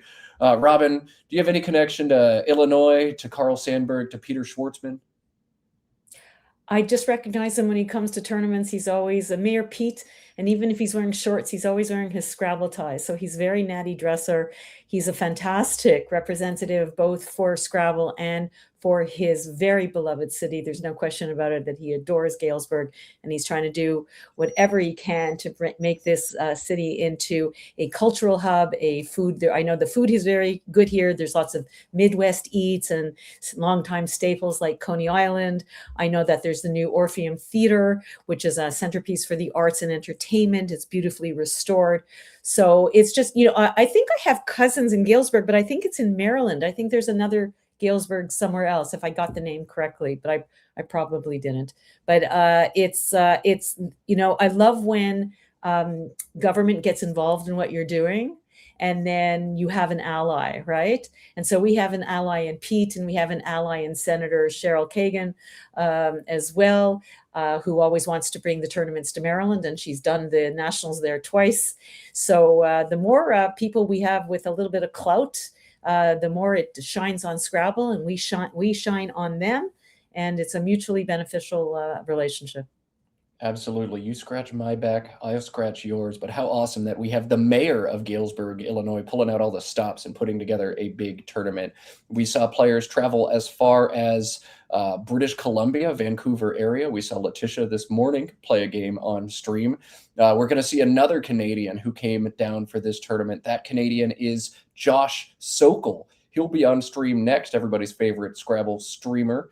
Okay, maybe you have your own favorite Scrabble streamer out there. Let me know in the chat if I messed up. We have another Scrabble streamer in Charles Reinke. That's going to be Josh's opponent. So Charles and Josh, both regular streamers, and we're going to have their internet presence right here. It's going to be hype, hype, hype. We're going to take just a brief little break while we get the letters put in the corners and get the players seated, but it should be a very, very short one. Matt, Robin, Colby, and Soren will all be here for Scrabble on the flip side. You're watching. I'm sorry, you missed Charlie. You missed Charlie. He was in here during the game. He's my one, my last cats that they're both gone. 2 of them are gone in the last month. But Charlie has survived. So if I can get Charlie in on the stream with somebody wants some attention. I'm talking about Charlie and talk about me. Robin, losing a pet is so challenging. Condolences to you and your 2 cats, but I wish nothing but happiness for you and Charlie. I think Colby, here's maybe a little snack. I'm definitely bringing the cat on for him to snarl at, definitely. You boys want to fight with the cat on the internet? It's better than fighting with strangers on the internet, isn't it? All right, well, no, this is too cute. I can't stop this yet. Look at this. Look at this. Look at this. And Team Dog did win over Team Cat in our poll this afternoon, 60% to 40%. So sorry, Charlie. I know you're cute, but Colby and Soren are the winners of the day. So misinformed. You're so misinformed. It's 50-50. I'm not going to go. Even as a cat lover, I will. Listen, animals have been put on earth to give us love, and we are so blessed to have them. Yes, they have. Aren't we blessed? Yes, we are. All right, well, I'm going to get some dinner in these boys so they don't scream for the rest of the stream. We will be back in just a couple minutes. Matt and Robin, Colby Soren, and all of you at home will watch Josh Sokol and Charles Reinke. You're watching Let's Play Scrabble. See you soon.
Welcome back, everybody. 2 games to go in Galesburg, Illinois, and things are getting spicy, spicy, spicy. Matt Kiddick, Colby, and Robin Pollock Daniel bringing you the action. And Robin, let's cut over to the standings because this one's getting crazy. I'll have you talk about what's at stake in this next game. Well, you know, it's like a playoff situation in hockey that I'm going through now. People are getting desperate. Josh is at 3-2. He needs to win the next 2 games. It's fantastic for him that he's playing Charles Reinke because Charles is undefeated. And so if Charles wins one more, Josh has no chance of winning this. He gets to be the one to decide Charles' fate for one more game. So this will be a very exciting game. Thomas just won that game. He's at 4-1. So the 2 Reinke brothers are 1-2. Evan Borowski, an ex-Canadian, always a factor, fantastic anagrammer. And the interesting situation of Melissa Rutsan outscoring and outwinning her husband, Jeff Thibodeau. And that is the advantage of living with somebody who's better than you are and getting to play with them all the time. She is now climbing the ranks and she is outperforming him. So a very exciting 2 last games to go. Yeah, have a day, Melissa. Guaranteed a winning record already, and it's just gravy. And can I finish higher than Jeff on top of this? Bragging rights in the Tevenot routes on household. But a big game coming your way now. Undefeated Charles Reinke versus Josh Sokol fighting for his life. A battle of the streamers, a battle of the commentators coming your way right now. Let's cut over to the board. Josh and Charles are ready to do battle. Josh looking newly shaved and perhaps starting a new beard. We'll have to see in the days to come. And is cutting your hair going to be a Goliath situation? Yeah, it's a lot of hair versus a little situation. Josh looking about as well-groomed as I've seen him recently. Fresh cut, fresh beard trim. We'll see who's Samson in this game. Josh, off to the races. GMN to start. Oh, the QU next. Again. But, oh, isn't that annoying? Isn't that annoying? You're first, you get the QU, but you don't have a 5-letter word. It's so annoying. I don't know. Yeah, I mean, the QU together, if you're going to draw them, you want them together. Mucks up an otherwise bingo-ish rack, but I wonder, is Josh going to play Quag, which feels really standard, or will he play NGRAM and keep the QU together? You can see Josh cocked his head. He was thinking about it for just a smidge, but Quag, I think too strong to pass up. What do you think, Robin? What do you think Josh was trying to do starting at H1? Playing an 8-letter word? Ngram, NGRAM. But looks like he's, setting up Quagmire or Quagmiry. He's got the MR together. Oh, I love it. Yeah, these guys are so good. Right? Always thinking ahead. He kept the MR, IE. There's so many. Those are the most prolific tiles in the bag. 4 chances at it, but he's, 2-2. So 50%. Oh, no. See, look at this face. Oh.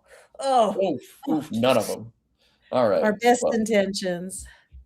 For what it's worth, a brief sim did actually put this placement of Quag on top. So Josh, big braining that one, fishing for Quagmiry or Quagmire, doesn't draw them, but kudos to him for even thinking of it. Charles on turn now, CEKLOTU on his rack. I think we're going to see the letters CUK played either through the A in Quag, cock for 20, or from the G in Quag, guck for 22. You see anything else you like here, Robin? Well, the trouble with guck is it takes the Y hook. I would love to do something that blocks the S hook, but I'm not sure that I'm seeing anything. He's going to play very, very quickly. He's going to go down. So this is what he's doing. He's trying to block. So he knows Josh. Look at Josh's face, okay? People know Josh. He knows that he's setting something up, especially since he did that thing of starting the Quag at H1. I don't know what that was about. So Charles is having none of this. He's very poker-faced, and he's getting rid of the UCK, but he's blocking the S hook. He's blocking the Quagmire and Quagmiry because he sees how devilish Josh is, right? Look at that face. Yeah, if Josh does anything that smells weird against you, there's gotta be a reason. So whether that was Josh setting up an S or Josh fishing for Quagmire, Charles says, I'm having none of it. I wonder at some point people will overcorrect and Josh can just mess around for no reason and people will block imaginary threats that aren't there. But we're not quite at that equilibrium yet. Josh cashing in what looks to be far and away his strongest play of Gum for 21. Quagmire is dead, so you can play off the M, no problem. I love this play from Josh. What do you think, Robin? Yeah, sure. And it sets up his S hook. He's got an H that goes with it. Even if he only manages to pick one vowel up, he's going to get at least a 3, 4, or 5-letter word down there. It doesn't open anything up. He knows that Charles just blocked him, and he possibly used up good tiles in order to do it. And lo and behold, that's what he did. And he might have not picked up anything good. So he's not going to give him anything. And he's going to force him to play through that K if he wants to bingo. He is, there's a chance that he has an S as well. But this early in the game, look what he picked up.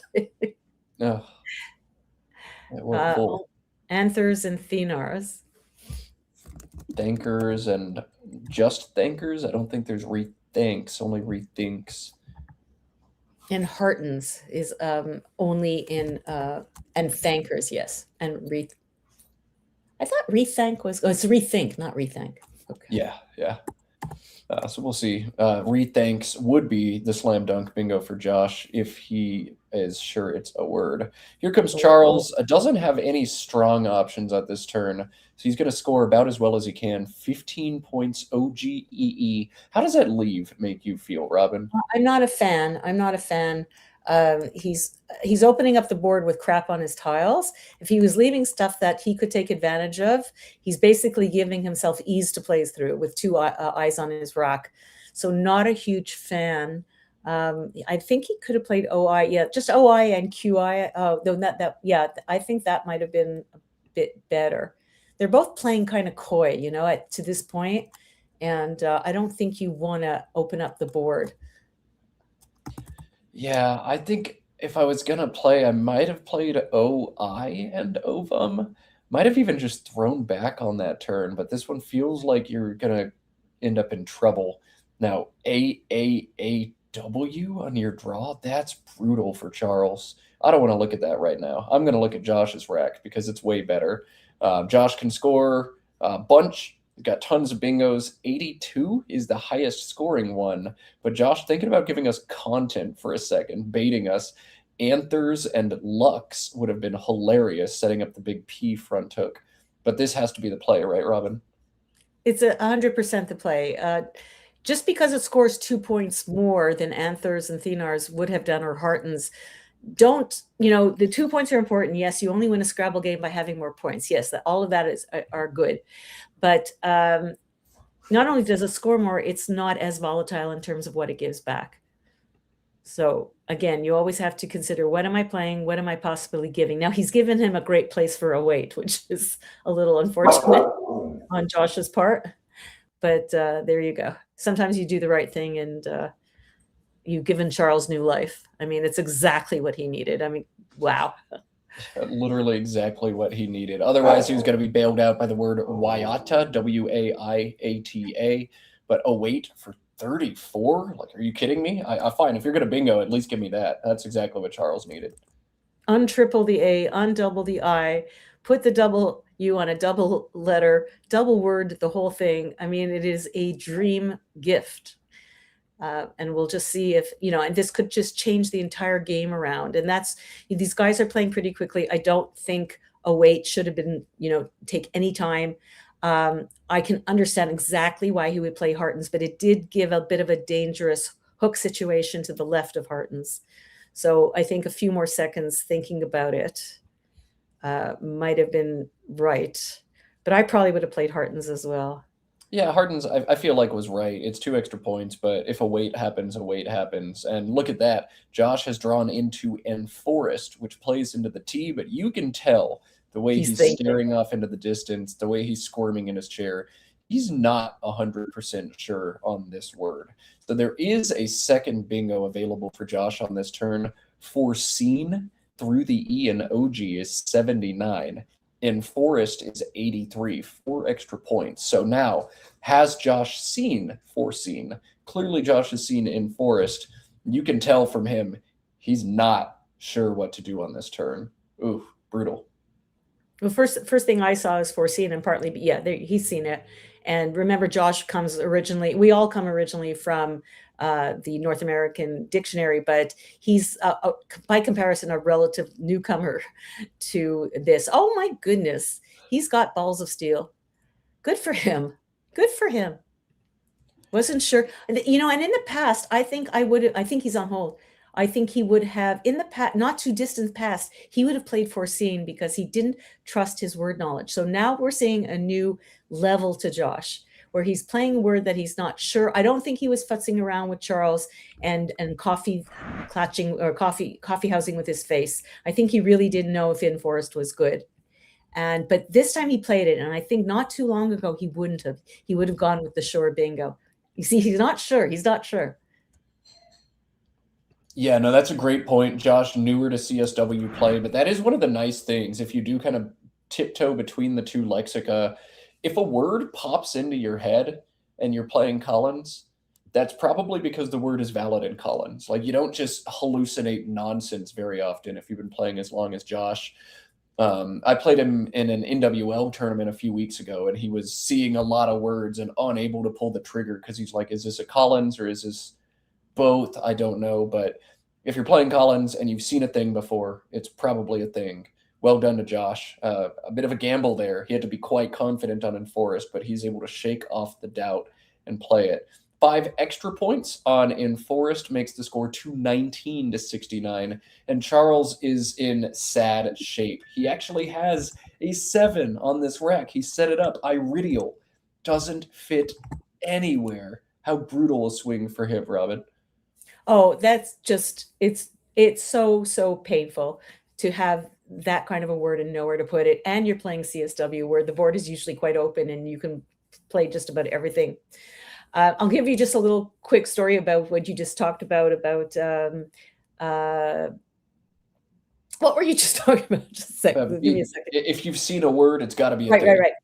Right. So I remember playing in a tournament, and I was playing. It was an open, or it just didn't have a lot of people there. You were there, I think it was Niagara Falls. Yeah. And it was Niagara Falls, and I was playing somebody, and I, afterwards he said he didn't want to play a word because he wasn't sure of it. And I said, and he gave me the word. I can't remember what it was, but it was an unusual word, not an everyday word. And I said, there's no way that word came into your consciousness because you saw it in real life. So I said, if it comes into mind, it's because you studied it, just play it. And so he goes and he plays me later in the tournament, and lo and behold, he plays this word. He goes afterwards, I never would have played it unless you gave me that advice. Your own advice, trying to help somebody out, and they end up using it against you to drop a crazy obscure bingo. That's that's Scrabble right there. You can't script this stuff. So radii seems reasonable. You have to get rid of the 2 eyes. It's just, in this case, you would love to be able to just balance your rack because you're playing tiles that you would love to keep. But I think he did a reasonable thing here. Yeah. Just get rid of some of those eyes because there's such bad news and open up another part of the board. This seems fine. I don't think you can play something like Iliad and DE in the same spot. That's overly aggressive, I would say. So radii seems fine. Charles just needs a good draw here. Josh on BBINOOW. One really strange looking word jumps to the top of a sim, and that's Bobwig. BOBWIG, down to the G and OG. Raise your hand in chat if you knew that one. Bobwig. We have a definition? Only if he pays it? We're about to find It's not it. words that are found in the dictionary. A type of wig. All right. A type of short wig. I guess that's a wig with a bob. That's way lamer than I was hoping. At least be a bird. It was named after Robert. Ugh. It's a bob wig. That's very cute. He also can play boobing. So what is the situation here? Well, we have, tiles that we don't like often are better when they're together. So having one F is not great, but having two Fs is actually kind of great because they go so well together. B is not so much. Definitely, when you see two O's, two B's, a W, you definitely want to get rid of BOW, which is, so he's looking for a place. Can I play bow somewhere for a lot of points? I'm ahead. All I need to do is keep scoring. But there's nothing so obvious. Bobwig gives back a lot because of the placement of the O next to a double letter score. The X is still not seen, for example. The K is still not, it is seen. That's fine. But it might give a lot back. So let's see. Bobwig is doing very, very well in the sim.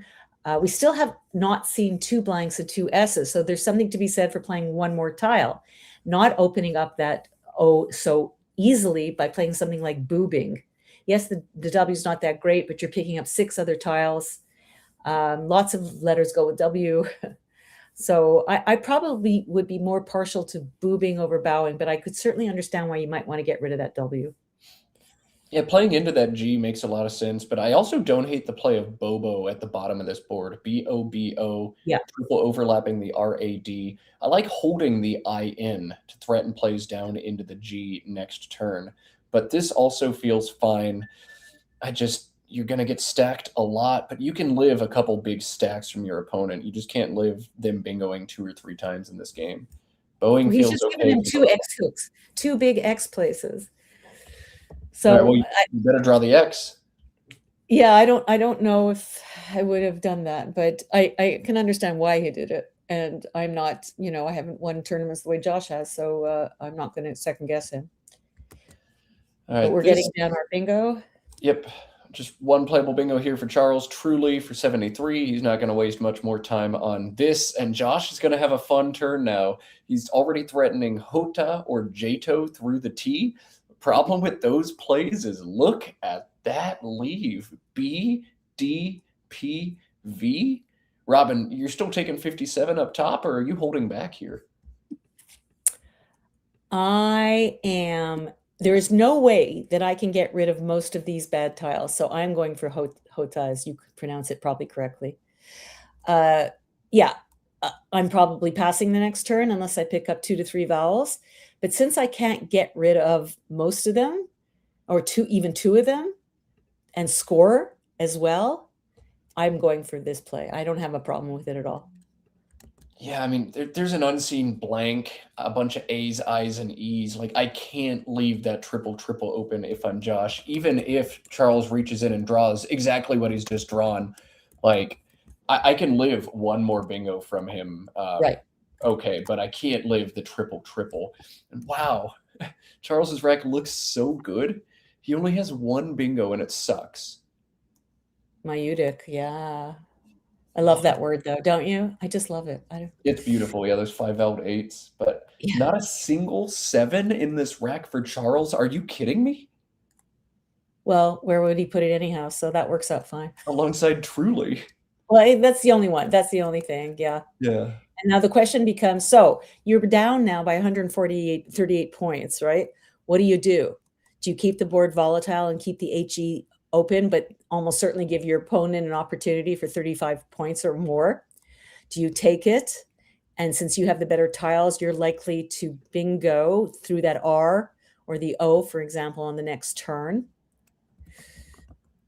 He can't get the M on the O next to the O and then come down unless I don't know if he's looking. What do you think he's thinking of?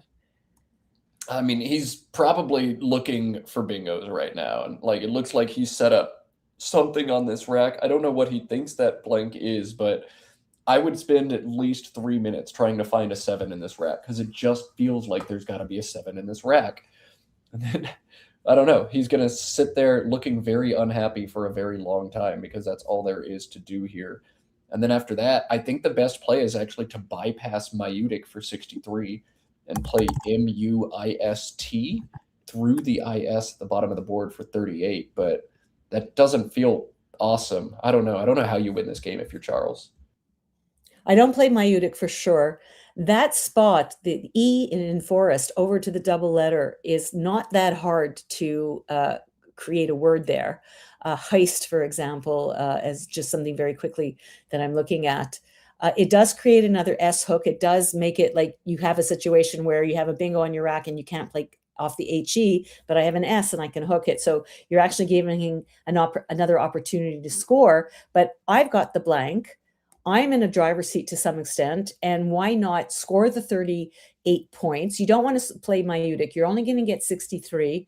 It's not enough. You're down by 2 bingos. You must score a lot, keep the blank, and bingo on the next turn, and pray not to pick up the other blank, that you pick it up after your bingo. This is how you win this game, that you're so far behind. So I think he must play must. For the 38 points. I think by far and above, it's the best play.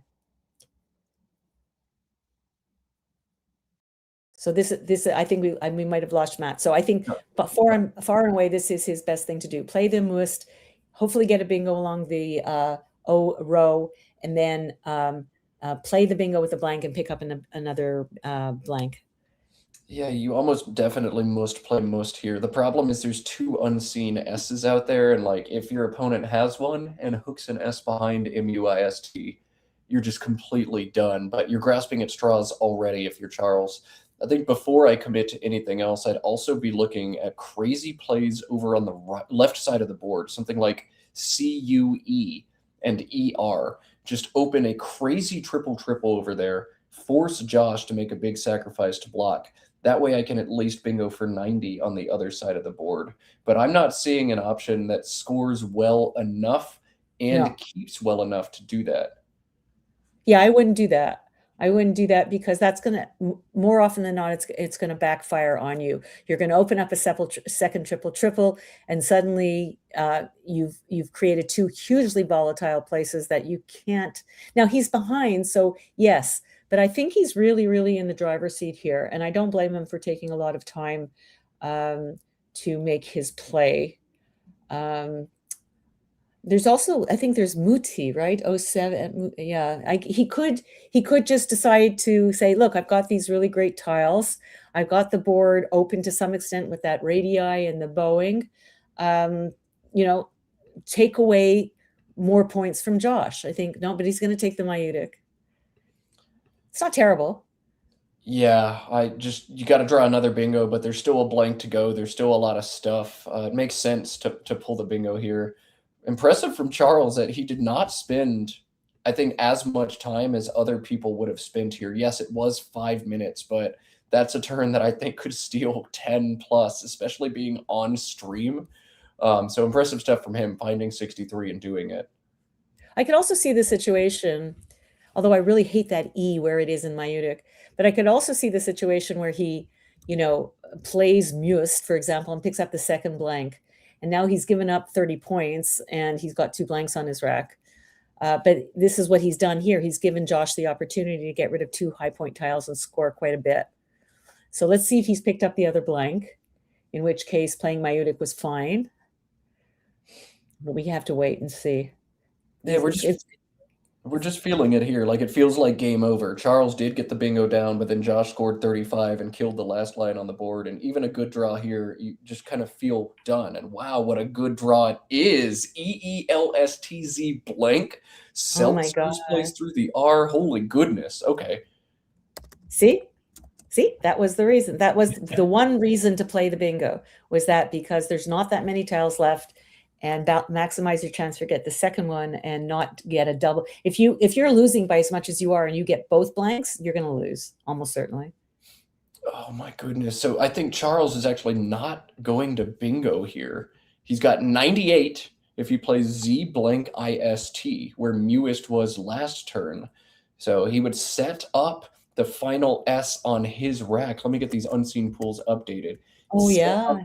The final S on his rack, scored 98 with the threat to score more later. If he draws something like XYST afterwards, Charles could steal this game without bingoing? What? Well, what is he to conclude from Josh playing Spiv? Does he conclude that Josh is just looking to score as many points as possible and he's giving up his one S in order to score as much as possible? Or is it, not only am I going to get to score, but I've kept the other S, so I'm golden. So this is what's going on in his head right now. Well, I hadn't updated the unseen pool, but now that I've got it updated, you can see that Charles knows no S's available. Okay. Josh burned his final S. That probably means Josh had some awkward tiles to go with this. Oh boy. So there's no question that Zeus is the correct play. No question. It saves the case S. It scores more than Seltzer's would. There you go. Yeah, wow. 98 from Charles, and just like that, we have a 14-point game. Charles has a very powerful S left on his rack. Okay, Josh now going to be put to a bit of a word knowledge check here. He's got one slam dunk option if he knows this word. And I think it's actually come up on a Collins stream recently. Yeah. So we'll see. Maybe he knows it. It's a 6 down to the E in Maiutic. Collins only looks weird as all heck. Well, remember, I even said that, right? I don't like that E there. I'm very worried about it because there are some really nice heavy tiles that go well together that could come down to that E. But yeah, that's a really obscure one. I mean, you'd really, obscure 6s are not on your bingo card when you're studying. They don't come up, it takes a while. And as we said, Josh is relatively newer to this dictionary than others. So to study obscure double D BY 6s, yeah, he's not even going there. He's going there. Okay. He's playing a little fast, but he may not know it. This play is still so solid. It's easily number 2 for Josh if you see it, but BEDYDE, which is an anagram and an alternate spelling of BEDYED. That would have been 51, though maybe this is still a better option for Josh as it doesn't float so many tiles out in space. But at a game score this close, every point matters all of a sudden. And now he's created this very, very juicy YE hook, a 5-letter word over to the O in Boeing, which could easily score 40 points and just get rid of what he just did. Oh my goodness. He's picked up a very nice guy. Wow. Everybody putting on a clinic on how to draw all of a sudden. Josh is set up intrado. He would need the S at the end of that to make it a word, but diatron intrado threatened from Josh now. Charles on turn, DEEGLSY, 13 tiles in the bag, 53 points is the deficit. He doesn't have to burn the Y right now. And in fact, I don't think he should.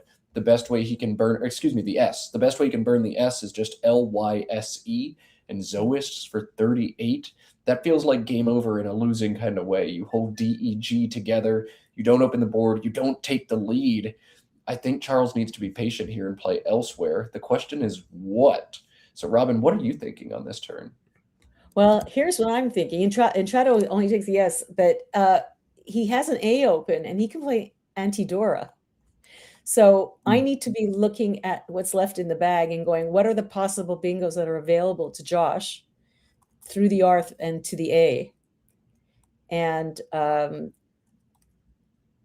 gay or glay, I wouldn't open up a triple row, but maybe something like is what I would be right. Let's get to that horrible G, although there's ING bingos available. But maybe play GEY and radii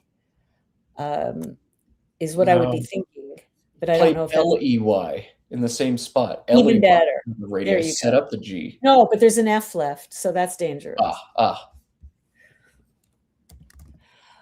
Oh, and it takes him more. S's are gone. He's more likely to bingo to an R than he is above or below Bendy and Maiutic. Although you still can bingo quite easily underneath Maiutic. It'd have to be perfect, but it's doable. Oh my goodness, it's really, really difficult. Can he do anything that can block both? Can he play a 7-letter word down to the R, for example, or to the A, blocking everything? So he can't hook underneath Maiutic and he can't get to either the R or the A. That would be ideal. Yeah, but down 50 points, I don't know that you can play defense here if you're Charles. This is such a hard turn. Yeah, I see what you mean. Of course, that's an issue. Of course, that's an issue. Well, I mean, maybe you just have to take the chance that the F is still unseen. Maybe you play Ley here.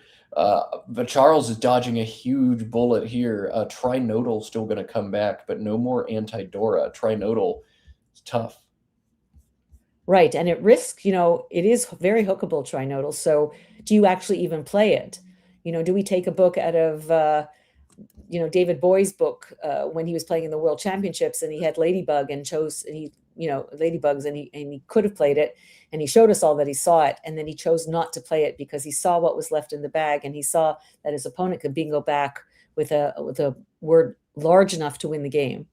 So is this a Ladybug kind of situation? Do you forego Trinodal because it might give back something worse along the triple row next to it? So this is what he needs to do. And this is why you keep all that. I mean, you shouldn't play as, too quickly, but you want this time in the end game so you can go through every possible bingo that you can find that can play. No, well, he's just going for the points.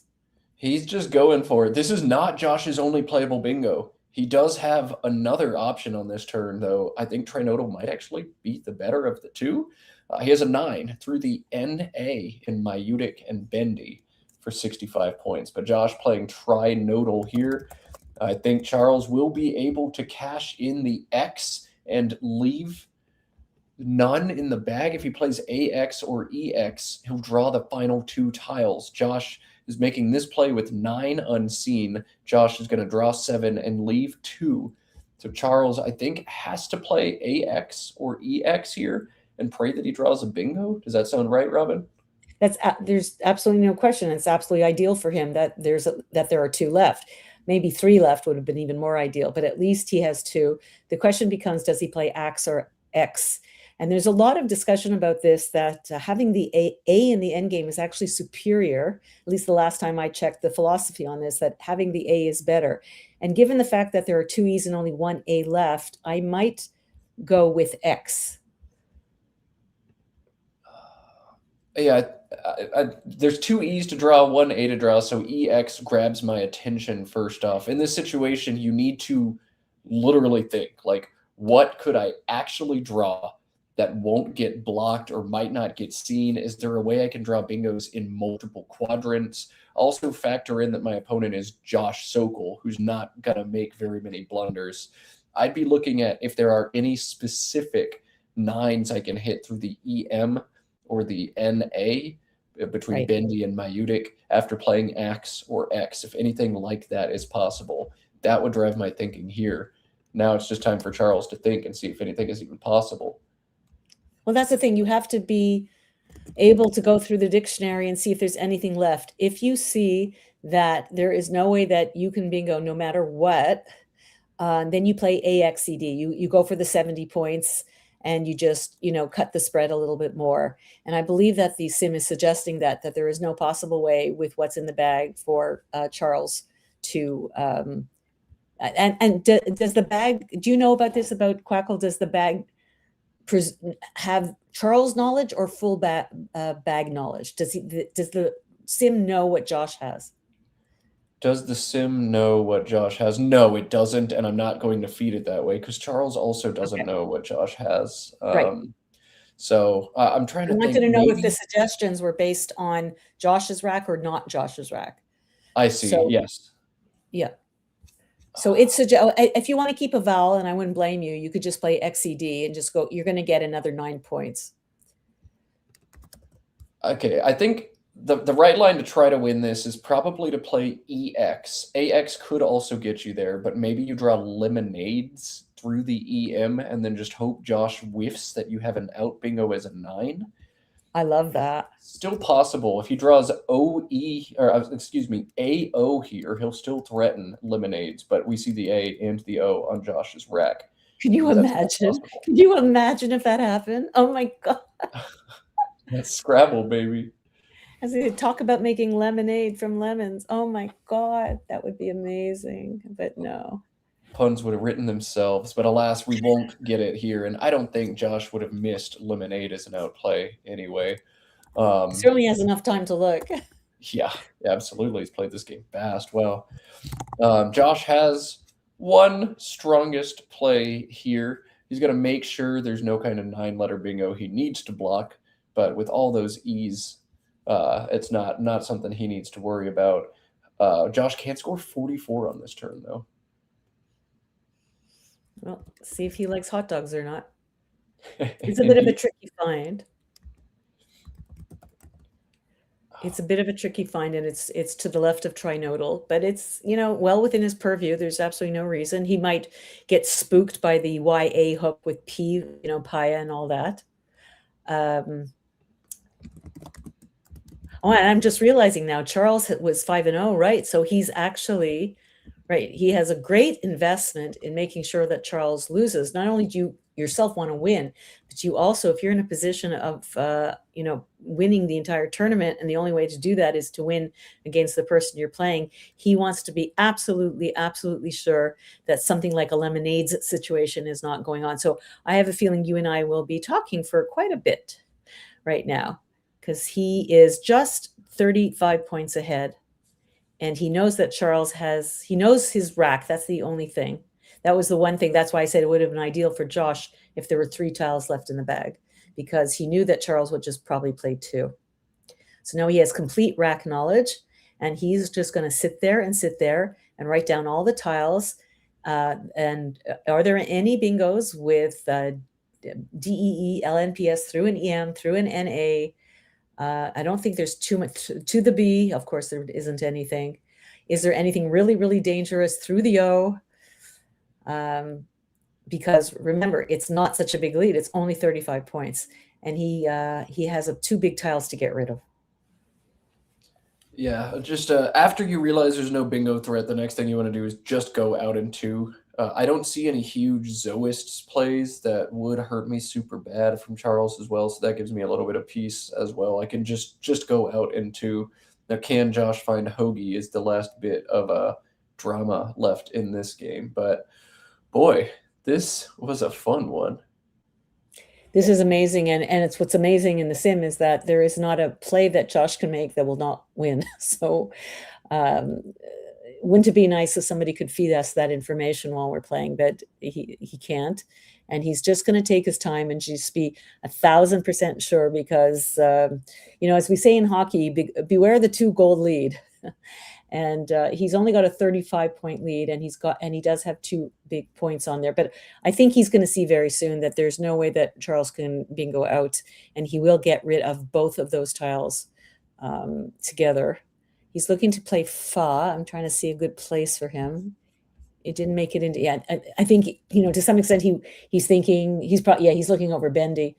Do I need to get rid of both of them at the same time? But you have to be very careful not to give a hook for somebody. But he'll make him, and he's got the only A. So can I make something sweet for myself to stick up? Yeah, he's just trying to go out in 2 in the most meaningful way. And now he's looking at FORA. This is going to be one of his strongest endgames, playing above Bendy as well. Hoagie would be 5 stronger, but this is his 3rd strongest endgame, and going to lead to 100% win for Josh as well. Since we've got a little bit of time as Josh laments this 100% win endgame situation, I want to remind those of you hanging out with us online, thank you for being here. We really appreciate you. We wouldn't be doing things like this if it weren't for the 100 or so of you tuning in today. So thank you.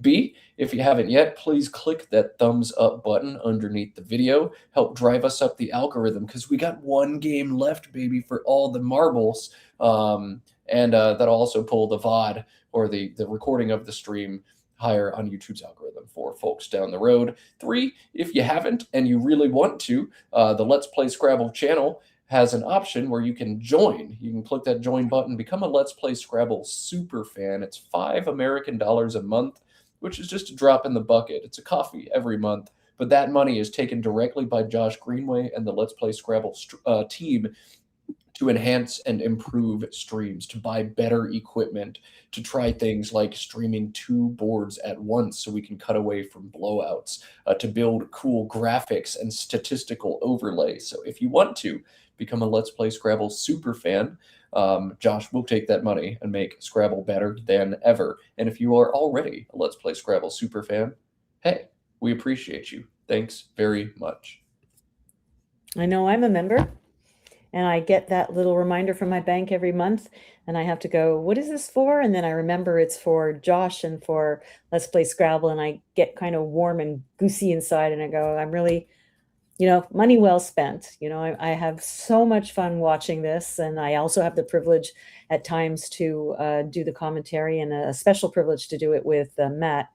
And, it feels good to be generous. It feels good to give if you're lucky enough to be in a position where you can do that. And if you can, we would love to have you come aboard and help us bring you as many Scrabble games as possible.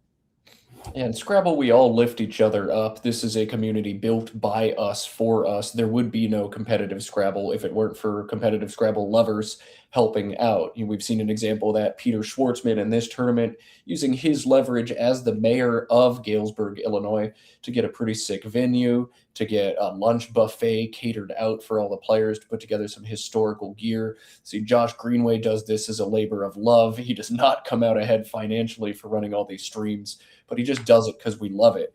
Even the Quackle engine that we're using and the Macondo engine that I'm training on how to use, those were built by Scrabblers and put out to competitive Scrabble for free, thanks to Jason Katzbrown, John O'Laughlin, and Cesar del Solar on the Macondo engine. So anything and everything that can help, whether that's you organizing a club at your local level, or you organizing a little one day at your local level, all the way up to you donating money to support competitive Scrabble, to you playing in events, to you organizing multi-day events. Anything and everything you can do to help enhance Scrabble really, truly helps. And I sure hope that when I'm 50, 60, 70 years old, that Scrabble's still going, and I got these tournaments that I can play as I wade into retirement. Wouldn't that be amazing? What a great way. You become a little arthritic and you can't get up. Although, doctor, I just read yesterday that they are coming up with something, an injection for arthritis, and that has been very encouraging in animals, and they might have a way to get people to regrow their own cartilage. Ooh. But until that comes, to be able to kick back, I know I had a stressful week and a stressful day yesterday, to be able to come in here and sit here and watch Scrabble. It was just a total refresh. Yeah. So not only is he scoring a lot here with Jeep, but he's blocking Josh's best outplay of High next to Truly. So very good play. Yeah. Well done by Charles, finding one of his best in-game sequences, and Josh is just going to play HIE and EF now. Yeah, and that was the reason for it. He did set up what Charles was looking at as Pend and F, Knob, and Drem. So that was, that's something would have given me pause. But I think he felt that it was worth it because now he set himself up another spot to play High and to score some points if Jeep was going to get played. So, my God, so much to think about, eh? Yeah. I think Josh is now trying to figure out if he can optimize this. He sees no vowels left on Charles's rack. Is it better for me to slow play this? But no, HIE is indeed the right play. Now, Charles has lost a game here, but he'll remain your tournament leader unless there's a blowout on boards 2 or 3. And with that, we'll cut to the overhead mic. No, that doesn't count. Games. So you had 500 exactly to 442. Yeah. Good game. I'm pleased that I came back enough where I didn't take a huge spread hit. Yeah, it was the board 4 comeback. There's just so much open. Yeah, truly was perfect. If I had a bingo here, that was too bad. They were probably averaging like 50 a piece for like 3 moves. Yeah. And the fun part about this is I actually had bingos available, so I was able to keep the S.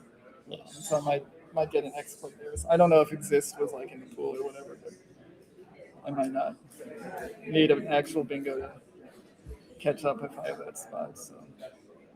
Yeah. It's just funny because you actually did block me. Oh yeah, you had Antidora. Okay. But then I gave it back to you. Yeah. Kind of stupid. Yeah, I didn't know if Glay was right. My thought was if you have an ing, play just like a 6 or something that opens up another bingo line. Like you might space out and just do something like that to get rid of eyes or whatever. Yeah, after this, from my perspective, it was actually not obvious. Like if you had pleased, Oh yeah. or if you played elapsed, elapsed would leave you 2 spots for knocks. But I think I'm outrunning that. I'm not 100% sure though. You'd be up 5, 8, 10, 26. I wasn't able to calculate 21, 11. Yeah, I think I would have won by 3 or something if you played elapsed. Okay. Or it's not elapsed, but pleased. Elapsed would have given me relapse. Yeah. Um, Yeah, I needed like this is cool, but it's like I don't want that at this point. exactly. Yeah, you need bingo and a good outplay. So yeah, it wasn't obvious that I was going to win. But yeah, I guess it kind of hinges on whether if I had I mean, maybe it did some nice things. It wasn't. Yeah, no, yeah. Whereas if I play something here, board's still pretty messed up, especially if you make like a small play there. I mean, yeah. Obviously, if you have something here, you gotta. But I gotta take play the that. if I Yeah. have it. Oh wow, that's crazy. Yeah. Maybe you didn't. I was like trying to decide if like muchier was a word. Like that doesn't sound right, but ETCH. It seemed like a fruitful rack when I drew it, but then when I didn't see anything right away, I'm like, this must not be as fruitful as I thought. There's no 7s, so It's probably something crazy. there's a few 8s, but it would have to like end in an R or an A. 9s or something. Yeah, or maybe 9s. Yeah, so it's possible my Utic was actually not. Yeah, damn. Well, that's good. Yeah, I was lucky because I just kept a constant, no vowels. So like, Oh, okay. I'm happy to draw that vowel and get something. Yeah, then you actually have a pretty decent play. Yeah.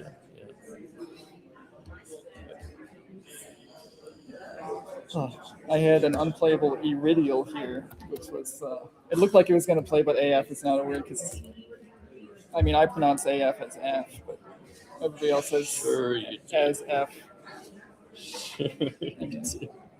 If I say it enough on stream, eventually it'll get added.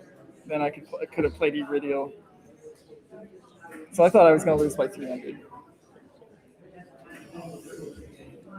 Charles, I think, putting it well. I thought I was going to lose by 300 there. Charles realizing he didn't have any 7s in CEIMTU blank, which is absolutely astounding. Charles will still probably be your tournament leader, which means he will probably be playing on stream again in round 7. But boy, things are going to get very interesting here, Robin, as so many players have so much going on and so little spread between them all. We're going to need a little break before round 7. We need every result to make sure the pairings are top notch and as fair as possible. Robin, are we going to get some cat cam when we're back? Well, I'm reminded of Muhammad not cutting his sleeve when the cat fell asleep on his robe so as not to disturb. And I believe my little Poochie's asleep. But I am not Muhammad. Oh, sorry, it's Jesus. Did I say Muhammad? Jesus. Well, it is Passover and Easter, so there you go. I am not Jesus, and I will disturb him for your benefit, Matt. Ooh, so coming up after break, not just the 7th and final game, the clinching game of this tournament, but also cat cam. We're going to take a short break. It might be a medium break, actually, because of the break. But Robin, you got something you want to say before we go. We want to do a shout out. We have a new super fan, MM. We don't know who you are, what your name is. Maybe you can share it to us. But we are so pleased that you took our words to heart and you recognize, more importantly, the value of this stream to your life. It touches you. It goes straight to the heart. It goes straight to the brain, and it went straight to your wallet. And we thank you very much. I'm trying to get maybe we should get competitive Scrabble streams playing in like assisted living facilities across the country, because I feel like we could make a lot of friends out there if we did. I don't know why I'm just having this idea right now. But anyway, MM2008, thank you very much for becoming the newest Scrabble super friend. Perhaps you at home might be the next Scrabble super friend. We're going to cut to a little break. We'll have cats. We'll have championships. We might have dogs, all when you come back. You're watching Let's Play Scrabble. Can't wait to see you. Come back, because we might even have a twin-on-twin final. We're going to have to see. Oh, that would be so hype. Don't go anywhere. We'll be back soon.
Well, the dust is settled, and while we've got a slew of players at 5-1, it is Charles Reinke and Evan Borofsky who will be in the finals, and we couldn't watch Charles without a little Charlie. Robin, tell us about Charlie. Charlie is a Burmese, and he was named after Charlie and the Chocolate Factory because he's a chocolate Burmese. So, and he is very pliable. You can do anything you want with him. You see, and he doesn't complain. You could just do anything you want with him. All right. He's like can Play-Doh. I go back and change my vote from dog to cat? Because that's so stinking cute. You literally just put him on your face and he just wraps around it. Do whatever you want. Soren heard me. Oh, there we He's like, go. excuse me? You're going to switch from dog to what? So we've got Soren representing Evan, I suppose. We've got Charlie rooting for Charles over there. Charles Reinke, Evan Borofsky. The winner is probably, but not definitely, the champion of this tournament. A close game here, plus a blowout by brother Thomas, could be spicy as well. Josh is going to show us the standings real quick. Sorry, Charlie, we miss you. As 4 players are all at 5-1. Charles Reinke, brothers Thomas Reinke, Evan Borofsky, and Melissa Rautzon, who had a fun result in the last one. Robin, what did she just do? Melissa had to play her spouse, and they sat across the board as they have done probably a few times before. And Melissa said, probably, "You're going down." And he did. She beat him by 7 points, 407 to 400. Guaranteeing bragging rights in the kitchen and a better record for sure than Jeff, regardless of the outcome in this last one. Now, can Melissa win the tournament? Yes, absolutely. If Charles and Evan tie and Melissa wins this game outright, it could happen. Melissa could also win the tournament if she wins this game by over 800 points. I think the tie a little bit more likely than anything else. And Thomas could certainly win this tournament. Thomas just needs a big win over, I presume he's paired with Melissa. If he wins by 150 or 200, then a close game between Charles and Evan could mean Thomas is actually your champion. Yes, confirm that Thomas and Melissa are playing in that 3-4 matchup. So 1 of 4 players will be your champion after this one. Odds are it's the winner of Charles Evans, but there's a lot more that could happen. We'll try to tell you score updates from the Thomas-Melissa game as we hear them. Wow. Spicy, spicy, spicy here in Galesburg, CSW land. And it tells you anyone could win. Josh Sokol, who is ranked number 1, is at 4-2 and is out of it. He's not even playing for the bronze medal or can't. No, I don't think he can, right?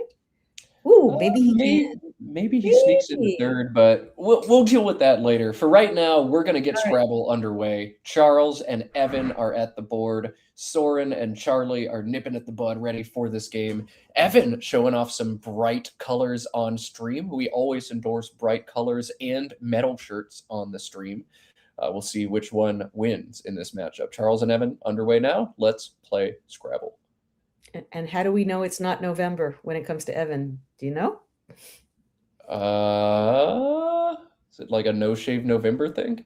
Yeah, in Movember, right? He always does the mustache and he puts his progress up on Facebook. But he's clean shaven. Very, very cool. I did not know he did the no shave November thing, but I guess, yeah, because he is clean shaven, it must not be November for Evan. ADELRVX. We're either going to see Vax for 26 or Vaxed for 40. Robin, do you like one of those over the other? Well, you know me and my V's. Let's get rid of them. I can't imagine that he would not. Why would he not play Vaxed?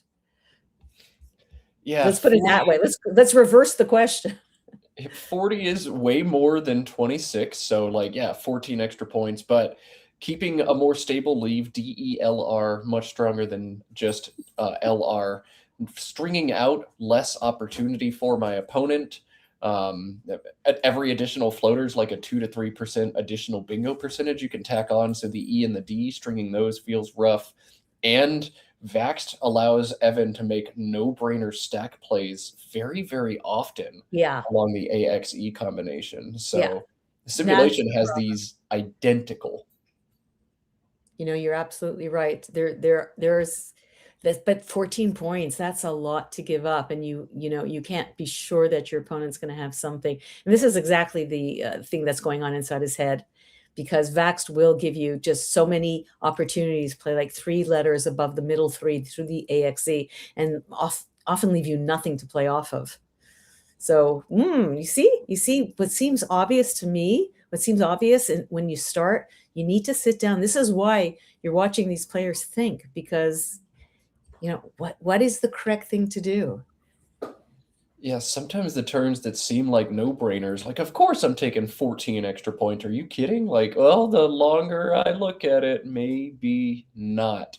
But a simulation does have these neck and neck, so this couldn't be called a blunder even if you wanted to. Just a stylistic decision. Charles taking the points, and as we say often in Scrabble, when in doubt, take the points. Take the points. Because you just have no guarantee. Your opponent could have the mitt full that Evan does. Has absolutely nothing. I mean, yeah, he'll probably go off the Y off the E and the O, or AYE, or he'll do something, right, to maximize his points. But he's going to open up probably a huge triple letter opportunity next to the AX that he's going to create, because he really doesn't have anything nice to block it with playing. You're not going to play Ya. You're going to want to take advantage of that double letter score to double your Y in both directions. Yeah, what a brutal turn this is for Evan, though. I mean, the standard play now is OYE, but that gets hit so hard so often. You can see how like a V or a W or an F would just be devastating for Evan, but this is so much better from an equity perspective than anything else. This is so horrific defensively that it does not win a sim. It seeds an average of 51 points per turn next turn to Charles. YEA, making Ya, X, and AE sims much better because it's just more defensive. Exactly. But wow. And he's going to give him Veld now. He has Vend and he's got Veld. And obviously keeping the NG together makes a lot more sense, even though this does take a T hook and he doesn't have one. I would play Verd here, VERD, if I could. All of a sudden, I'm winning this game by like 50. Verd takes no hooks. Veld, as Robin says, takes 2. GNR is a nicer leave, but holy defense after Verd. Maybe a missed opportunity for Charles. Yeah, and it's, and that's just kind of almost an automatic thing that we do. Like the R is, just goes with things so much better. There's a reason why there's 6 of them versus 4 of the L's. And so keeping RNG, like you look at that on your rack and you go, wow, that's the beginning of a beautiful friendship as he's given him Cade. Very good.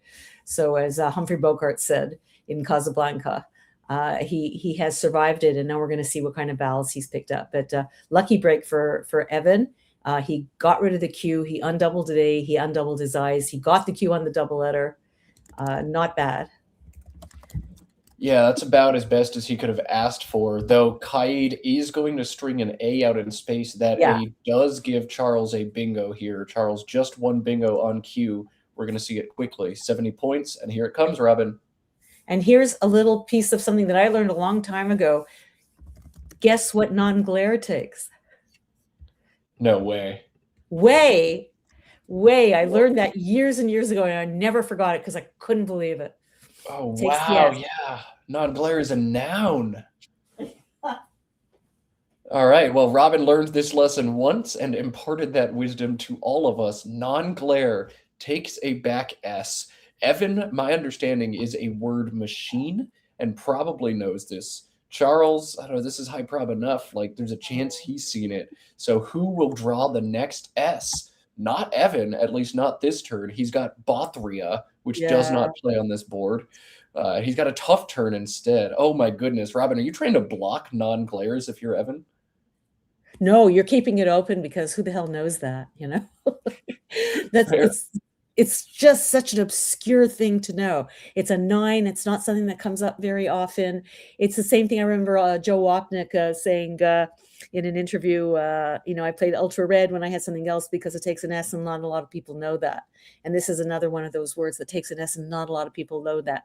So no, but then, you have to know the word knowledge of your opponent. So I don't know what his opinion is of Charles. So it's sometimes it's a matter of respect. I remember having a discussion with Gibson at a tournament, and I think it was Sadiq or something, and he stuck an S on it. He was playing Nigel, and Sadiq doesn't take an S, it's only Sadiqim. And then I just asked him out of the blue, would you have played it against me? And he goes, yeah. So it depends on what you feel about your opponent's word knowledge. Yeah, I guess so. You're willing to try some things on certain people and not on others. Robin, do you take it as a sign of disrespect when someone plays a phony on you? Yes. When it's an obvious one. I remember somebody played like Mog with 2 G's, which is not good in any of the dictionaries. And it was I'm going to have to remember who it was. Maybe I don't want to even say who it was. And I said, you knew this wasn't good, right? He goes, yeah. So yeah, he just made the assumption that, or that I wouldn't know it. And, so now I go on Aerolith and I, do real well and I scare people, and, it doesn't happen as often. Absolutely. Yeah. I often wonder, you being you with the pedigree and the status you have, how often your opponents just pass on a move because they're scared to try it because they know you're going to know the answer and they're not so sure. But then for every instance like that, there's also exactly the opposite where, they disrespect you and they try to sneak one by. Sometimes you have to do it to win the game, and that's fine. That's part of the strategy. But if you're doing because you think you can get away with it because you don't respect the opponent, that's okay. It'll, there's karma. There's a reason. It'll come back. Robin's playing her version of, and I took that personally right now. Let's get a Michael Jordan meme going in the chat for that.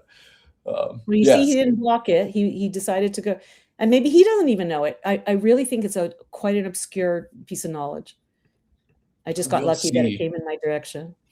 I'll try anything if the situation's desperate enough. So if one of these players takes a 150-point lead with the tournament on the line, I'll tack an S on the end of practically anything if it's the only way to stay alive.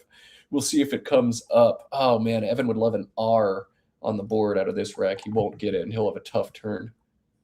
Well, he had go pick, right? Which he blocked. He would have had to open up the triple to go in the same spot that Evan went to. But I think that would have been a good opening of the board. The X is gone, so the O next to the O and go pick would not have been worrisome. And not that easy to bingo through the G in the 5th position. So now it's kind of like, okay, now what do I do? Because go pick is such a perfect way to clean up my rack. Yeah, what a swing. You had like a really great way out of a really awkward rack in go pick, and now you don't really have anything. Charles looking at KOP in that same spot, making Ono and POH. This is 29.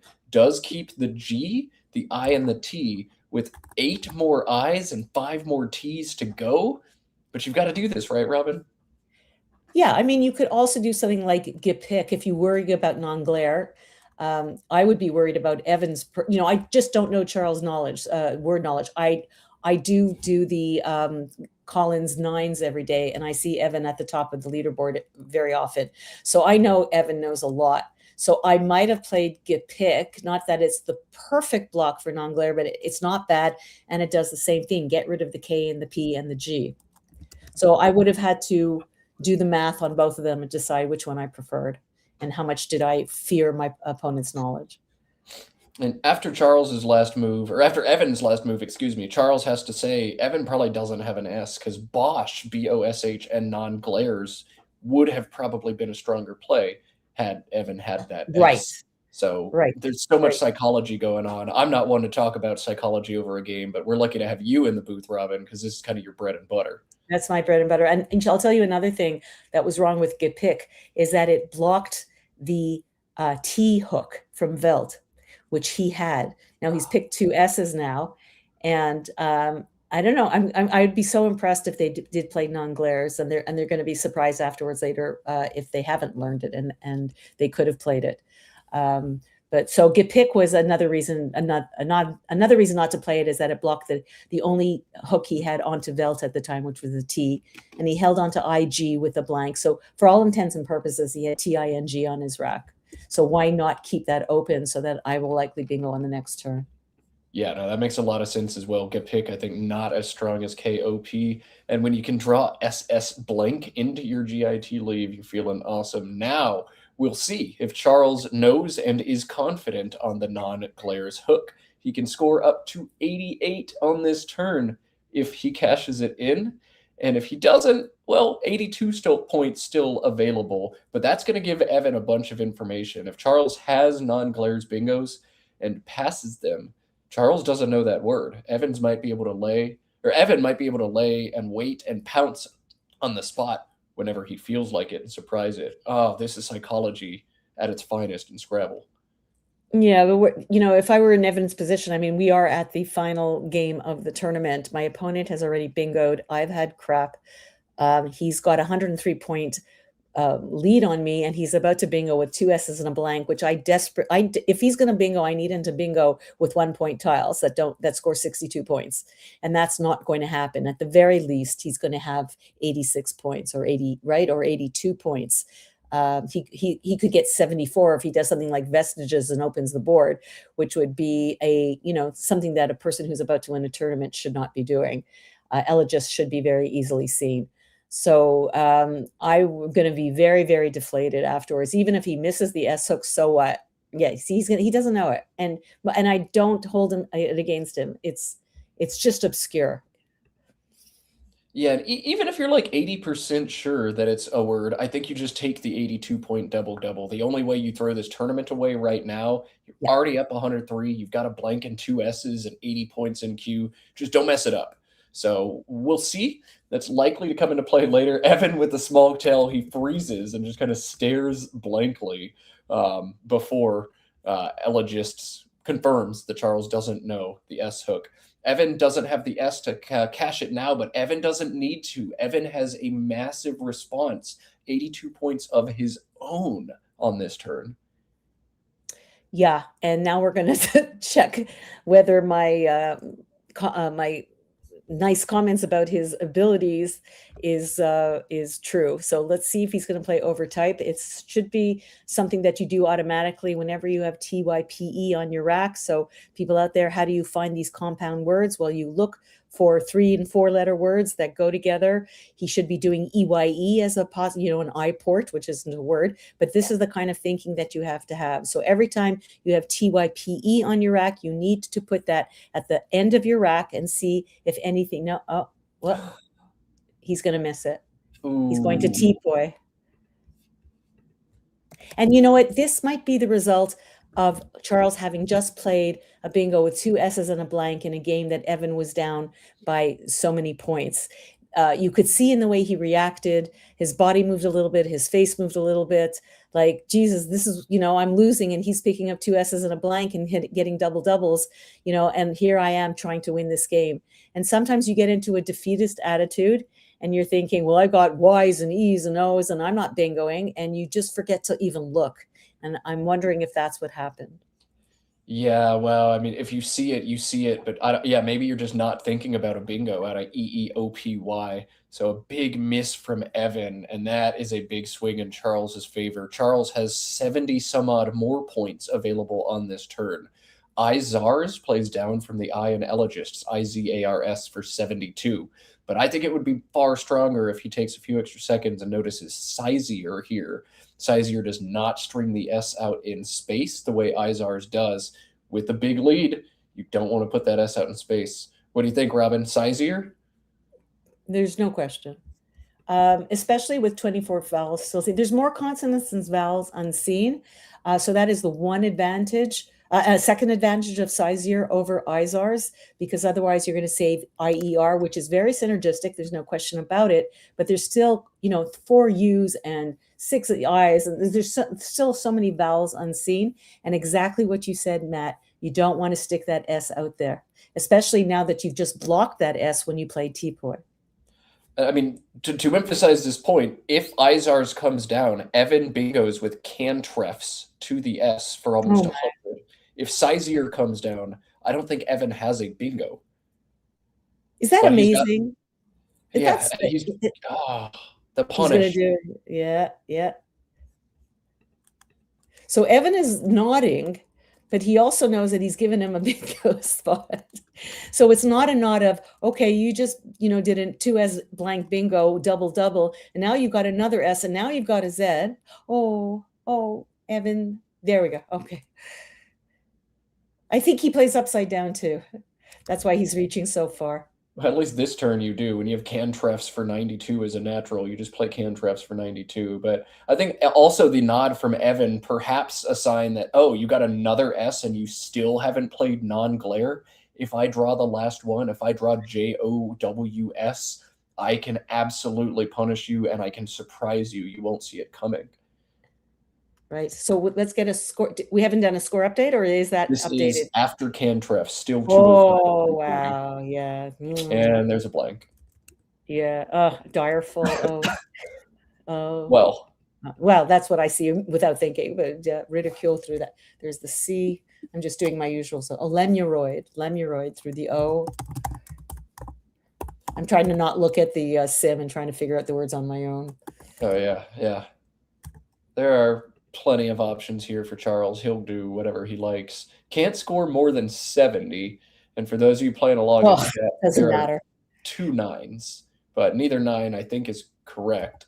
I think Robin already found limeroid, probably the best option. An epidural I saw just now. Yeah. There's got to be more. But you're down 140 and 135, and not only is your opponent about to score a bingo again, but more importantly, he's taken the blank.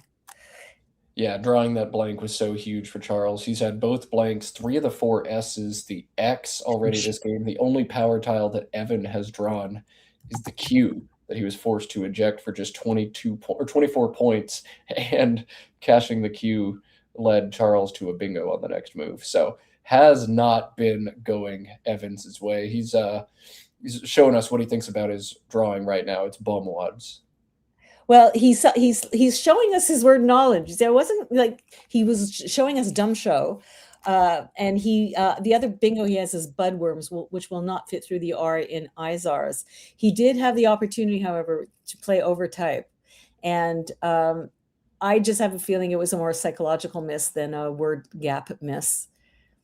Yeah, I bet if you show him the acronym or alphagram, he's going to handle it every time. But just didn't look for it. I've made my misses too, most notably a triple during nationals. So, and I saw the other 2 bingos and not the third one, which was been into triple. And it's not for lack of, knowing words. It's just sometimes you just don't see it, or if you're not told that there are 3 there, you find 2 and you go, okay, well, that's it. It's much easier when you study the words, that when they tell you how many are there, and then you start looking for them. Yeah, and if you show me EEOPRTVY and tell me there's 1, well, it's not going to be anything but overtype probably. But I don't know. It is so tough to go between I've seen these words before and I've mastered these words and I won't miss them. If you can figure out how to bridge that gap, you're going to be 2000 rated pretty darn fast. And you remember, when we're studying at home, we're in a pretty good place, right? We might have a nice cup of tea or a dog curled up on us. We're on the pillow with us. And we're in a good place. We're not feeling stressed. We're not in a position of, I'm going to win a game, I'm going to win a tournament, whatever. It's very, very different when you're sitting across the board and you're feeling that, my opponent is picking really, really well, and I'm going to lose this tournament. And what do I got to do? I pick so terribly. Y, Q, like that's not a way to win a tournament. And all of a sudden you're feeling very stressed and you're not looking at the board and your tiles the way you would at home, lying on the couch. Yeah, the psychology of this game is so important. How do you bring your best performance every single play, every single term? It might be the one word you overlook. That's so maddening. And here it is for Evan on display in the last game of this one. I wonder if Charles is thinking about spread here, because remember, Charles's brother Thomas is also 5-1, plus about 640. So a small win for Charles is not enough. Maybe he's thinking about racking up the score as much as possible. That's a great thought. And I'm trying to bring up what is the difference. So Charles was at 7:30 and Thomas was at 6:43. So we're seeing a difference of about, what do we, is that 80, 77? 87. 87? Yeah. So yeah, that could be. So you just got to keep bingoing. So you're not going to do something like direly or so, like, oh, I'm worried that he might triple through the Y. That would be the one way that Evan can come back, right? But if you just keep scoring, and I think you'll be okay.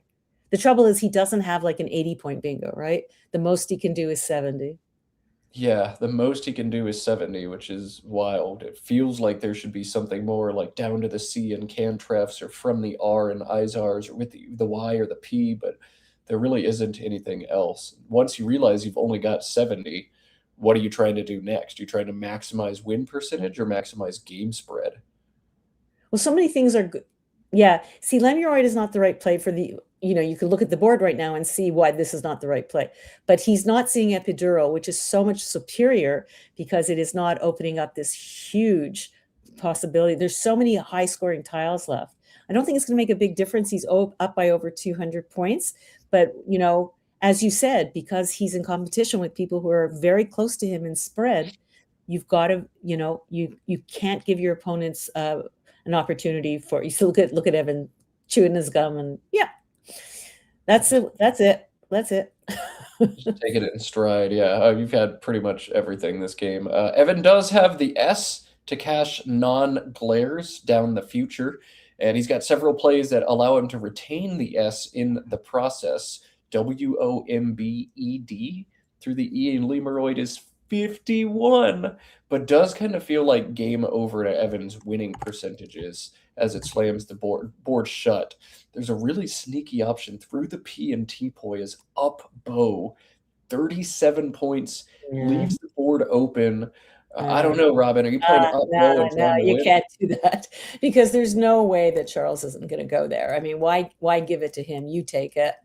I like Wombed a lot. It gets rid of all the bad tiles. I don't like that it saves the U, especially with 2 U's unseen, but at least it opens up the board to play through. And it does, no, you have to play Wombed. I mean, Upbo is brilliant. It's lovely, but nah. Would you play anything but Wombed? I'd want to hold back for a while, but Wound has to be the play. Yeah. You're just down so much that, yeah, I think you have to here. What Evan's thinking now is, how can I hold on to third? Yes. Try to make it as close as possible, and Wound definitely does that. That's the trouble with being in second place is you tend to, or even in first, you very often fall down to third place. So he's got a very healthy cume. He's got the second highest cume in the field at 707, just 23 points behind Charles at 730. So he's down by 205. He knows he's not won this game. So what are you waiting for? Take the points.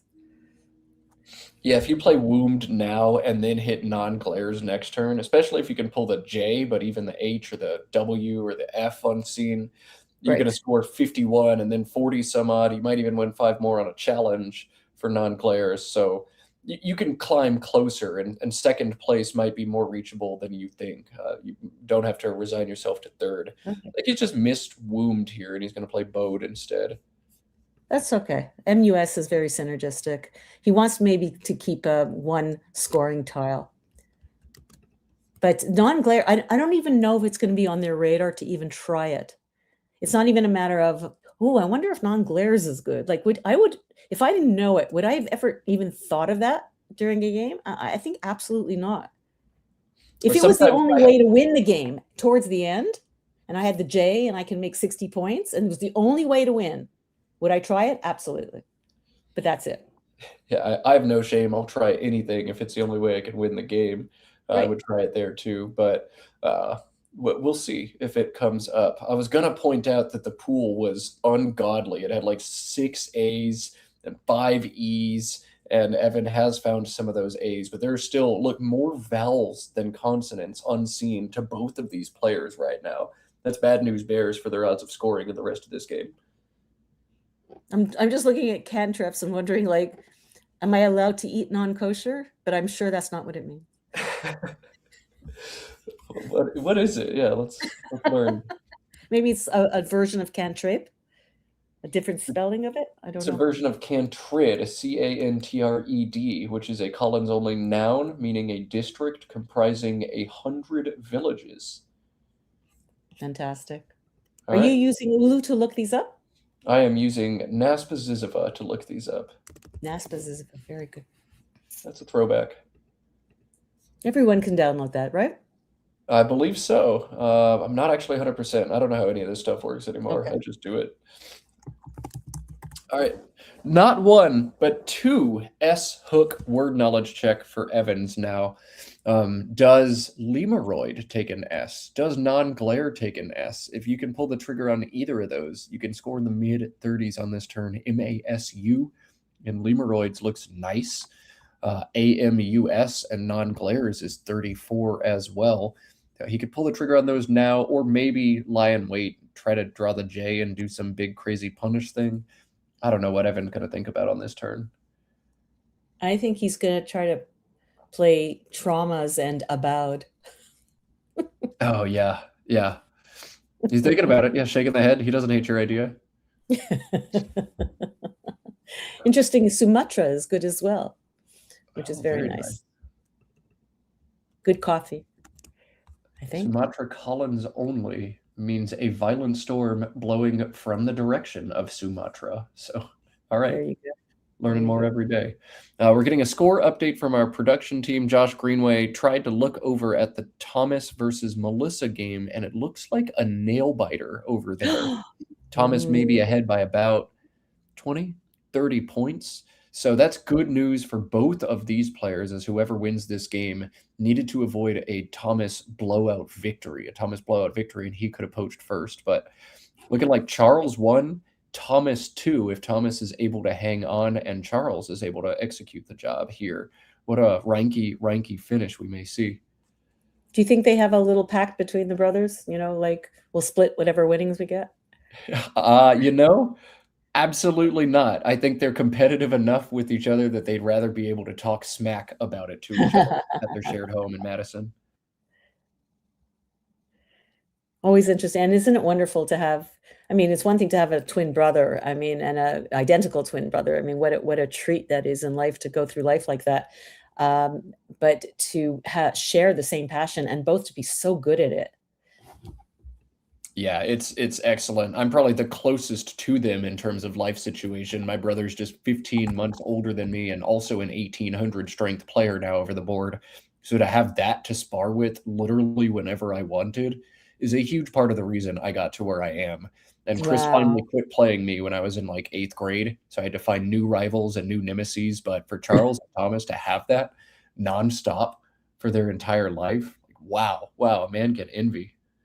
Really, really, really, really lucky. And speaking of envy, do you see the bingo on Charles' rack? On Charles's rack? I don't. If it doesn't get blocked through the V. Oh, yeah. Oh, boy. Evection. That would be an absolute killer. Wow. Yes. Yeah, there's still Scrabble going on here, Robin. I know, but I'm such a bingo person. I'd love to see it. Oh, yeah. No, Evection is going to be 500 some odd points for Charles, and I just don't see any universe where Evan blocks that. It just makes no sense. Wow. Well, let's have a talk about that. So Evan knows he can't win the game. He's almost 200 points behind. He can look at what's available. He could see that Evection is available. Is it really a situation, where it's close? Like if it was close, but like 60, 70 points, Evan would be thinking to create a distraction, right? Open a second part of the board, open a triple, something like that. But what makes sense? Like maybe play AUK, something really crazy. But what makes sense in Evan's situation in terms of preserving spread? Because he knows the game is lost. So I don't see a point, for example, of allowing Charles an opportunity to bingo again. So I would probably just, at this point, almost be blocking the board, but trying to score as much as possible. I'd have to think about it, but I think that makes some sense. Rumba through the B? It's like the only thing I could see that makes any sense at all that could happen. I don't know. I'd probably just play TAUS and non-glares and open an annoying line and then lose the game. Well, Masu is being suggested as underneath Lemeroid. So just don't worry about blocking the board if you're not scoring. That's going to score a lovely 36 points and get him a little bit closer. It's tricky. It's tricky to know exactly what to do if your last name isn't Richards. Wait, is that real? Somehow, incredibly, Evan actually had a bingo last turn and it was blocked. He had a Tamaraus through the A and Sizars, and then went from that to nothing. Like, of course he had one and he blocked it. Of course. Why? Why would you block my bingo through the A? That makes no sense. But that's just kind of been the way this game has gone for Evan, top to bottom. All right, Evan does not cash Lemeroids, does not cash non-glare, and that's the final S. So we no longer have this intrigue in our game. The final intrigue we've got is, will Charles double up on Evan as evection coming for 76 right about now? It's interesting that he hesitated a little bit. I was watching Adam play Nigel in the World Finals, and he, like, if he had a bingo, that sucker went down. Like, I always worry about looking like I'm being, oh, I'm putting down a bingo, I'm gonna, and I'm gonna rub it in your face by putting it down quickly. But he had no gumption about it, and he taught me that.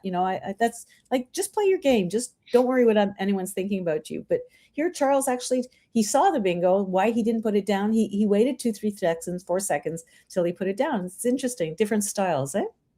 Yeah, he wanted to go in and count the tiles in the bag first because 76 and out feels way better to say than just 76. Yeah. But alas, he wasn't able to quite do it.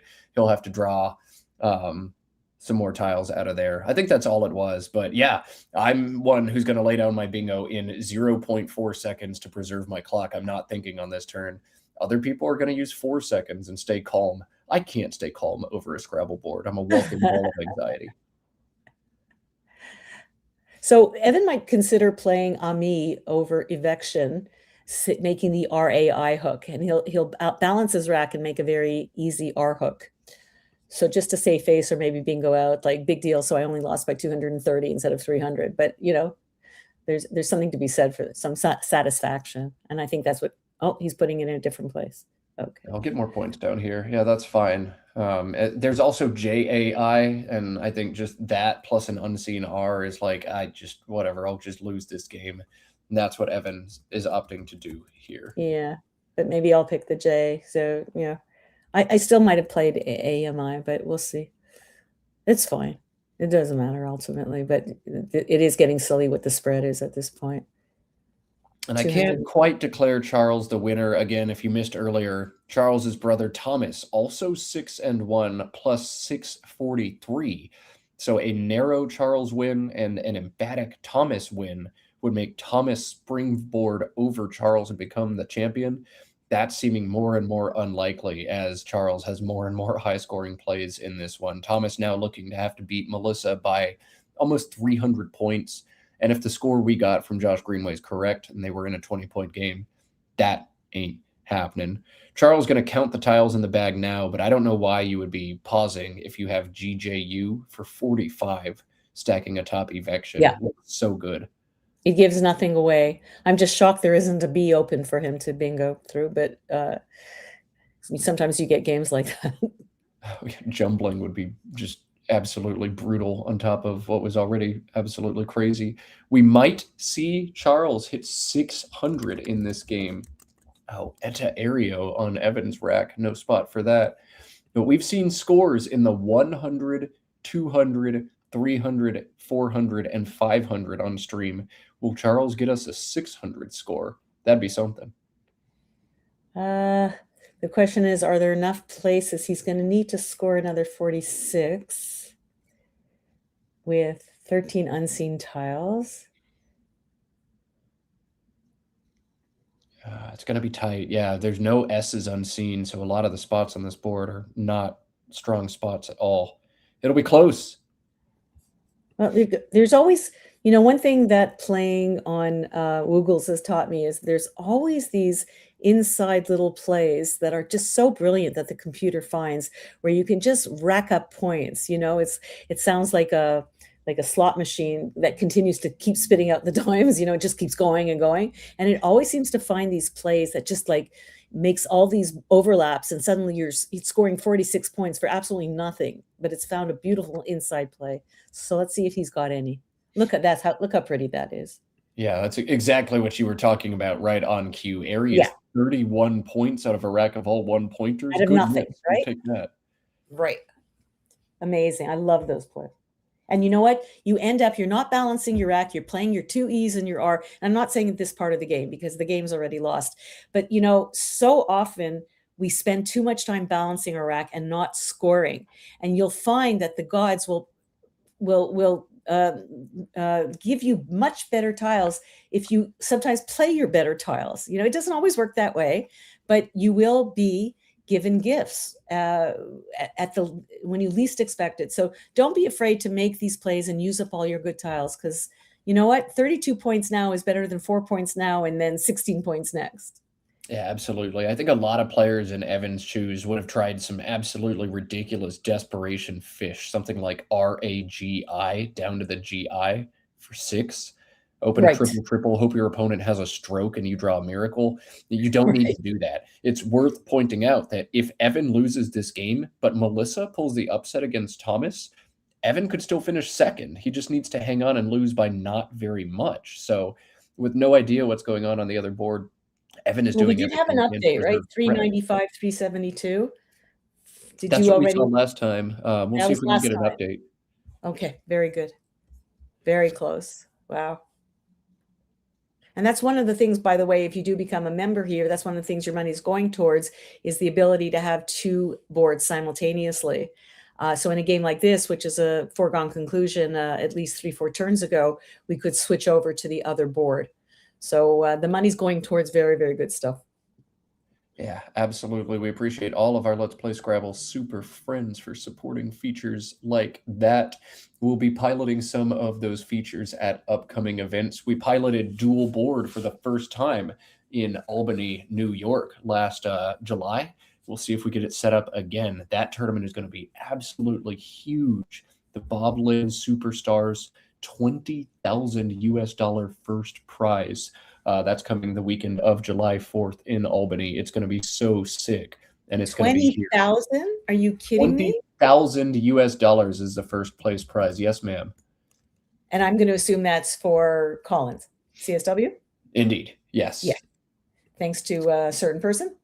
Yes. The Bob Lynn Superstars division, sponsored by Bob Lynn himself. Looks like Thomas just bingoed to go up 472 to 487. Melissa is on turn, so unless she's able to sneak a bingo back, Thomas is set to win by about 100, in which case Charles, with his 200 some odd point victory here, will cruise to first. Thomas will finish second. Evan will drop to third, and Melissa fourth. Not a bad day at the office for the Reinke boys. Yeah, it's going to be a fun ride home for them back up to Madison, Wisconsin.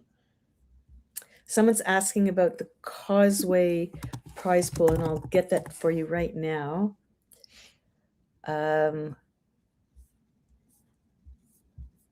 Let's see, prize distribution. So the Premier Division, so it's 25 for the Premier altogether. Top prize is 10,000. Then 15 for Division 1, that's 40. Division 2, 10, that's 50. Division 3 is 10 is 60, and Division 4 is 10. So we're $70,000 in prize money. Unbelievable. Goodness, Michael Tang is just throwing the biggest, baddest Scrabble party of all time. If you're not busy in 6 weeks and you want to come hang out, come to Thailand, come to Bangkok. It's going to be awesome. If you my God, yeah. Then at least tune in for all the coverage. You'll get Matt, you'll get Robin, you'll get Josh Sokol, you'll get Chloe Fatsis, you'll get Jesse Matthews. It's going to be an absolute time. I believe Nitz Chugty is the 6th anchor. I could be wrong on that. Need to check my email. I think you're right. 3 Come just to see the cool T-shirts that we're going to be wearing. Oh, goodness. Yeah. How do you look in green, Robin? It is my least favorite color in the world, but I'm going to learn to love it. And you know what I thought I would do? Because the shirts are green, white, and black. I thought I might find a Thai manicure place, even though I have the shortest nails possible, and do them in green, white, and black, and then have Causeway written in the center. What do you think? Now that's pretty sick. I might just have to tag along with you and get a matching set if we're going to be. I think you should. Oh, I think we have to do this. Okay, pinky swear. We're going to do this. I love pinky it. Swear. It's been sworn right here on Let's Play Scrabble. Our AI is out for Charles. This will launch him up to 599. Womp womp. We'll cut to the overhead mic. Well, that was fun. Evan's saying. 599 to 358. Yeah. That probably just dropped me completely. I mean, I don't know how many places they're playing. They're playing more because it's by a big division, but we'll see. That's fine. Hey, well done. Yeah, I'm assuming with that kind of cube, you won unless he's won by. Yeah, I mean, my brother could have won by 350. Yeah, that's the wrong possibility, but that was what I needed to do. And the tiles agreed with me. Yeah. The first tile I saw was a Q. It was the first one. Also, I had natural rack of Bothria. Bothria, and I guess that was it. I mean. Yeah, well, Cantrips was nice. Yeah, I kept the Q. I mean, because I was scoring enough, and then of course, gives you the letter. Yeah, I mean, an O or an A gives you a bingo. So yeah, and then I drew II. I played this. I kept AIRT. I picked that IIE. Oh yeah, and then you exchange. In exchange, I kept ERT to like A and the 3 I's. Then you put the S's in wrong front. I had a serotype. Oh right. Going to be that way. Yeah. And then they got Cantrip, and I thought, oh, that's not going to go down either because there's no spots. But then you play a 70-point bingo to give me my 92. Meanwhile, I'm making everybody just wait for me while I try to determine if there's can you spell Uridyllic with an E? I was pretty sure you couldn't. That would be a triple. I think that's URIDYLIC. Not URE, but and then it's like I want some P. This is like I just wanted to make sure you didn't triple. Yeah. I don't care too much if you just like bingo there as long as you're not. Yeah, triple. Exactly. Yeah. I want to take that away just in case. Otherwise, not much strategic interest to what I was doing. I was just making. Yeah, just scrap this game. We'll do it over again. Yeah, right. But yeah, it was a good game. Makes up for one of us. Yes, for one of us. Makes up for the first game from yesterday. Well, yeah, that and then some. I mean, I'm happy in this field. I'm happy to go 5. I lost to you and your brother. Those were tough. Yeah. I'm 1 in 3. I guess 1 in 3 against you guys. I just got a text from one of the commentators. This is my highest scoring bingo, apparently. What was it? Lemeroid. Oh, what? I didn't have anything through the P or the Y, I guess. Oh, cool. I mean, you're great at blank bingos. You probably would have figured that out quicker than I did. Yeah, I mean sometimes it does. See, but there's the problem. See the problem with bank bingos they don't show you racks that are no good. Yeah, right. It's not the ones of words that are no good. If you had like a thing of that would be like it only shows you. You only have to guess the ones that are. This would have been easier if they told me that there's nothing through the P or the Y. I would have found that within a couple minutes, not 6 minutes or 7 minutes, whatever I took on that turn. Yeah.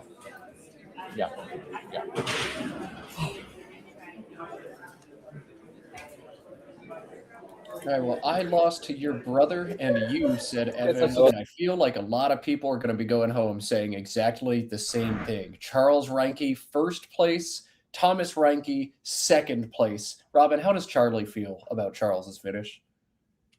Well, he said he would not have won without me. If I had not come on screen, I sent my Charlie Juju over to him, and he's asking for half the prize money.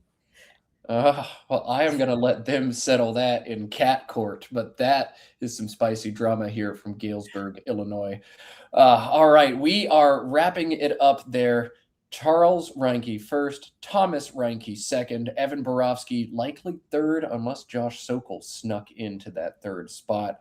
We'll see if we get fully updated standings, but that's a wrap as far as Scrabble goes. Now we just have to do a round of thank yous because it takes so many people to do an event like this. The first thank you before you leave is all of you watching at home. If you weren't watching the stream, we wouldn't be doing the stream. If you weren't playing along in chat, I'd be losing my mind thinking this was a fever dream I all hallucinated. So thanks to everybody for watching. Thanks to those who have subscribed to the channel down below. Thanks to the one of you who's about to click that subscribe button down below. Thanks especially to the Let's Play Scrabble super friends out there who have been buffing up this channel for a while.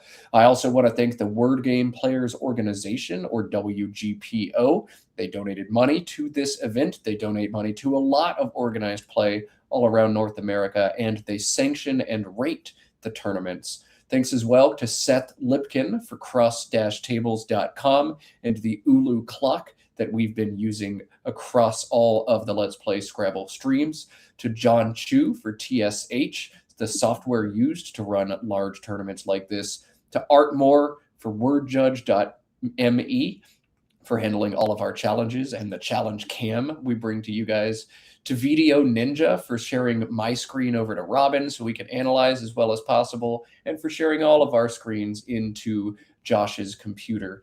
Especially thank you to Josh Greenway of Let's Play Scrabble. Robin, say a few nice words about Josh. I always have to do it. Josh is the best. Josh is the best. Josh is the brainchild behind all of this. He is putting his heart, his soul, his wallet, his time, his creativity. He's putting everything into it. I'm sure I'm getting a little bit of love from him now. He's always so kind, so thoughtful.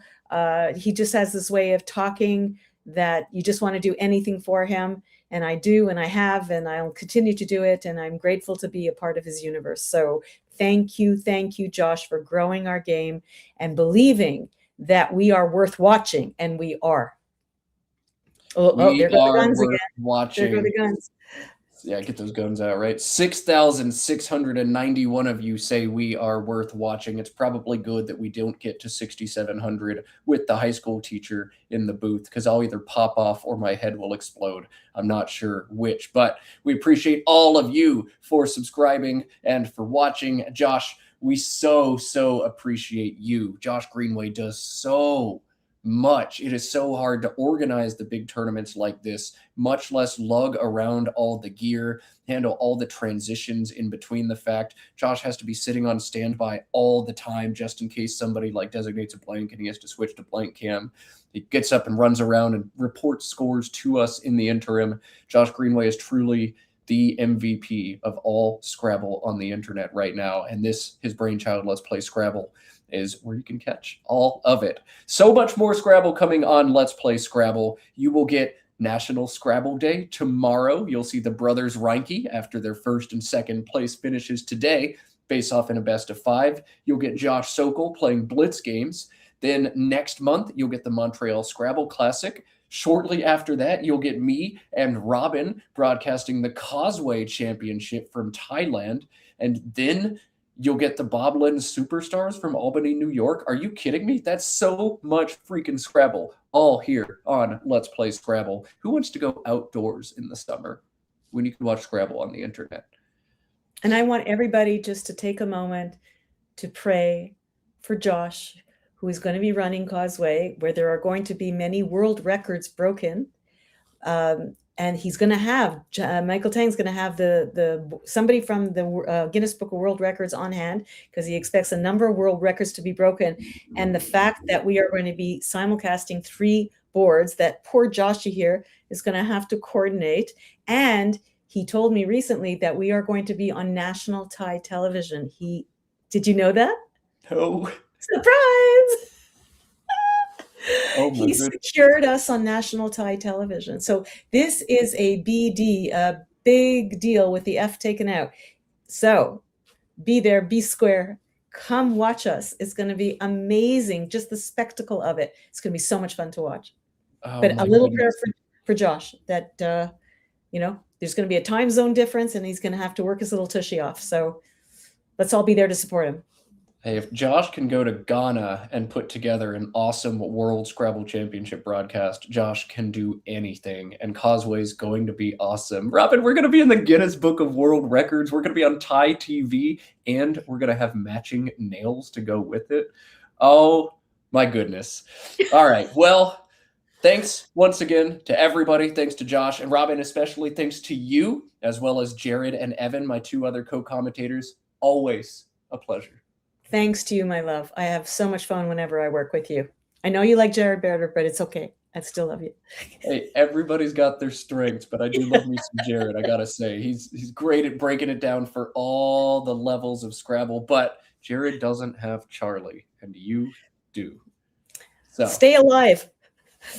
Please, let's say a prayer for Charlie real quick. Sending one out to you, Charlie. May you live long and healthy and get all the cuddles on Robin's face and everywhere else. All right. With that, I need to go obliterate my nasal sinuses and blast this cold. I'll be hanging out in chat tomorrow. I've already called into work. So let's watch some National Scrabble Day tomorrow, and let's say bye. Ooh, one more subscriber. Let's go just in time. No way. All right. I'm trying to get the standings for you. I'm so glad that you're talking because I'm trying to get the standings, and I can't get the Thomas Josh. Oh, does it look like do we have them? There we go. Josh came in third. Oh wow, my God. Josh Sokol did sneak this one out. All right, Josh Sokol, third place, the bronze medal, plus 554 ekes out Evan after Evan was walloped in the last game. All right. Never count out Josh, one of the best players in North America. We'll see how he does in some upcoming events. All right. Twin, Josh Sokol, your top three. Twin, and Josh Sokol is what you're going to see tomorrow on Let's Play Scrabble. It's going to be stoked. I'll be blasting dumb, medicated chat thoughts. It's going to be a vibe. Any last words from you, Robin, before we shut her down? Yes, steam. Put your head over a bowl of steamy water to clean those nasal passages. Thank you to everybody. Thank you to Josh for inviting me. I had a blast. I had a really busy week with work, and this was my day off, and I couldn't find a better way to do it than to spend it with you all out there, with you, Matt, with Josh, and with Scrabble. It's been a pleasure. Until we meet again, thanks for watching. Thanks for watching, y'all. Robin, I'll see you in Bangkok. The rest of you, I'll see you soon. Sending love.